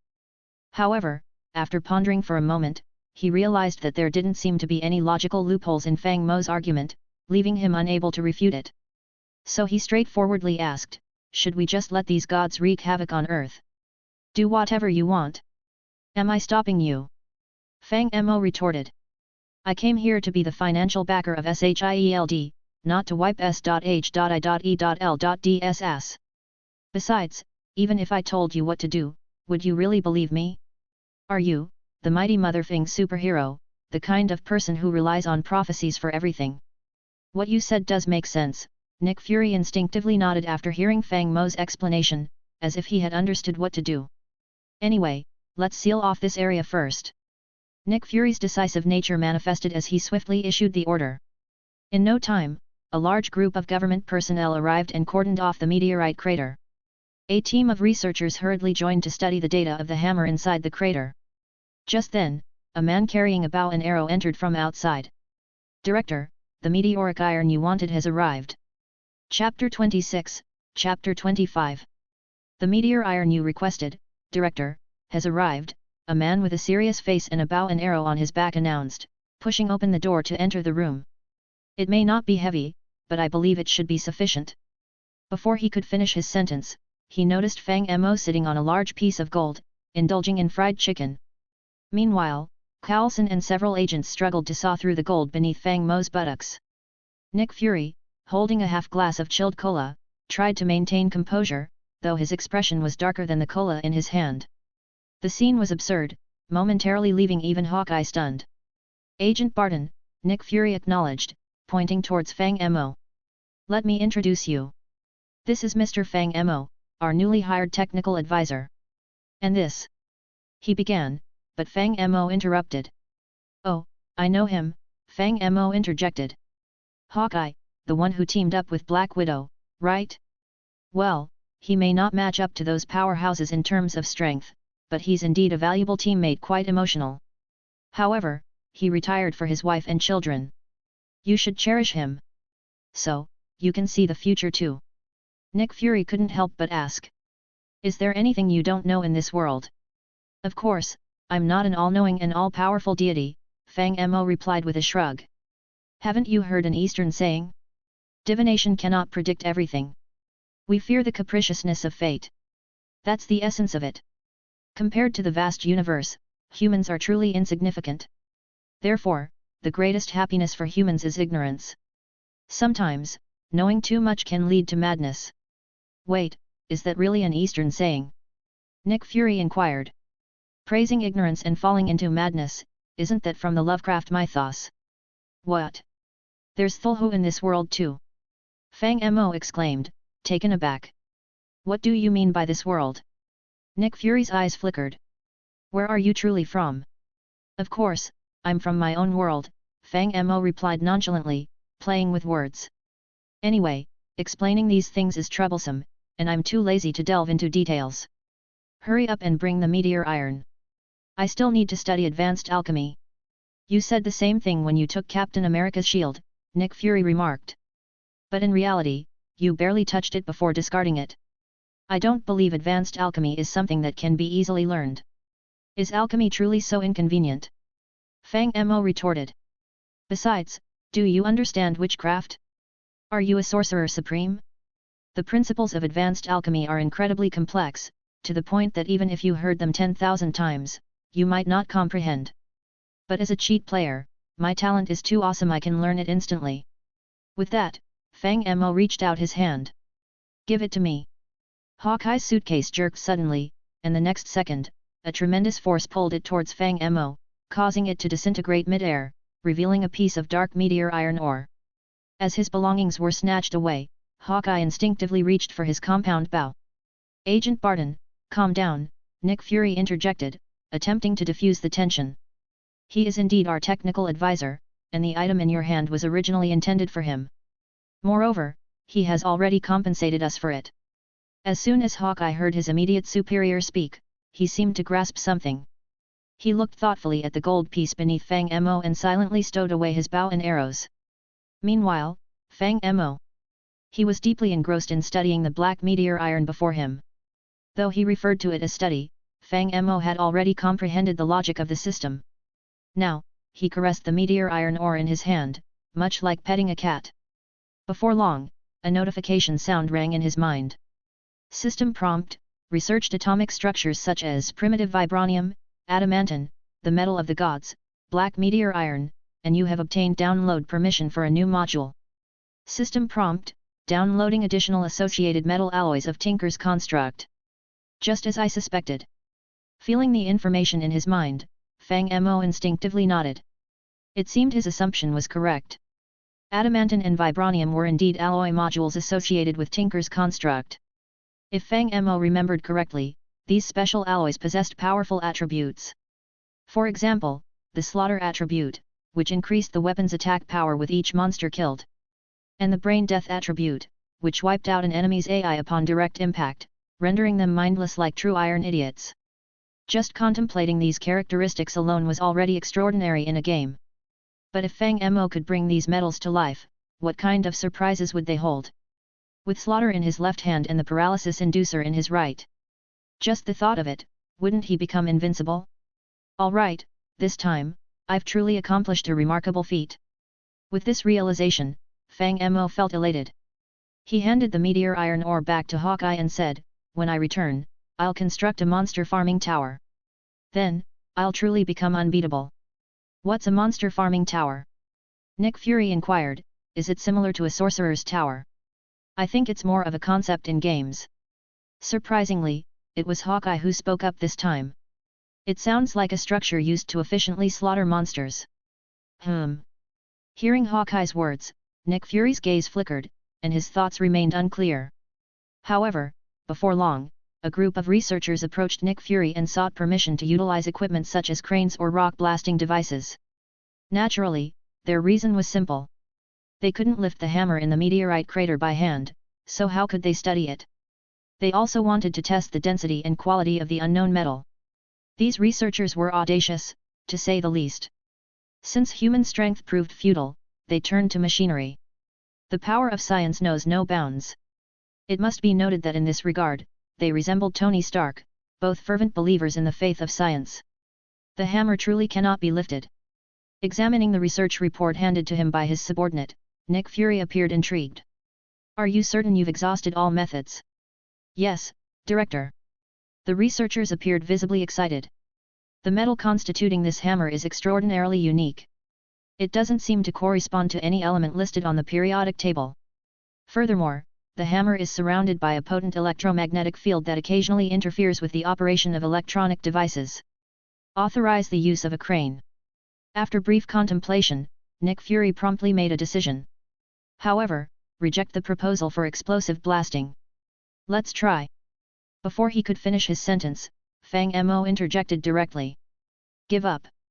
It is said to be forged from the core of a dying star, infused with Odin's divine magic. Scientific methods won't succeed. Not even a 100,000 ton crane could budge it." "Oh, is that so?" Upon hearing Fang Mo's words, Nick Fury seemed to remember something suddenly. He turned directly to Fang Mo and inquired, "Since scientific methods are futile, what about you? Can you lift it?" Chapter 27, Chapter 26. "You claim to be a genius sorcerer, don't you?" Nick Fury observed Fang Mo with curiosity and inquired, "Can you decipher Odin's magic and wield this hammer?" Fang Mo, upon hearing the question, instinctively touched his chin. Undoubtedly, he held a keen interest in Thor's hammer. After all, he had traversed into the Marvel Universe with a burning desire to experience those iconic moments. And you should be aware that it is Thor's cherished Mjolnir, the hammer of the gods. Who could resist the temptation to lift it? "I can lift it," Fang Mo promptly declared, rolling up his sleeves. As an avid reader of the original work, he possessed an understanding of Thor's hammer's capabilities. Odin's enchantment dictated that only individuals of noble character, compassionate heart, and the potential to ascend to the throne of Asgard could heft it and harness the power of thunder. In the original narrative, Captain America, Steve Rogers, proved worthy and lifted the hammer of Thor during the climactic events of Avengers: Endgame. Empowered by the URU hammer and his vibranium shield, he delivered mighty blows to Thanos, leaving the audience in awe. Marvel's Captain America truly deserved recognition for his extraordinary combat prowess. Of course, certain viewers speculated that Black Widow, Natasha Romanoff, might also possess the ability to lift Thor's hammer, yet the original work remained inconclusive on this matter, so let us not delve into it here. Drawing from these examples, it could be inferred that lifting the hammer necessitated an unblemished character. After contemplation, Fang Mo concluded that he might not excel in this particular aspect. Although he had fervently pledged his loyalty to righteousness and renounced vices like gambling and drug use, would his commitment suffice? Fortunately, Fang Mo had Steve as a backup. As the custodian of the MCU realm, Steve wielded powers akin to those of deities. He stood as an unparalleled force, capable of carrying half the moon in his backpack while moving with astonishing agility. Fang Mo mused that since Thor's hammer was forged from a dying star and the moon held celestial status, they shared similarities, didn't they? With this notion in mind, Fang Mo's focus shifted, and Steve materialized behind him like a specter. However, before resorting to Steve, Fang Mo resolved to test his own mettle. He extended his hand and grasped the hammer's handle with deliberate slowness. In an instant, a purple aura enveloped him, and the colossal strength required to lift tens of tons surged through his being. Alas, Odin's enchantment proved indomitable. Fang Mo's legs sank into the ground, yet the hammer remained steadfast. Even his attempt to rend the rocks beneath the hammer was futile, thwarted by an imperceptible force. The presence of divine power was unmistakable. Unable to do it, Nick Fury inquired directly, witnessing the scene. Even you cannot lift this artifact. Silence. Refrain from doubting my abilities. Fang Mo retorted angrily, seizing control of Steve without delay. Steve, now equipped with a pickaxe, commenced digging beneath Thor's hammer. Fractures spider-webbed across the rocky surface, until finally, with a resounding crash, the entire foundation vanished. The hammer of Thor lost its support and descended to the ground. However, in that critical moment, without warning, it appeared as if the hammer transformed into a dropped item, instantaneously absorbed into Steve's being. In its wake, another hammer materialized in his inventory. Nick Fury, astonished by the sight, queried, "Where did the hammer go?" Fang Mo remained silent, completely engrossed in examining the hammer within Steve's inventory. To be honest, it was Steve's first time collecting resources from the real world, and even Fang Mo himself was mildly surprised as he quickly assessed Thor's hammer. However, something strange occurred. The hammer's name in the inventory appeared as Thor's hammer, but the rest of the description, including the suffix, constantly transformed into incomprehensible gibberish. Fang Mo attempted to make Steve use the hammer, but all his efforts were in vain. No matter if he left-clicked or right-clicked, it seemed as if the item had no presence in his hand at all. It rendered the hammer utterly useless, giving Fang Mo a sensation similar to encountering unfinished mods in Minecraft, where test items lacked functionality. After pondering for a moment, Fang Mo instructed Steve to return the hammer to him. This time, the process went more smoothly. The materialization of Thor's hammer didn't occur, as it already existed as a tangible item in the real world. Yet, the moment Fang Mo picked it up, a powerful gravitational force surged forth. Instinctively, Fang Mo released his grip, and with a heavy thud, the hammer fell to the ground. Fang Mo stared at the fallen hammer, frustration welling up within him. Indeed, let's just destroy this thing. Damn it, where's my lava? Hold on. Observing this scene, Nick Fury quickly raised his hand to his forehead and cautioned, "Didn't you just lift it? And you claim it's Thor's weapon? Aren't you afraid of angering the gods if you destroy it? It would have been destroyed sooner or later." As he spoke, Fang Mo directed Steve to dig a pit and prepare to pour lava.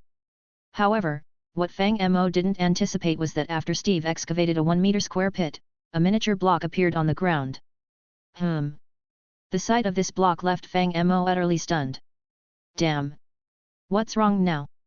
Nick Fury was thoroughly bewildered. He even began to entertain the idea that the hammer might be cursed, causing anyone who lifted it to lose their sanity. Otherwise, why did Fang Mo keep experiencing these unexpected surprises? It's nothing. How is this even possible? Gazing at the small block on the ground, Fang Mo was genuinely astounded. It didn't possess this functionality before, and my stand wasn't hit by arrows. How did it suddenly evolve? Can you please express yourself in a way that others can understand? At this point, Nick Fury couldn't see Steve or the shrunken block. He couldn't help but rub his forehead. One moment you're digging holes, the next you're talking to yourself. I'm starting to question your sanity. Should I call a psychiatrist for you or perhaps administer a sedative? Just wait a moment before speaking. It seems I've stumbled upon the secrets of sorcery. Naturally, Fang Mo had no time to pay attention to Nick Fury. After all, Steve's ability to gather resources in this world held immense significance. He needed to study it immediately. With a wave of his hand, Fang Mo abruptly interrupted Nick Fury's questioning. And then, Fang Mo took control of Steve, striding toward the shrunken block. With a swift whoosh sound, the block was absorbed into Steve's being. At that precise moment, upon glimpsing Steve's inventory, Fang Mo finally comprehended the situation, his face filled with astonishment. Chapter 28, Chapter 27. A moment of realization dawned on Fang Mo's face as he glanced at the items in Steve's backpack. So, that's how it works. This thing actually functions like this. Indeed, Fang Mo had now grasped the concept. The blocks that Steve absorbed into his body, similar to Thor's hammer in the past, were called dirt as an item name. However, everything, including the suffix, was a garbled mess. Fang Mo attempted to have Steve dig the ground beside him. Soon, a 1x1 square pit reappeared on the ground, and Steve successfully picked up another dirt block. However, this item was also a chaotic mess, and the main issue was that it couldn't be stacked. Each dirt block occupied a single slot in the backpack. Carefully observing these two dirt blocks, Fang Mo noticed some differences. The first one seemed to contain more sand, while the second one faintly revealed small stones. From this observation, Fang Mo had already deduced the underlying principle. Firstly, Steve's pickaxe was an enhanced Tinker Construct Silky Jewel pickaxe, equipped with the Silk Touch attribute. Fang Mo speculated that collecting resources in the real world wasn't impossible, but it required precision. Otherwise, the blocks would only be destroyed, similar to digging snow barehanded in a game where nothing drops. Moreover, resources in the real world were unique, which differed from the Minecraft world. Items in the Minecraft world were highly pure, with gold blocks, iron blocks, and other materials possessing a purity level of 100%. Dirt, sand, and similar blocks followed the same pattern. In the real world, this meant that the blocks in the Minecraft world were measured with near-atomic precision. Each droplet of liquid, clump of soil, and even fine grain of sand had identical internal structures. Only then could Steve's backpack stack them together. However, the real world operated differently. If Steve started digging in New York, he would encounter concrete, asphalt, followed by layers of soil mixed with cables, pipelines, and construction debris. Steve's backpack couldn't stack these elements together due to the mismatched internal data of the items. Although they were both dirt blocks, one contained a significant amount of construction waste while the other was predominantly sand. How could Steve's backpack combine them? And how would they be separated later? Excellent, I'm starting to understand everything. With this newfound understanding, Fang Mo felt relieved. He hadn't anticipated uncovering yet another facet of Steve's abilities. It seems our technical advisor has revealed another secret of magic, Nick Fury chimed in, noticing Fang Mo's delighted expression. How do you feel? Are you ready to proclaim I have achieved greatness once again? Regardless, I have indeed overcome a challenging obstacle. Fang Mo was in high spirits and paid no mind to Nick Fury's sarcasm. You seem to be in a good mood, Nick Fury remarked. Let's revisit the topic of the hammer. I suggest you refrain from destroying it. It's just a worthless hammer. I couldn't care less. Fang Mo waved his hand nonchalantly. As powerful as Thor's hammer may be, can it surpass the might of the Tinker's Construct hammer? How about acquainting yourself with the Infinity Hammer? A single strike can shatter planets, even the core of a star can be obliterated. What kind of terrifying thing is that? Nick Fury asked, palm on his forehead. Is it also a weapon of the gods? No, Fang Mo replied, shaking his head. It belongs to me. There was a brief silence before Nick Fury finally spoke, are you serious? Of course, but for now, I can't make it, Fang Mo waved his hand dismissively. That thing is beyond the capabilities of an ordinary person. I've been playing, Minecraft for so long, and I've never seen anyone dare to grind endless purely by hand. Without guidance or the necessary tools, it's impossible to create. It sounds incredibly dangerous, Nick Fury remarked. So, is your true goal to create a sorcerer artifact called the Infinity Hammer? Don't worry, I don't have the mindset of a supervillain, Fang Mo reassured, fully understanding Nick Fury's concerns. He smiled and added, I'm mainly here to enjoy the luxuries of the capitalist life. Destroying the world, there's no benefit in that. Only fools would engage in such endeavors. Aliens don't share the same perspective, Nick Fury countered. The power struggles between galaxies are unsettling. I've personally witnessed the horrifying consequences. Frankly, they can destroy us without any reason. While what you say is true, it's not entirely their fault, Fang Mo interjected. Why?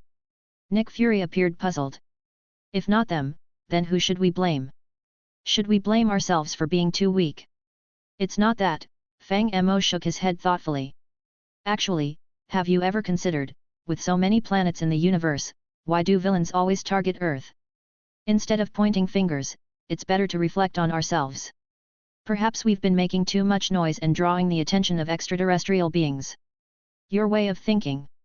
Nick Fury's expression turned dark as he listened. I'm being serious here. Can't you take this seriously? I'm not arguing, Fang Mo responded directly.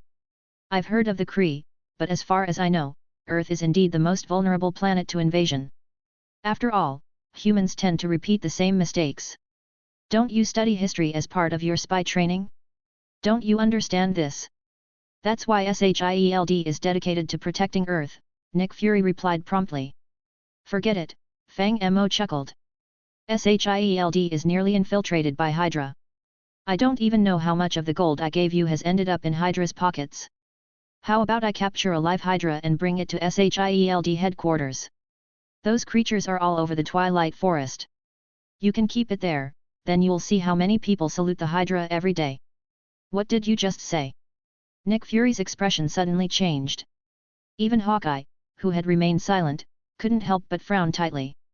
Are you sure about what you're saying? Nick Fury's demeanor became serious, his face stern. He asked with determination, is there any way to obtain their membership list? Acquiring the list is quite challenging, Fang Mo couldn't resist mocking. Have you ever come across a fortune teller who can predict the winning numbers for the next lottery? In that case, we'll find a way to at least. Nick Fury furrowed his brow, but before he could finish his sentence, Fang Mo's attention was once again diverted by a system prompt. System prompt, Tinker's Construct Taiga add-on alloy downloaded. Do you want to load it? Chapter 29, Chapter 28. System prompt, Tinker's Construct Taiga add-on alloy downloaded successfully loaded. System prompt, since you have downloaded and activated a new module, you have obtained a lucky block. This lucky block will randomly provide an item from any known module. Accompanied by an electronic notification, a lucky block materialized in Steve's inventory. Enthralled by the sight, Fang Mo shifted his attention to the lucky block. As a player, he couldn't resist the temptation of opening it and receiving a prize. While Fang Mo prepared to revel in the excitement of the lottery, Nick Fury became increasingly agitated. Fang Mo had abruptly ceased speaking, causing him frustration. Nick Fury's thoughts were consumed by the fact that Hydra agents had infiltrated his organization and even taken control of his hometown. What infuriated him the most was that he still had to pay them salaries. The mere thought made him restless. Can you gather information about their leader? Nick Fury couldn't help but ask.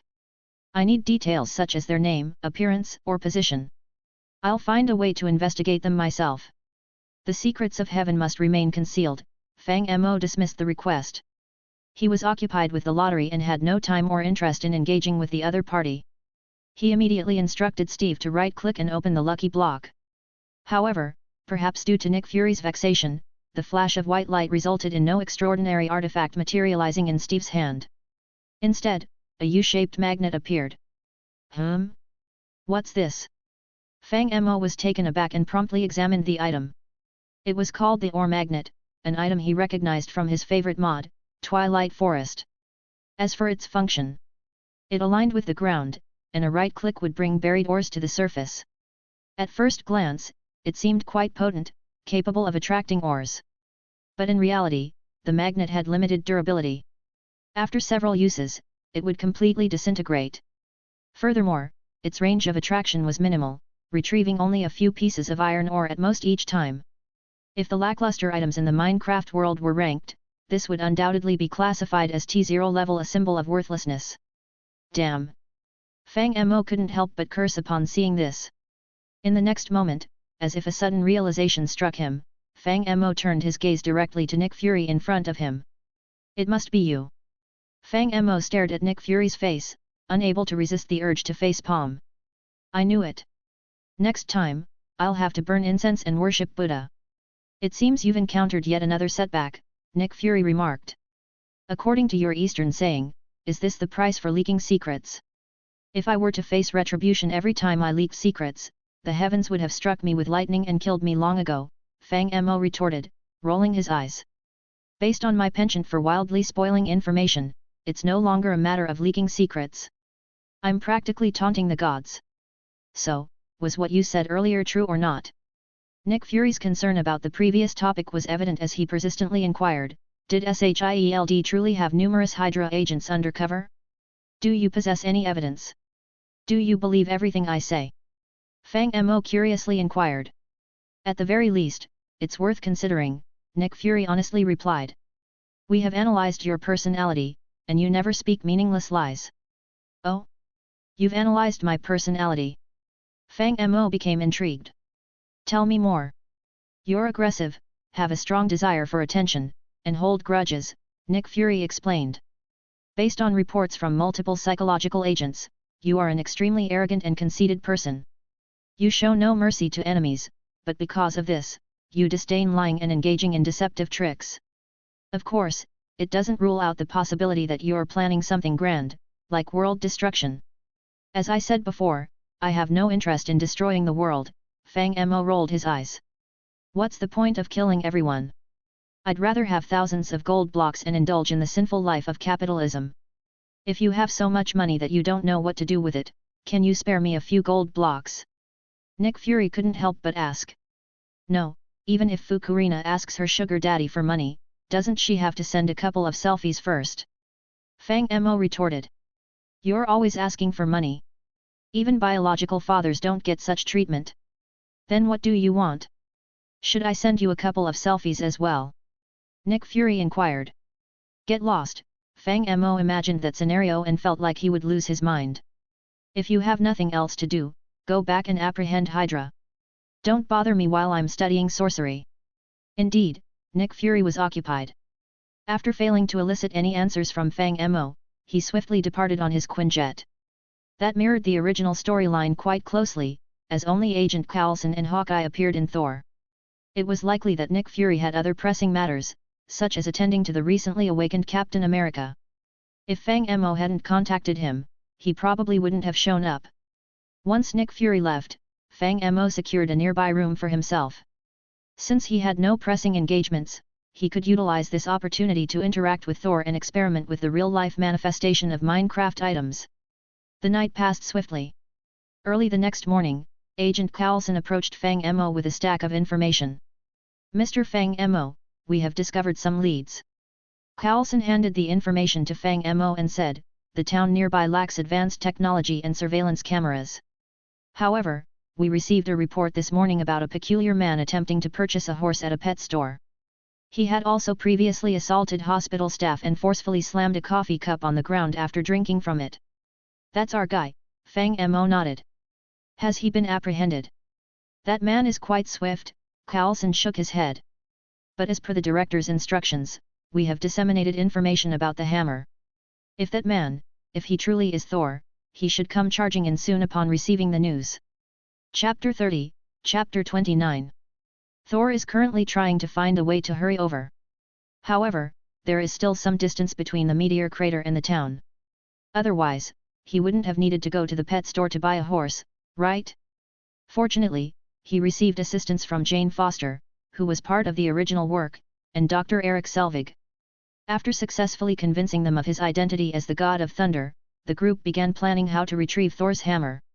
Meanwhile, on their side, they were making plans, and Fang Mo took the opportunity to study the experiment of materializing Minecraft items.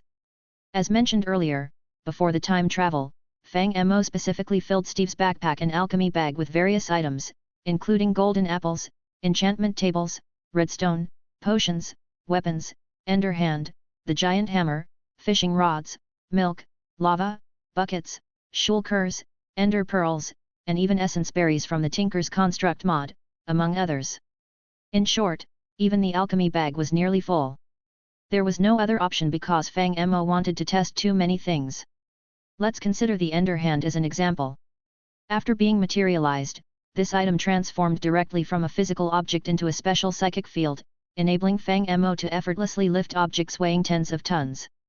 In fact, the ender hand had become Fang Mo's primary means of attack. Once materialized, it lost the concept of durability and could be freely used, making it virtually invincible, right? But even so, the ender hand had its drawbacks. After using it for a while, Fang Mo discovered two serious flaws in the ender hand. One flaw was that it couldn't grab living entities. For instance, Fang Mo could only use the Ender Hand to grab nearby cars, buildings, rocks, and other objects to attack an Enderman. He couldn't directly grab the Enderman's body and slam it to the ground. Additionally, the Ender Hand couldn't increase its strength through continuous practice like psychic abilities or magic. The maximum weight the Ender Hand's force field could grab was only tens of tons, which Fang Mo couldn't surpass no matter how much he trained. Because the essence of the Ender Hand was not an ability but a tool. However, since it was a tool, it must have another method of enhancing its power. Just as a single excavator can dig a trench of a dozen meters in an hour, what would happen if 10 excavators dug simultaneously? How about 100 at the same time? Fang Mo's mind stirred, and Steve immediately pulled out another Ender Hand from his backpack and handed it to him. When Fang Mo's fingertips touched the Ender Hand, the rules between the Minecraft world and the real world collided violently. Materialization took effect immediately, and a flash of light appeared, accompanied by a purple halo directly on Fang Mo's hand. At the same time, a faint purple light emanated from Fang Mo's hand. The newly transformed Ender Hand seemed to be drawn to something, gradually merging with the Ender Hand force field on Fang Mo's body. After the fusion, Fang Mo could clearly feel that the strength of his Ender Hand force field had doubled. So, that's how it works. Feeling the current intensity of the Ender Hand force field, Fang Mo couldn't help but reveal a delighted expression. It seemed his guess was correct. Since the Ender Hand force field was a type of force field, it could undoubtedly enhance its strength through fusion. It's similar to some spaceship fleets in the universe. Individually, a single spaceship's shield has limited defensive capabilities, but when countless ships come together to form a massive shield, their defensive capabilities become unparalleled. With this in mind, Fang Mo immediately controlled Steve to take out 4 more Ender Hands. Once he understood the pattern, he quickly transformed these Ender Hands into his own Ender Hand force. This meant that he now possessed the strength to lift objects weighing hundreds of tons. Of course, this was also due to the low probability of mutant Endermen spawning in the Minecraft world. Otherwise, Fang Mo could have brought hundreds of Ender Hands, and he could have performed a miracle like Moses parting the sea for Nick Fury to witness. Even Thanos would have been terrified if he saw it. After resolving the issue with the Force, Fang Mo turned his attention to the next item. It was an item called Essence Berries that came with the Tinker's Construct mod. The effect of this item has been explained before. Essence berry bushes periodically grow essence berries, and players can consume them by right-clicking to gain experience. How should I put it? Any player who has played Minecraft knows that Steve's experience points don't have much use. Unlike games like Dungeon Fighter Online, DNF, or other online games where characters level up by gaining experience, learning skills, and increasing their attack power, experience in Minecraft has little use other than enchanting items. But, after all, that's the Minecraft world. The rules are set in stone. What truly intrigued Fang Mo wasn't the experience in Minecraft itself. It was the experience after being materialized in reality. If Fang Mo were to conduct a materialization experiment with the essence berries and then consume them himself, what would happen? Would it be useless? Or would he also level up? Contemplating this, Fang Mo couldn't help but feel a little excited. So, with the thought, Steve immediately handed him an essence berry. As Fang Mo reached out and touched it, a white light flashed, and a small bunch of translucent fruits resembling gems appeared in his hand.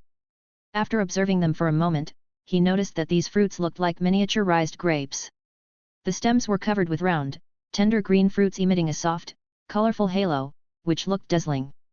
Fang Mo swallowed his saliva and directly stuffed the bunch of essence berries into his mouth.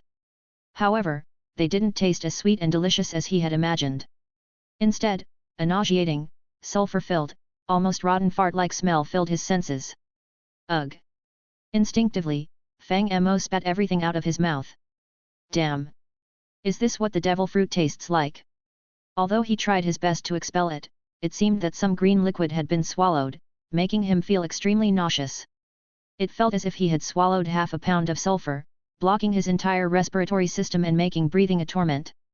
But just as Fang Mo was about to quickly drink some milk to ease the discomfort, a sudden warm and comfortable sensation surged within his body. Feeling this unexpected sensation, Fang Mo couldn't help but be stunned. Chapter 31, Chapter 30. Fang Mo, now awakened with Stan Steve, felt a gentle warmth permeating his digitized body and pondered, What is this sensation? Having been digitized for a considerable period, Fang Mo had long forgotten what it felt like. With a skeptical gaze fixed upon the green pulp lying on the ground, he questioned, could this thing truly be of use? After masticating the experience berry, the once vibrant and translucent green pulp lost its vitality, transforming into a sticky, lifeless mass. Deep in thought, Fang Mo stared at the unappetizing substance before him. Damn it, let's give it another shot! He exclaimed, firmly resolving himself. With unwavering determination, Steve handed him another string of crystal-clear essence berries. Fang Mo held his breath and swallowed the entire string of berries without chewing, feeling the cool juice cascading down his throat.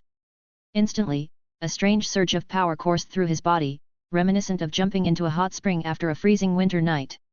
It relieved all fatigue and provided unparalleled comfort. Fang Mo couldn't discern if his digitized body possessed muscles, blood, or cells, but he sensed an elated presence within him, as if celebrating his rebirth. It was an intoxicating feeling. However, the sensation faded quickly, leaving Fang Mo hesitating. The experience was truly worth savoring, but the addiction to consuming berries posed a problem.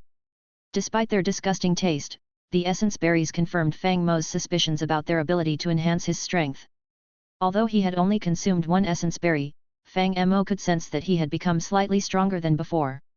Realizing his inclination towards this addictive habit, Fang Mo facepalmed in self-disappointment.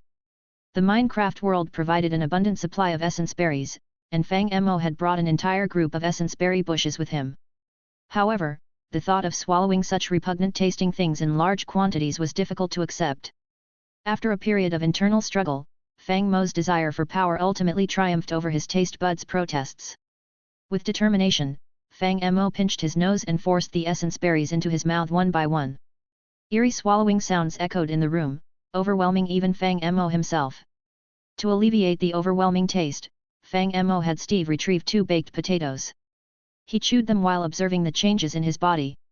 Indeed, after consuming the entire group of essence berries, Fang Mo underwent a noticeable transformation. The surging power within him was unmistakable. In this moment, he felt incredibly powerful like never before. Now, let's put it to the test, Fang Mo decided, pondering for a brief moment. With a single thought, he summoned Steve, who immediately placed a cobblestone on the ground. Without hesitation, Fang Mo swung his fist forward like a lightning bolt. The sturdy rock cracked with a loud bang, forming deep fissures and countless stones that launched like projectiles, shattering the room's partitions. The loud noise attracted a swarm of approaching footsteps from outside the room. What's going on? Agent Coulson hurriedly rushed in, followed by Hawkeye.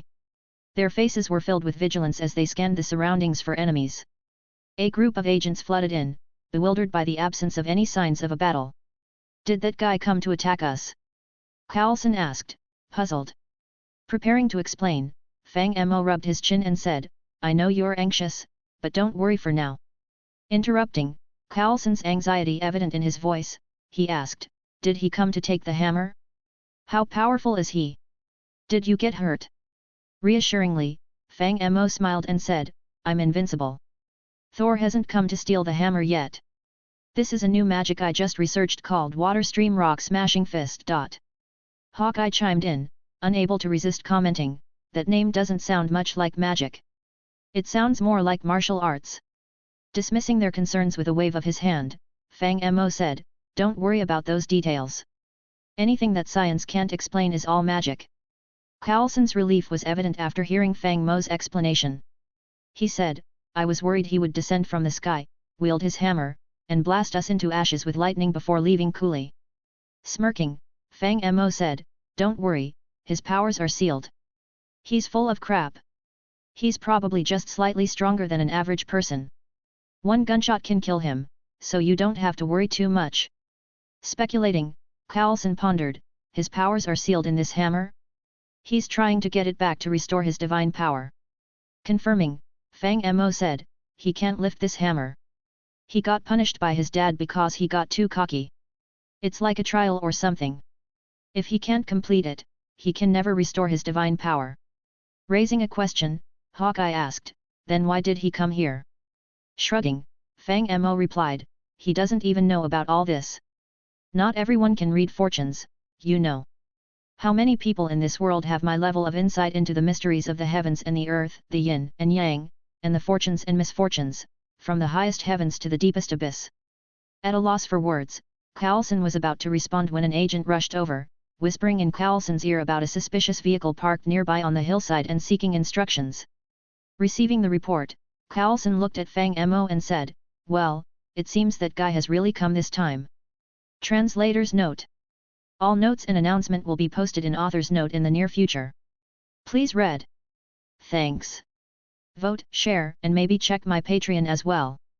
Chapter 32, Chapter 31.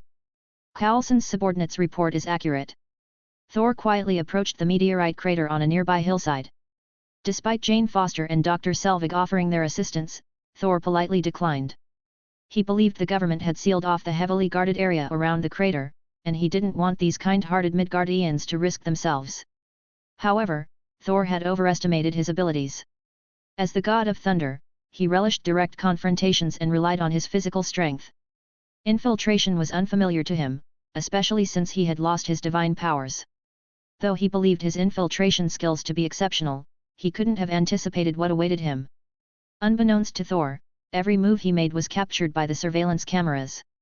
Meanwhile, inside the base, Hawkeye had already detected Thor's presence. Prepared for combat, he set aside his compound bow and contemplated their next move. "Should we apprehend him and interrogate him?" he suggested. Coulson, however, had his own plans, likely instructed by Nick Fury before his departure. After a brief contemplation, Coulson replied, "Let him proceed. I want to see if he can actually lift that hammer." "Understood," Hawkeye acknowledged, comprehending Coulson's underlying message. While Fang Mo had claimed that no one else could wield the hammer, Nick Fury, naturally suspicious, couldn't fully trust anyone. Thus, he likely instructed Coulson to think independently and not blindly follow Fang Mo's words. Fang Mo, on the other hand, paid no heed to these dynamics. His sole objective was to exploit S.H.I.E.L.D's authority to unlock the module without concerning himself with gaining favor or trust from others. Fang Mo dismissed such matters as trivial. With Coulson's approval, the agents in the vicinity deliberately eased their surveillance. Soon, Thor successfully infiltrated the base, his gaze fixed on the meteorite crater ahead. Excitement surged within him as he anticipated the imminent restoration of his divine powers. Mjolnir, Thor's mighty hammer, seemed to beckon him, emitting a potent electromagnetic field. Dark clouds rapidly gathered in the night sky, accompanied by thunderous roars and torrential rainfall. The powerful electromagnetic field disrupted all electronic devices within the base, sowing chaos. Seizing the moment, Thor tore a piece of curtain and entered the meteorite crater. As his eyes fell upon the hammer lying on the ground, a relieved smile played on Thor's lips. Acting instinctively, he strode toward his weapon, intending to reclaim it. However, his smile vanished as he gripped the hammer's handle. Once an instrument of immense might, the hammer now felt as heavy as 1,000 pounds. Try as he might, even with bulging veins and utmost effort, Thor failed to lift it from the ground. It remained immovable, rejecting its master. In an instant, Thor plummeted from heavenly elation to abysmal despair. Anger, frustration, disappointment, and pain flooded his heart, culminating in a despairing roar that echoed like the lament of a deranged soul. No. Ironically, the thunderstorm in the sky underscored his anguish. Raindrops pelted the ground, creating a splattering of mud in a cruel twist of fate. Thor, realizing he couldn't reclaim his divine power, crumbled to his knees on the muddy ground, drained of strength. His mind went blank, allowing the approaching S.H.I.E.L.D. agents to seize him and lead him to the interrogation room. Shortly after, Coulson entered the room to question Thor, but the outcome fell far short of his expectations. Unable to wield the hammer, Thor retreated into himself, offering no response to Coulson's inquiries. He appeared shattered, devastated by this significant blow. Coulson contemplated for a while and decided it would be best to let Thor calm down before proceeding further. If Thor continued to resist, Coulson didn't hesitate to consider doing any means necessary, as S.H.I.E.L.D. excelled in the art of interrogation. Thor's previous performance had deeply disappointed Coulson. Despite Fang Mo proclaiming him as the god of thunder, Thor couldn't fly, summon lightning, or even lift the hammer. His combat skills were in disarray, relying solely on his physical strength to recklessly pummel opponents. Even without his divine power, shouldn't a god radiate some divine aura? Where was his godly self-assurance? Where were his wisdom and glory as a deity? Reflecting on Thor's past actions, it seemed more fitting to label him a delusional lunatic than a god, simply dependent on his physical prowess. To be honest, apart from Fang Mo's words, there was no evidence to substantiate Thor's claim as the Norse god of thunder. Even Coulson began to question Fang Mo's reliability, wondering if his prophetic abilities were accurate. Unlike Nick Fury, Coulson had limited interaction with Fang Mo and remained uncertain of his knowledge of S.H.I.E.L.D. and the secrets of their world. Lost in thought, Coulson was suddenly interrupted. "Sir." One of Coulson's subordinates spoke up. "This individual seems to be struggling with mental issues. Look, he appears to be engaged in a conversation with himself in front of the mirror. Should we bring in a psychologist?" Coulson raised an eyebrow, perplexed by the revelation. Gazing through the one-way glass, he indeed observed Thor seemingly engrossed in dialogue with an unseen presence. It was more than mere muttering. Thor's focused eyes fixated on the mirror on the wall, conveying a genuine connection with someone or something. Yet, S.H.I.E.L.D's advanced surveillance equipment, including cameras and thermal imaging, detected nothing within the room. Thor's behavior grew increasingly concerning. Perhaps he suffered from a severe condition such as delusions. Activate audio surveillance and monitor his conversations, Coulson decided after a brief pause. His agent nodded and pressed a button, allowing Thor's voice to resonate through the speakers. "I should be the one apologizing. Thank you for coming to see me for the last time." "Wait, Loki, what's happening to you?" As Thor spoke, his bewildered expression intensified, accompanied by a sudden heavy thud. In the blink of an eye, a burst of green light enveloped the room, and a slender man materialized within the confines of the interrogation room. Chapter 33, Chapter 32. Coulson was stunned as a person materialized out of thin air in the interrogation room. "Who is that?" he exclaimed. The person, of course, was none other than Loki, Thor's brother. In Thor 1, Loki had deliberately deceived Thor by falsely accusing him of killing Odin, shifting the blame onto Thor. His plan was to strip Thor of his eligibility to wield Mjolnir and make him live as a mortal on Earth, all while securing the throne of Asgard for himself. However, something unexpected happened.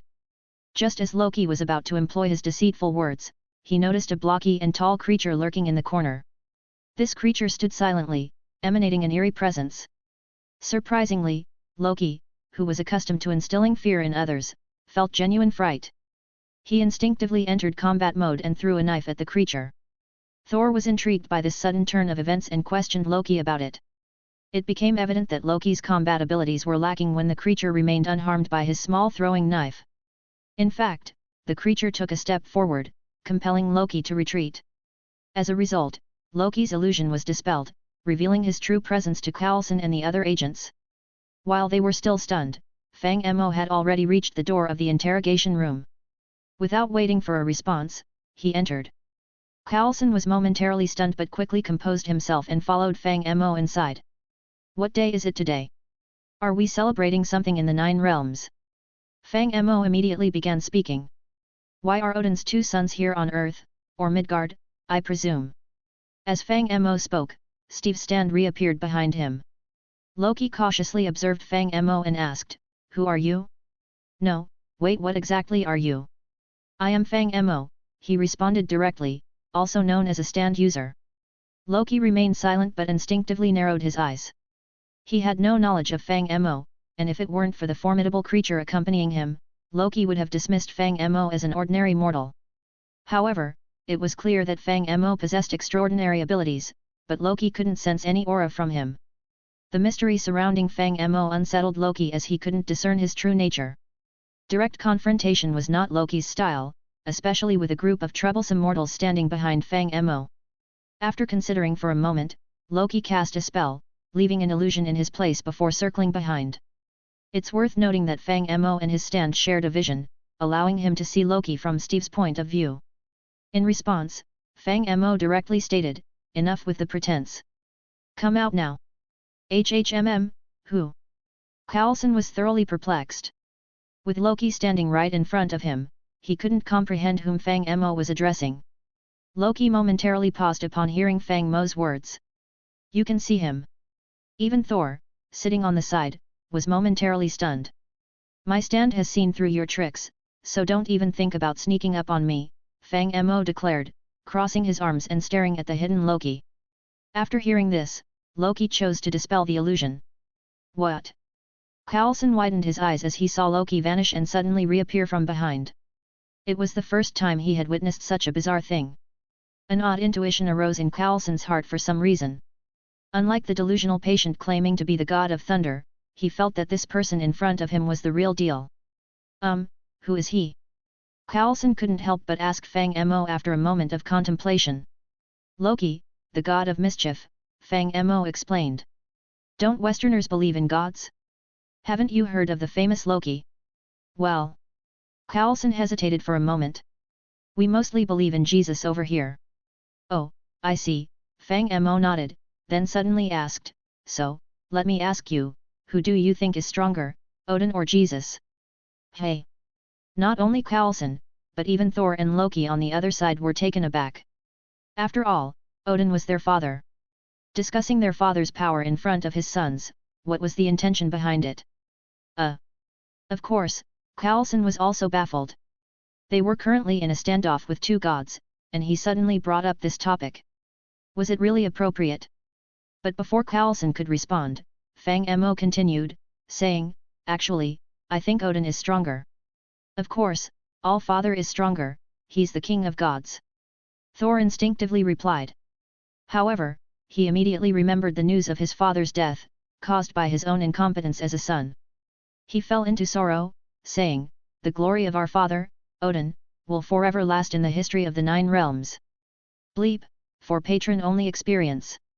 Number censoring just to be safe. As he spoke, Fang Mo intentionally smiled at Loki. Don't you agree? Upon hearing the term frost giants, both Thor and Loki fell into silence. Thor was silent because he thought of his own secret attack on the frost giants, which led to the impending war between Jotunheim and Asgard. His recklessness and disobedience indirectly killed his father Odin, and now he was filled with remorse and guilt, reflecting on his past choices. It seemed that his father was not wrong. His past self was truly a madman, obsessed only with the glory of war, without understanding the true meaning of love and peace. But Loki was different.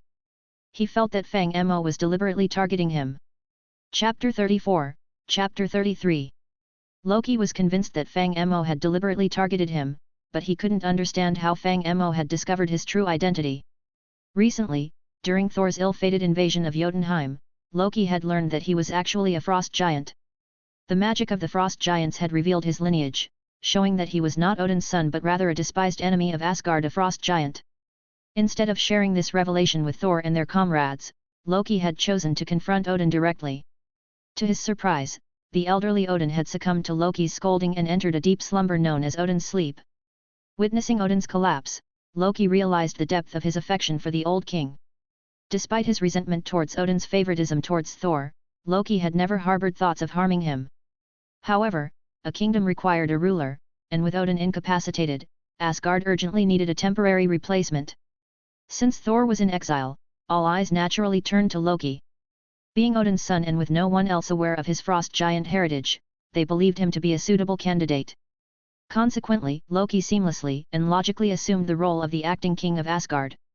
Nevertheless, just because others were not oblivious to his true identity, that didn't mean Loki wasn't anxious.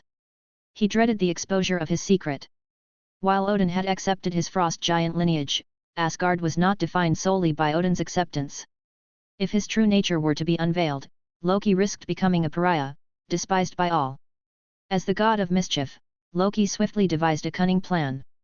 Thor's reckless incursion into Jotunheim had shattered the peace treaty, pushing Asgard to the brink of war with the frost giants. Seizing this critical moment, Loki resolved to annihilate Jotunheim and exterminate every frost giant, sparing only himself. By eliminating all other frost giants, his heritage would lose significance even if exposed. After all, wouldn't his actions demonstrate unwavering loyalty to Asgard? The king, Loki, sacrificing his own kin to protect the realm, wasn't that the epitome of righteousness? By doing so, he would ascend as the greatest hero in Asgard, beyond reproach. Of course, in the event of failure, Loki could conveniently shift the blame onto his brother, Thor, who was responsible for his impulsive actions. And he, Loki, would merely be covering for him. Lost in his thoughts, Loki couldn't help but revel in his own cleverness. However, he hadn't anticipated that his plan had only just begun when he encountered Fang Mo. Loki struggled to comprehend why someone as peculiar as Fang Mo would appear in Midgard, a realm intended for mortals.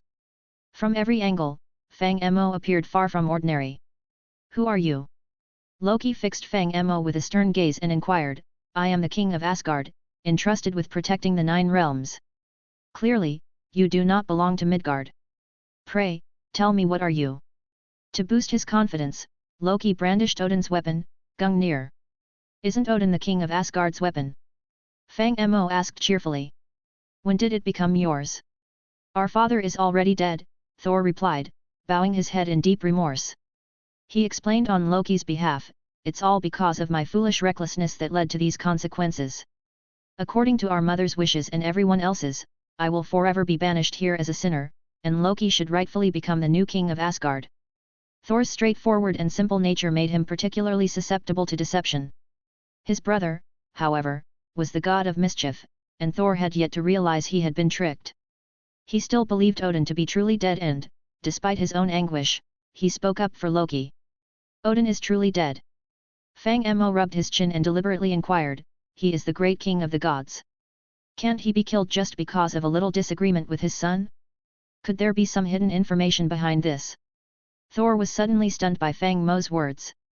"For example, a malicious plot devised by the frost giants," Fang Mo smiled and continued, "because they feared the power of the Alfather Odin, they resorted to these underhanded methods. And Odin, perhaps due to excessive concern for you, the absence of his first warrior by his side, fell for it out of carelessness." "Nonsense!" Loki couldn't hold back and yelled, interrupting Thor. "Loki!" Thor looked at his brother with confusion, wondering why he had suddenly become so agitated. Loki was genuinely frightened now. He had a strong intuition that Fang Mo was specifically targeting him, especially with his continuous mention of plots devised by the frost giants. Wasn't that an indirect accusation against himself? "Is the greatness of our father so easily trampled upon by the frost giants?" Loki exclaimed. He only thought Thor was too impulsive, which led to turmoil in the 9 realms. He was already old and frail, yet anxious, and that's why he collapsed. With his words, Loki forcefully struck the ground with Gungnir. The powerful divine energy created a shockwave, pushing the mortals present several steps backward. Fang Mo, however, remained unaffected.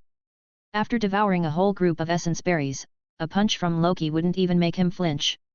He wasn't intimidated by Loki. "Brother, I'm sorry, but I'm powerless in this matter as well," Loki said, dismissing the crowd. He turned to Thor and added, "One of the conditions for the ceasefire with Jotunheim is your permanent exile." Thor's face displayed sorrow and remorse. "I'm sorry, Loki." Loki couldn't bear to stay another minute. He had to quickly return and devise a plan to counter Fang Mo, otherwise, his own scheme would undoubtedly fail. With that in mind, Loki bid farewell to Thor. "Brother, I have to go." After his words, Loki struck the floor with Gungnir, and the energy of the Bifrost bridge pierced through the ceiling. In an instant, he disappeared from sight. Chapter 35, Chapter 34. Where did he go? Coulson asked Fang Mo, confused by Loki's sudden disappearance. "Did he turn invisible again?" "No," Fang Mo shook his head. "This time he actually left." "Where?" "To Asgard." Coulson was surprised. Before he could get clarification, several technicians rushed over, holding a stack of data, eager to report the situation to him. After listening for a while, Fang Mo understood that their instruments had detected an extraordinary energy fluctuation. The analysis indicated the creation of a temporary channel through pure energy, similar to Einstein's proposed Rosen bridge theory. It seemed to connect 2 distinct spaces using powerful energy. In simpler terms, the technicians suspected the presence of a nearby temporal spatial tunnel. Hearing the report and considering Loki's previous behavior, Coulson began to believe in the existence of Asgard. However, this belief also raised concerns within him. He had just encountered extraterrestrials, and mishandling the situation could pose a crisis to Earth. He realized the need to report this matter immediately to the director. "Now that Loki has left, I guess there's nothing for me to do here, right?" Fang Mo said, preparing to leave the interrogation room. "You guys can handle this mess on your own. I'll take my leave." "Wait. Thor, sitting in the interrogation chair, suddenly interjected. Fang Mo stopped and turned back, curious. What's up? Thor hesitated for a moment before speaking earnestly, who are you exactly? I apologize if I offended you earlier, but I'm incredibly curious about your identity because, in Midgard, ordinary humans can't possibly possess such extensive knowledge about Asgard. Mr. Fang Mo is a technical advisor for our S.H.I.E.L.D. agency, Coulson explained. He is a powerful sorcerer from an ancient eastern country, and together, we are dedicated to protecting this world from harm. Fang Mo silently glanced at Coulson, surprised by his explanation. Coulson met his gaze, silently pleading for understanding. Very well, Fang Mo shrugged. Titles didn't matter much to him, and Coulson was an amiable person. Whether in the original work or in this situation, it wouldn't hurt to show some respect. So, you're a sorcerer. Thor recalled something upon hearing this. My father once told me that while the mortals of Midgard are weak, a few have mastered mysterious magic. They have safeguarded Earth from threats of other dimensions for generations, and the most powerful among them is known as the Sorcerer Supreme, possessing the power to foresee the future. So, are you the Sorcerer Supreme? Thor's curiosity prompted him to ask. Coulson and Fang Mo exchanged glances at Thor's question. Coulson hadn't expected Fang Mo to be so formidable that even the gods of Norse mythology held him in high regard.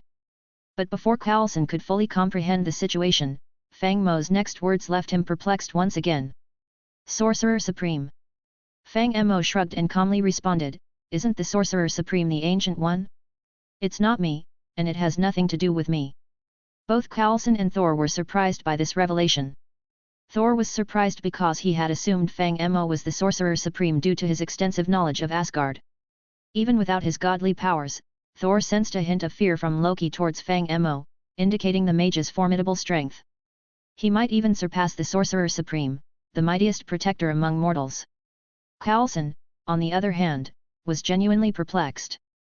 Coulson hadn't anticipated the existence of such a powerful magician hiding on Earth. According to Thor, the Sorcerer Supreme was not only powerful but also benevolent, safeguarding the world. However, this raised concerns. If the Sorcerer Supreme could remain concealed, what would prevent malevolent entities from doing the same? S.H.I.E.L.D. had no knowledge of the extra-dimensional creatures the Sorcerer Supreme fought against. What if the Sorcerer Supreme made an inadvertent mistake? These thoughts cast doubt on the safety of Earth, defying their previously held assumptions. In contrast to Coulson's profound reflections, Thor focused on the immediate matter. He addressed Fang Mo directly, acknowledging his extraordinary abilities. Even if you are not the Sorcerer Supreme, you must be a powerful mage. Fang Mo couldn't help but chuckle at Thor's observation. It seems your temperament has greatly improved, he remarked. Becoming mortal seems to have its benefits. At least you have learned the value of courtesy. Regret filled Thor's voice as he replied, unfortunately, I realized it too late. I have failed to live up to my father's expectations. Perhaps I am unworthy of being the rightful ruler of Asgard after all. Fang Mo pondered for a moment, then offered his perspective. Well, in reality, there are various types of kings, he mused. Some are valiant warriors who conquer lands and wealth for their people, while others pursue peace, fostering harmony and joy in their kingdoms. The role of a king is not confined to a single mold. Each person possesses their unique character and ideals. In my view, as long as you are loved and respected by your subjects, deserving of their admiration, you can already be deemed a righteous ruler. Thor nodded, contemplating Fang Mo's words. I have pondered this matter. When war erupts, Asgard's warriors will inevitably suffer heavy losses. They have loved ones and friends, just as I do. But Asgard's warriors are willing to die defending their homeland, unafraid of sacrifice because they deem it honorable. However, as the one instigating a war, I'm ashamed. My people would perish needlessly due to my personal desires. Their loved ones would be devastated because I have acted selfishly. Fang Mo's surprise was evident as he responded to Thor's newfound self. Later, he even doubted whether Thor could still wield Mjolnir, given Loki's influence. Loki's deceit had only aimed to rub salt in Thor's wounds, yet unexpectedly, Thor began introspecting his own mistakes. It wouldn't be long before he reclaimed his divine power. But it is too late for me, Thor sighed, his head hung low in dejection. My father is already dead, and I have no opportunity to demonstrate my new self. Fang Mo offered a glimmer of hope with a smile. At the very least, you can uncover the truth. The truth? Thor raised his head in astonishment. What do you mean? Fang Mo posed a thought-provoking question. Do you truly believe that Odin, the king of the gods, could perish so easily? Or, to put it differently, don't you find Odin's death suspicious? Thor's response would reveal his comprehension. Well, if he failed to grasp the implication of Fang Mo's words at this point, he would appear foolish. Are you suggesting that father's death was not as it seemed? But I have already been exiled. What should I do? Fang Mo's smile persisted as he advised Thor, that question should be answered by you. And also imagine if your friend had committed the same mistake and was exiled here, what would you do? Thor blurted out almost instinctively, revealing his true character. Having erred, one should make amends, and I would visit my friend in secret. Realization struck him suddenly, his eyes widening incredulously as he gazed at Fang Mo. However, Fang Mo had already turned and departed, leaving Thor behind. Chapter 36, Chapter 35. As Coulson left the interrogation room, he caught up with Fang Mo and asked, So, you're saying someone from Asgard will come looking for him later? Curiosity piqued, Coulson pressed further, do you know what kind of people they are? Will there be conflicts or clashes of divine power? Fang Mo replied directly, if you're worried about conflicts, then just let him go. Coulson hesitated, contemplating the situation. But will there really be a conflict? The guy seems to have a decent character. Old Coulson, Nick Fury assigned this matter to you, not me, Fang Mo said, rubbing his forehead. He's S.H.I.E.L.D's benefactor, not someone specifically here to help them brainstorm ideas. Besides, Nick Fury doesn't fully trust me either. Why should I bother with these thankless tasks? Am I doing it out of boredom? Coulson was left speechless, unsure how to respond. In any case, I'm going to study magic. Call me when we have some ancient warrior types of people showing up in town, Fang Mo declared before retreating into his room. Ancient warriors. Coulson stood there, momentarily puzzled. Before he could decipher the situation, the door swung open once again, and Fang Mo stuck his head out. By the way, instruct your subordinates to bring me an ostrich capable of hatching eggs. Hey! Coulson was genuinely confused. Before he could inquire about the strange request, the door abruptly closed. Coulson sighed and massaged his temples, feeling a headache. It appeared that despite the benefactor's generosity, his demands were indeed bizarre. Taking a deep breath, Coulson reached for the intercom. Calling headquarters, please respond. This is Coulson. I know it sounds outrageous, but it's an order. Please arrange and transport an ostrich capable of hatching eggs to town, New Mexico, within half an hour. S.H.I.E.L.D. demonstrated impressive efficiency in their operations. Despite Fang Mo's outlandish request, when Coulson reported the matter to Nick Fury, S.H.I.E.L.D. swiftly sprang into action. Multiple departments immediately engaged, and soon the team of agents located a private zoo in San Francisco. They negotiated with a bewildered zookeeper and expedited the transportation of an ostrich, currently incubating eggs, to the town using a Quinjet. Meanwhile, on Fang Mo's side, having an ostrich could prove to be useful. Hadn't Fang Mo mentioned his previous real-world experiments with Minecraft items? He had already tested the Ender's Hand and the Essence Berry, both of which had greatly benefited him when materialized in the real world. However, Steve's backpack still contained several other items awaiting examination. One of these items was a dragon egg. In fact, during Thor's attempt to steal Mjolnir at the base, Fang Mo had already materialized the dragon egg while eavesdropping on the conversation between Thor and Loki through Steve. Otherwise, considering his character, he would have gone there himself. In any case, it unfolded exactly as Fang Mo had envisioned. After materializing the dragon egg, it transformed into a genuine egg. Slightly larger than a soccer ball, the egg had a deep, dark shell adorned with scattered purple spots. The dragon egg pulsed with a rhythmic frequency, emitting faint purple energy dots, a phenomenon that intrigued Fang Mo. But what truly astonished him was its resonance with the Ender Hand force field. In this realm of reality, Fang Mo struggled to comprehend the impossible. The collision of the Minecraft world with reality seemed to be the cause. The Ender Hand force, derived from the mutant Enderman, and the dragon egg, hailing from the mighty Ender Dragon, shared end attributes, potentially explaining their harmonious connection. The more Fang Mo pondered, the deeper his curiosity grew regarding the dragon egg. In the original Minecraft version, the egg was a mere prop, incapable of hatching into an ender dragon. Yet, in the real world, guided by the end energy, Fang Mo sensed the nurturing of life within the egg. Despite his desire to hatch the dragon egg, Fang Mo found the idea of a grown man dedicating his days to egg sitting utterly preposterous. Imagining Nick Fury's reaction, laughter would surely consume him. Considering this, Fang Mo resolved to entrust the matter to the professionals, thus requesting an egg-hatching proficient ostrich from Coulson.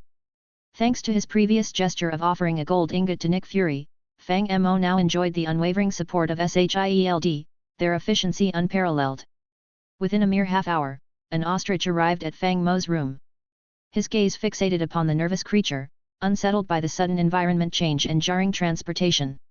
The ostrich, with large eyes locked onto Fang Mo, intermittently spread its wings, displaying a hint of dominance. Meanwhile, Fang Mo grappled with the conundrum of holding the precious ender dragon egg. Considering the ostrich's current state, he dared not entrust the hatching process to the creature. What if the egg accidentally met its demise? The resurrection of the ender dragon would necessitate a perilous journey to the end. Damn, I should have asked Coulson to bring an animal expert, Fang Mo lamented, helplessly massaging his forehead. For now, he decided to await the ostrich's calm demeanor. On the other hand, he could experiment with other Minecraft items. Thus, he instructed his stand, Steve, to retrieve a colossal purple blade resembling a door panel from the alchemy bag. This massive blade, known as the Hellish Cleaver, stood as the most formidable weapon in the Tinker's Construct mod. Prior to embarking on his Marvel World expedition, Fang Mo had Steve forge 2 Hellish Cleavers, one for himself and one for reality testing. With a gentle stroke along the blade's back, Fang Mo initiated the reality testing. In an instant, a flash of white light confirmed the successful transition. With a resounding thud, the gargantuan deep purple Hellish Cleaver struck the ground, startling the nearby ostrich, which squawked in alarm. It actually works, Fang Mo exclaimed, his eyes gleaming with excitement as he retrieved the colossal blade. The reality testing had intensified the Hellish Cleaver's potency. The blade spanned nearly 2 meters in length, several tenths of centimeters in width, and possessed the thickness of a door panel. Its cutting edge, however, remained razor-sharp. Notably, the weapon consisted entirely of pure Hellish Cleaver alloy, rendering its weight unimaginable. Even with his consumption of numerous essence berries, Fang Mo would still rely on the power of the Ender Hand force field to wield this weapon effectively. With his newfound weapon in hand, Fang Mo indulged in playful testing and exploration. As the night waned, sleep beckoned Fang Mo, and he succumbed to its call. The following morning, as he caught up on rest, Coulson knocked on his door. "Mr. Fang Mo, it appears that the warriors you mentioned have arrived." Chapter 37, Chapter 36, Fang Mo vs the Destroyer, 1. In fact, this occurred over an hour ago, Coulson said, his head throbbing as he looked at the slightly drowsy Fang Mo. The researchers detected a powerful energy fluctuation, similar to Loki's previous departure. Subsequently, my subordinates discovered 4 individuals in medieval attire carrying weapons in town. "I understand," Fang Mo replied with a yawn, preparing to freshen up at his own leisure. "So, you brought Thor back?" "Yes," Coulson nodded. "Last night, Dr. Selvig forged documents. Technically, he should have been arrested for such an offense. However, after careful consideration, I chose to release Thor. What is our plan now?" Fang Mo turned on the faucet, beginning to wash his face and brush his teeth. "We will wait and observe," Coulson replied after pondering for a moment. "I don't believe the Asgardians, Thor at the very least, pose a threat to Earth. Instead of remaining oblivious, S.H.I.E.L.D would prefer to establish a friendly diplomatic relationship with Asgard. That's a sensible idea." Having freshened up, Fang Mo's drowsiness had significantly subsided. "But before we can engage in peaceful discussions, we must finish the battle." "Battle?" Coulson asked, bewildered. "Aren't those 4 individuals Thor's allies? Why would they fight?" "You could inquire with your subordinates if they witnessed anything beyond those 4 ancient warriors," Fang Mo suggested. "For instance, a towering walking armor." "A walking armor of towering size?" Coulson was taken aback. "What exactly is that?" "Look," Fang Mo pointed out the window. "You should be able to see it soon." Carlson followed Fang Mo's indication and observed the sky nearby suddenly darkening. Swirling dark clouds swiftly amassed, signaling a troublesome development. In the next instant, these clouds converged into a tornado and crashed into the ground with a deafening boom. What on earth is that? Carlson stared at the bewildering scene, but his phone rang. Answering it, he heard the panicked voice of his subordinate. All right, they have sighted the walking armor. Carlson ended the call and said to Fang Mo, very well. Fang Mo grinned, beckoning as the massive cleaving blade embedded in the ground soared into his hand. I've long awaited a worthy opponent. Finally, I've found one. Carlson wanted to speak, but in the next second, Fang Mo's figure instantaneously dissolved into purple particles. After a brief silence, Carlson picked up his phone again. Notify the personnel in the town to immediately coordinate an evacuation of local residents. There is a likelihood of significant events occurring later. At this very moment, the battle had already commenced in the town. However, based on the current situation, the destroyer armor held an indisputable advantage. Yet, it was to be expected. After all, the destroyer armor was Odin's battle attire during his youth. Forged from Uru metal and infused with various divine realm enchantments, it was even employed by Odin to safeguard the treasures within Asgard. Undoubtedly, its combat prowess was unparalleled. The combat power of Thor's closest allies, the renowned warriors of Asgard Volstagg, Hagun, Fandral and Sif proved woefully inadequate against the destroyer armor. Despite their bravery and combat prowess, they were clearly outmatched by the destroyer armor, lacking knowledge and relying solely on their Asgardian strength and cold weapons. Could they truly withstand the might of Uru metal with their regular attacks? For the glory of Asgard! Volstagg bellowed as he charged forward, raising his battle axe high to strike the head of the destroyer armor. However, the destroyer armor swatted him away like a mere nuisance, sending him crashing into a nearby car and experiencing excruciating pain that rendered him unable to rise. As the faceplate of the destroyer armor opened, preparing to unleash a devastating laser, Sif launched a surprise attack from behind, pinning it to the ground with her blade. Relieved, Volstagg observed the scene as Sif confidently stood on the immobilized armor, embodying the title of the bravest warrior of Asgard. Their joy was short-lived as the destroyer armor abruptly reactivated. Its metallic plates rotated, causing Sif to move from its back to its chest, aligning perfectly with the faceplate that emitted a surge of flames. Reacting swiftly, Sif leaped to the side, narrowly avoiding the laser that grazed her arm and shot skyward.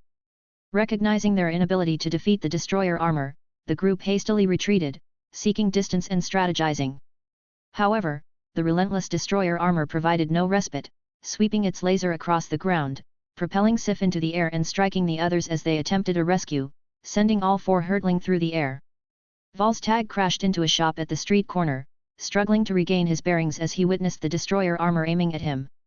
Without mercy, the armor unleashed its laser, obliterating the storefront in an instant, its intense heat felt even from 100 meters away. Unable to stand idly by, Thor spotted Sif hiding in a corner, still determined to ambush the destroyer, and rushed over, gripping her trembling shoulder. Sif, don't take unnecessary risks, Thor urged, acknowledging the formidable opponent and the slim chances of success in their battle. No, Sif gritted her teeth resolutely, even if it costs me my life, I choose to die as a warrior. This moment, it will be etched in history. Thor, changed by his experiences, offered an encouraging smile. Sif, live on, and tell this tale yourself, all right. Conflicting emotions flickered across Sif's face, but Thor tugged at her once more. Enough, let's retreat. With renewed desire for life, Sif and Thor dashed backward, evading the laser discharged by the destroyer armor. They swiftly circled around and regrouped with the others in a nearby alley. At that moment, it seemed Thor had finally reached a decision. After ensuring everyone's safety, he turned and advanced towards the destroyer armor. Brother, I know you can hear me, Thor earnestly spoke as he approached the armor. Whatever transgressions I have committed in the past, for which you cannot forgive me, I offer my sincerest apologies. But they are innocent. Thor now knew the truth, revealed by his friends, their father was not dead, and Loki had orchestrated it all. Yet, Thor couldn't shake the feeling of responsibility and unintentional harm caused by his past actions. The destroyer armor paid no heed to Thor's words, immediately charging energy upon seeing him approach. Allow me to atone for everything, brother, Thor faced the formidable armor, his smile filled with relief. Take my life and spare the others, all right. After Thor finished speaking, the destroyer armor hesitated. In Asgard, Loki watched the unfolding scene, flashes of past images crossing his mind. A vision of Thor being incinerated by the laser materialized, causing an unexpected uneasiness to ripple through Loki. He furrowed his brow, feeling a sense of discomfort for reasons unknown. As a result, the destroyer armor suddenly halted its assault, and the faceplate on its helmet began closing. Witnessing this, Thor also breathed a sigh of relief, assuming his younger brother still held concern for him. However, in the next moment, Thor's assumption was proven wrong as the destroyer abruptly struck him with tremendous force, a blow that can kill ordinary people, a full-powered strike of an Asgard artifact. As a mortal, the impact caused immense physical harm, sending Thor hurtling backward, crashing heavily onto the ground, and losing consciousness. The destroyer did not pursue its attack further but simply turned around and departed. To the astonishment of both the armor and its controller in Asgard, the armor unexpectedly encountered a figure ahead: Fang Mo. Chapter 38, Chapter 37, Fang Mo vs the Destroyer, 2. Thor bravely approached the imposing destroyer, but was forcefully thrown aside. Jane quickly broke free from Dr. Selvig's grasp and rushed to help Thor. The Asgardian warriors also noticed and hurried towards Thor, eager to rescue him. Among the onlookers, Darcy Lewis noticed the peculiar behavior of the destroyer. Initially worried it might turn and resume its laser assault, she realized it seemed fixated on something. Darcy followed its gaze and saw a man wielding a colossal blade. "Who is that?" Darcy asked, curious. "Is he one of your companions?" "Our companions." Volstagg, with fewer injuries, raised his head and spotted Fang Mo not far away. Utterly astonished, he stammered, "He's not one of us." "What?" Darcy was taken aback. "It's dangerous." Hogan urgently shouted from the other side, noticing the man's weapon. Hogan assumed he must be a warrior, but they were still on Earth. Could a mortal warrior be stronger than an Asgardian like himself? Even Hogan stood no chance against the destroyer, so this mortal's intervention seemed futile. "Step back. You're no match for this guy." Before Hogan could finish, the faceplate of the destroyer suddenly opened, and a deadly laser surged towards the man. Witnessing this, everyone couldn't fathom what would happen next. Sif and Darcy couldn't bear to watch and instinctively shut their eyes. That armor was personally crafted by King Odin himself. Surviving such a fearsome laser would be a miracle, let alone emerging unscathed. Yet, just as everyone braced for the worst, an astounding scene unfolded before their eyes. As the laser approached, an invisible ripple materialized in midair, intercepting the deadly beam. Then, the man swiftly extended his hand towards the destroyer, exerting a powerful force of attraction. The uncontrollable armor hurtled towards him, and in that moment, he raised his purple giant blade and struck the armor with ruthless force. A resounding boom echoed as the destroyer spun violently and crashed into a nearby building. "What?" Everyone's eyes widened in disbelief. The Asgardian warriors, in particular, were utterly astonished.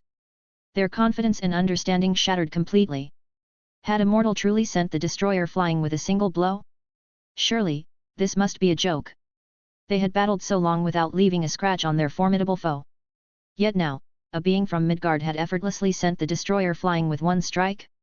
Even Volstagg began to question his own sanity, attributing his injuries to hallucinations. Meanwhile, Fang Mo, the man perceived as a Midgardian. In that moment, he closely examined the hellish cleaver in his hand. Although the cleaver had materialized, it originated from the Tinker Construct module.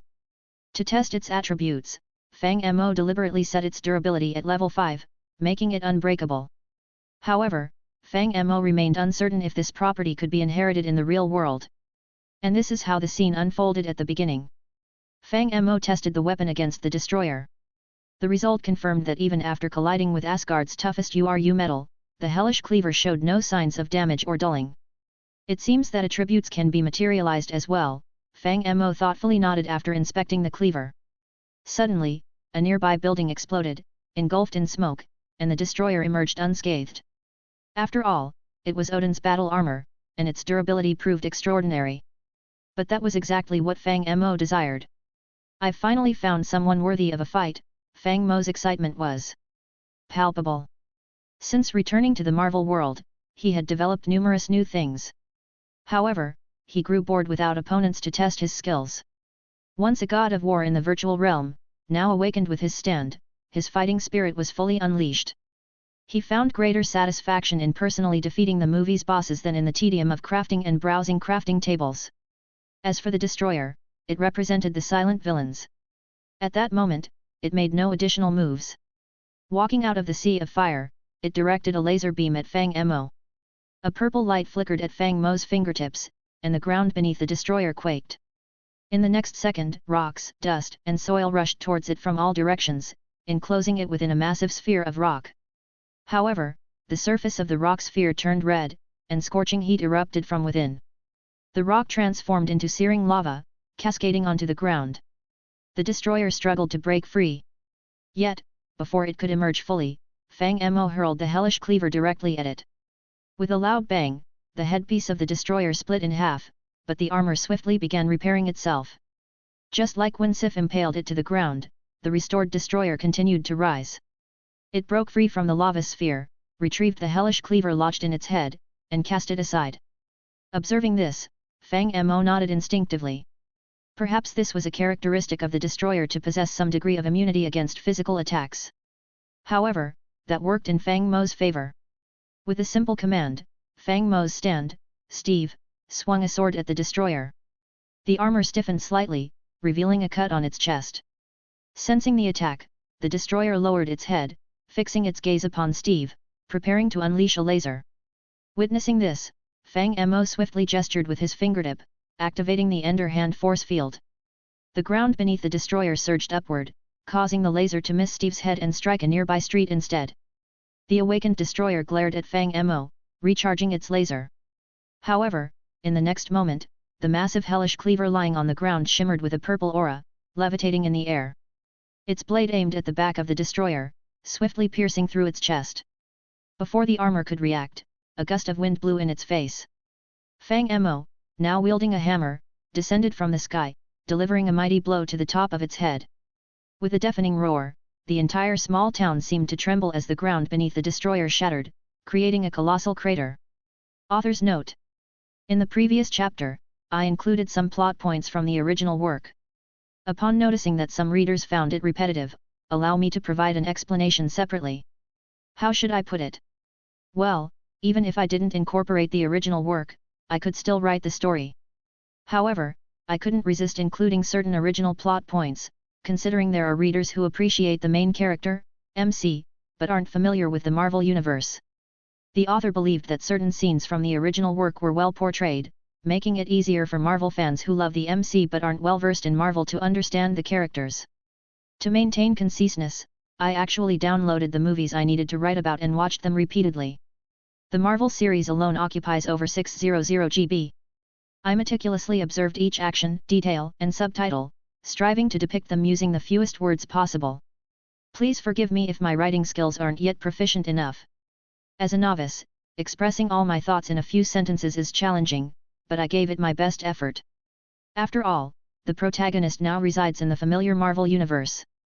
However, this story is a crossover fanfiction, and in the future, I might write about lesser-known games or movies, encompassing battles like the DC, Monsterverse, and more.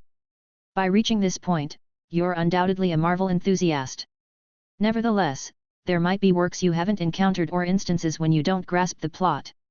My intention is to craft a compelling story about an MC player traversing different worlds, rather than solely focusing on satisfying moments and accumulating happiness points. Otherwise, those who comprehend it would rejoice, exclaiming, "Wow, the protagonist is invincible, so powerful." But those who don't understand would undoubtedly feel perplexed, uttering, "What's going on? I don't get it." Skip, skip. As the author, I'm also at a loss and can only request mutual understanding. I'll do my best to streamline the text. In the previous chapter, I acknowledged borrowing some fight scenes from the original work. Consequently, I intentionally wrote over 800 words to compensate for it. I apologize if the compensation seemed inadequate. In future situations of a similar nature, I'll strive to offer more compensation to everyone. I genuinely apologize. Oh, by the way, if anyone knows any good Minecraft novels, feel free to recommend them in the comment section. I'd love to explore how other experienced authors approach their writing and learn from them. Thank you, dear readers and friends, for your votes, support, comments, and assistance in proofreading for typos. Thank you all. Your support is the driving force behind my creativity. Chapter 39, Chapter 38, Fang Mo vs the Destroyer, 3. The onlookers nearby were utterly shocked, whether they were Asgard warriors or ordinary humans like Jane Foster.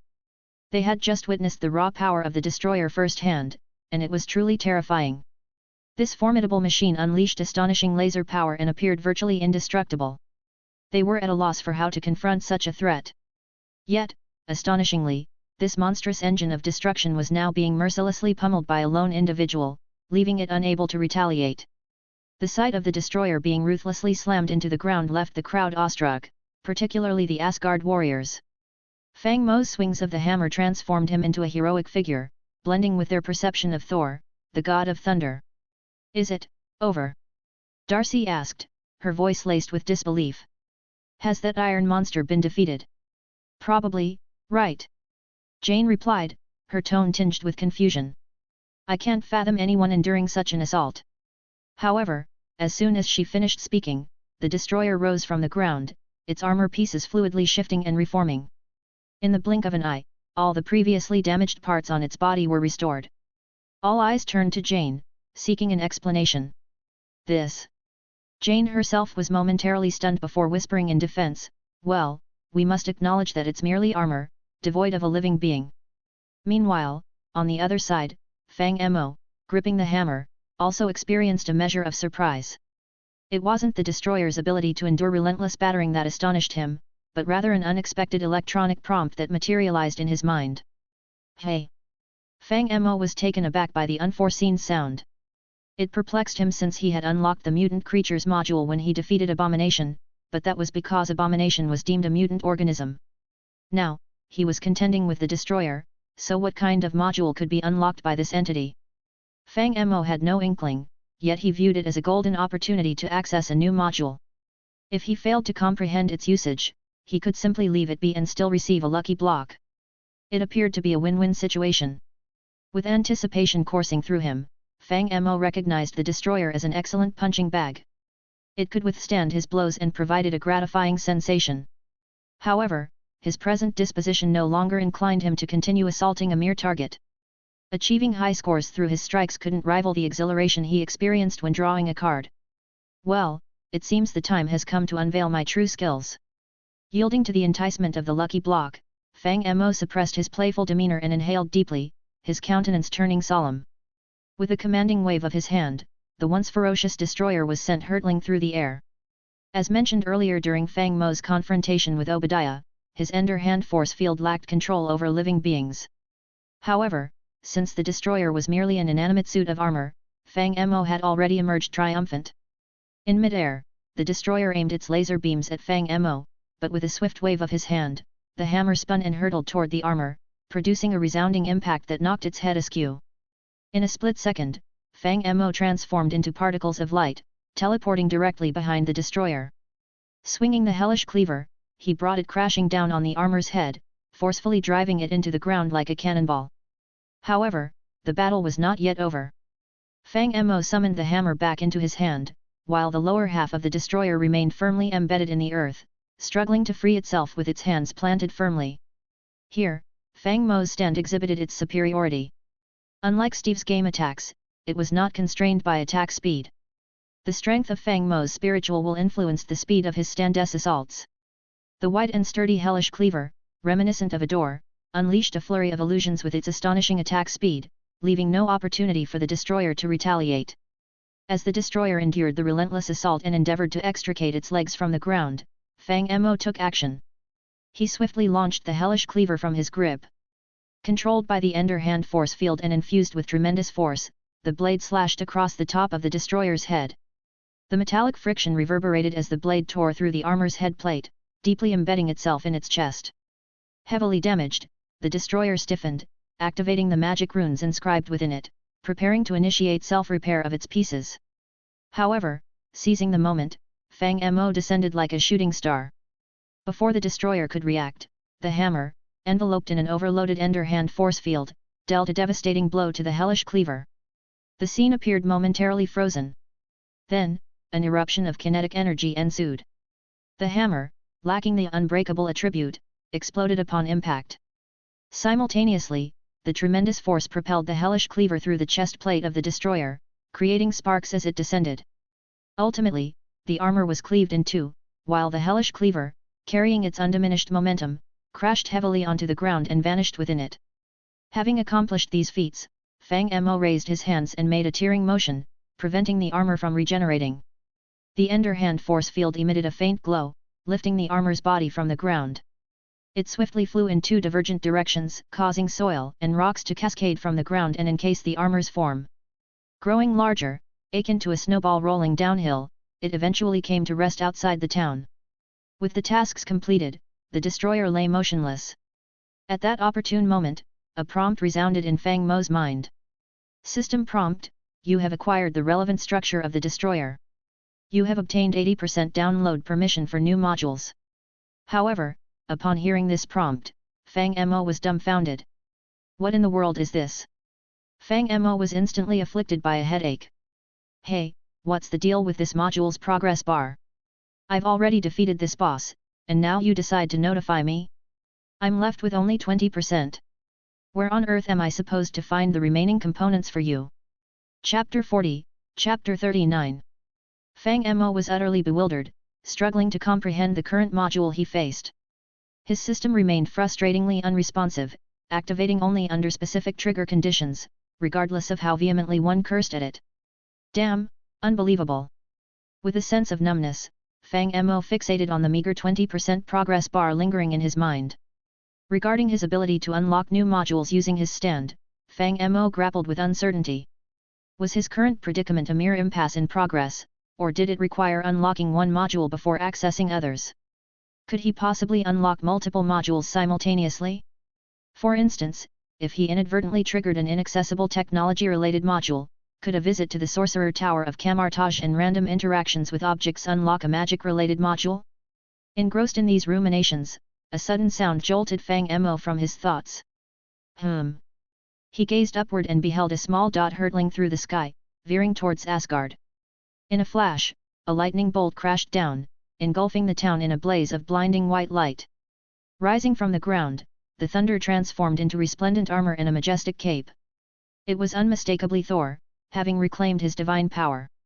Radiant with lightning, Thor wasted no time on pleasantries. He brandished his hammer and soared towards the town's outskirts, emanating an aura of formidable divine. However, upon reaching his destination, Thor was dumbfounded by two colossal boulders sprawled on the ground. What? Thor stared at the bewildering sight, his countenance marked by sheer confusion. Where is the destroyer? In that moment, a voice reverberated through the air. You're too slow. I've already dealt with that abominable thing. Startled by the voice, Thor instinctively looked downward, catching sight of Fang Mo engrossed in a search within a sizable pit. Thor hesitated before inquiring, "Is that you, sorcerer?" "Just call me Fang Mo." As he spoke, Fang Mo continued his examination of the pit. Fang Mo. Thor descended gradually, captivated by the enigmatic figure. "Did you truly vanquish the destroyer, my father's armor? And what task occupies you now?" "I'm retrieving my weapon."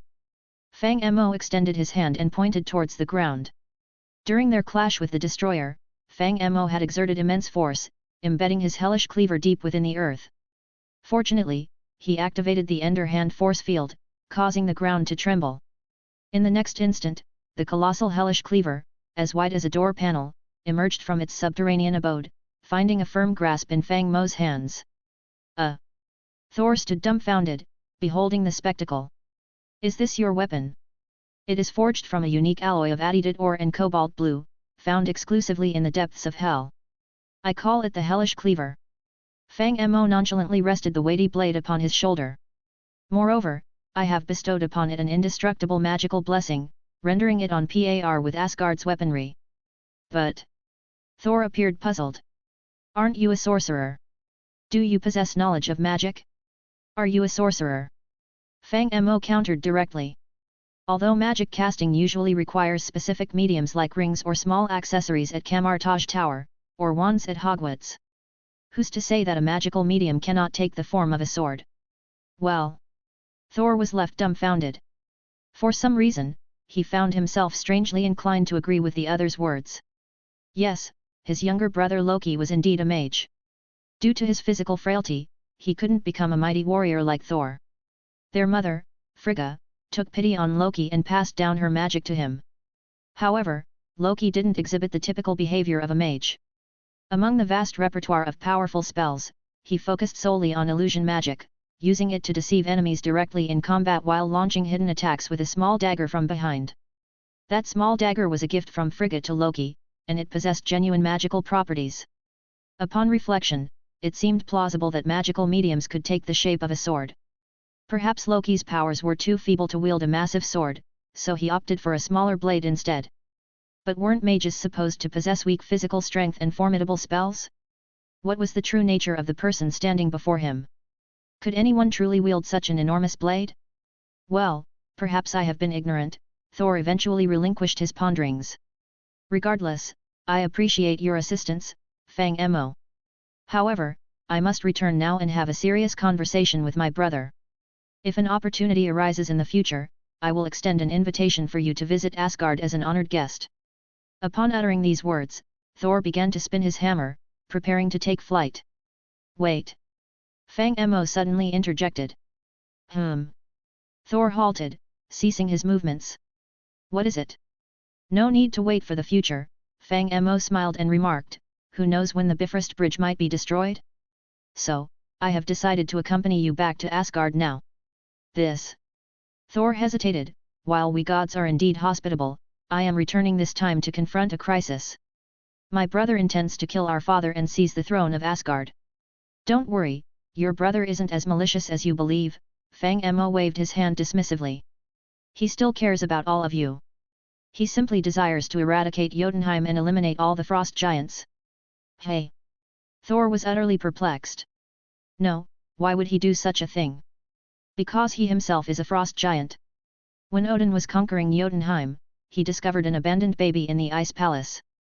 That child was Laufey, the king of the frost giant's offspring, left to perish in a corner due to his feeble condition. Fang Mo shrugged.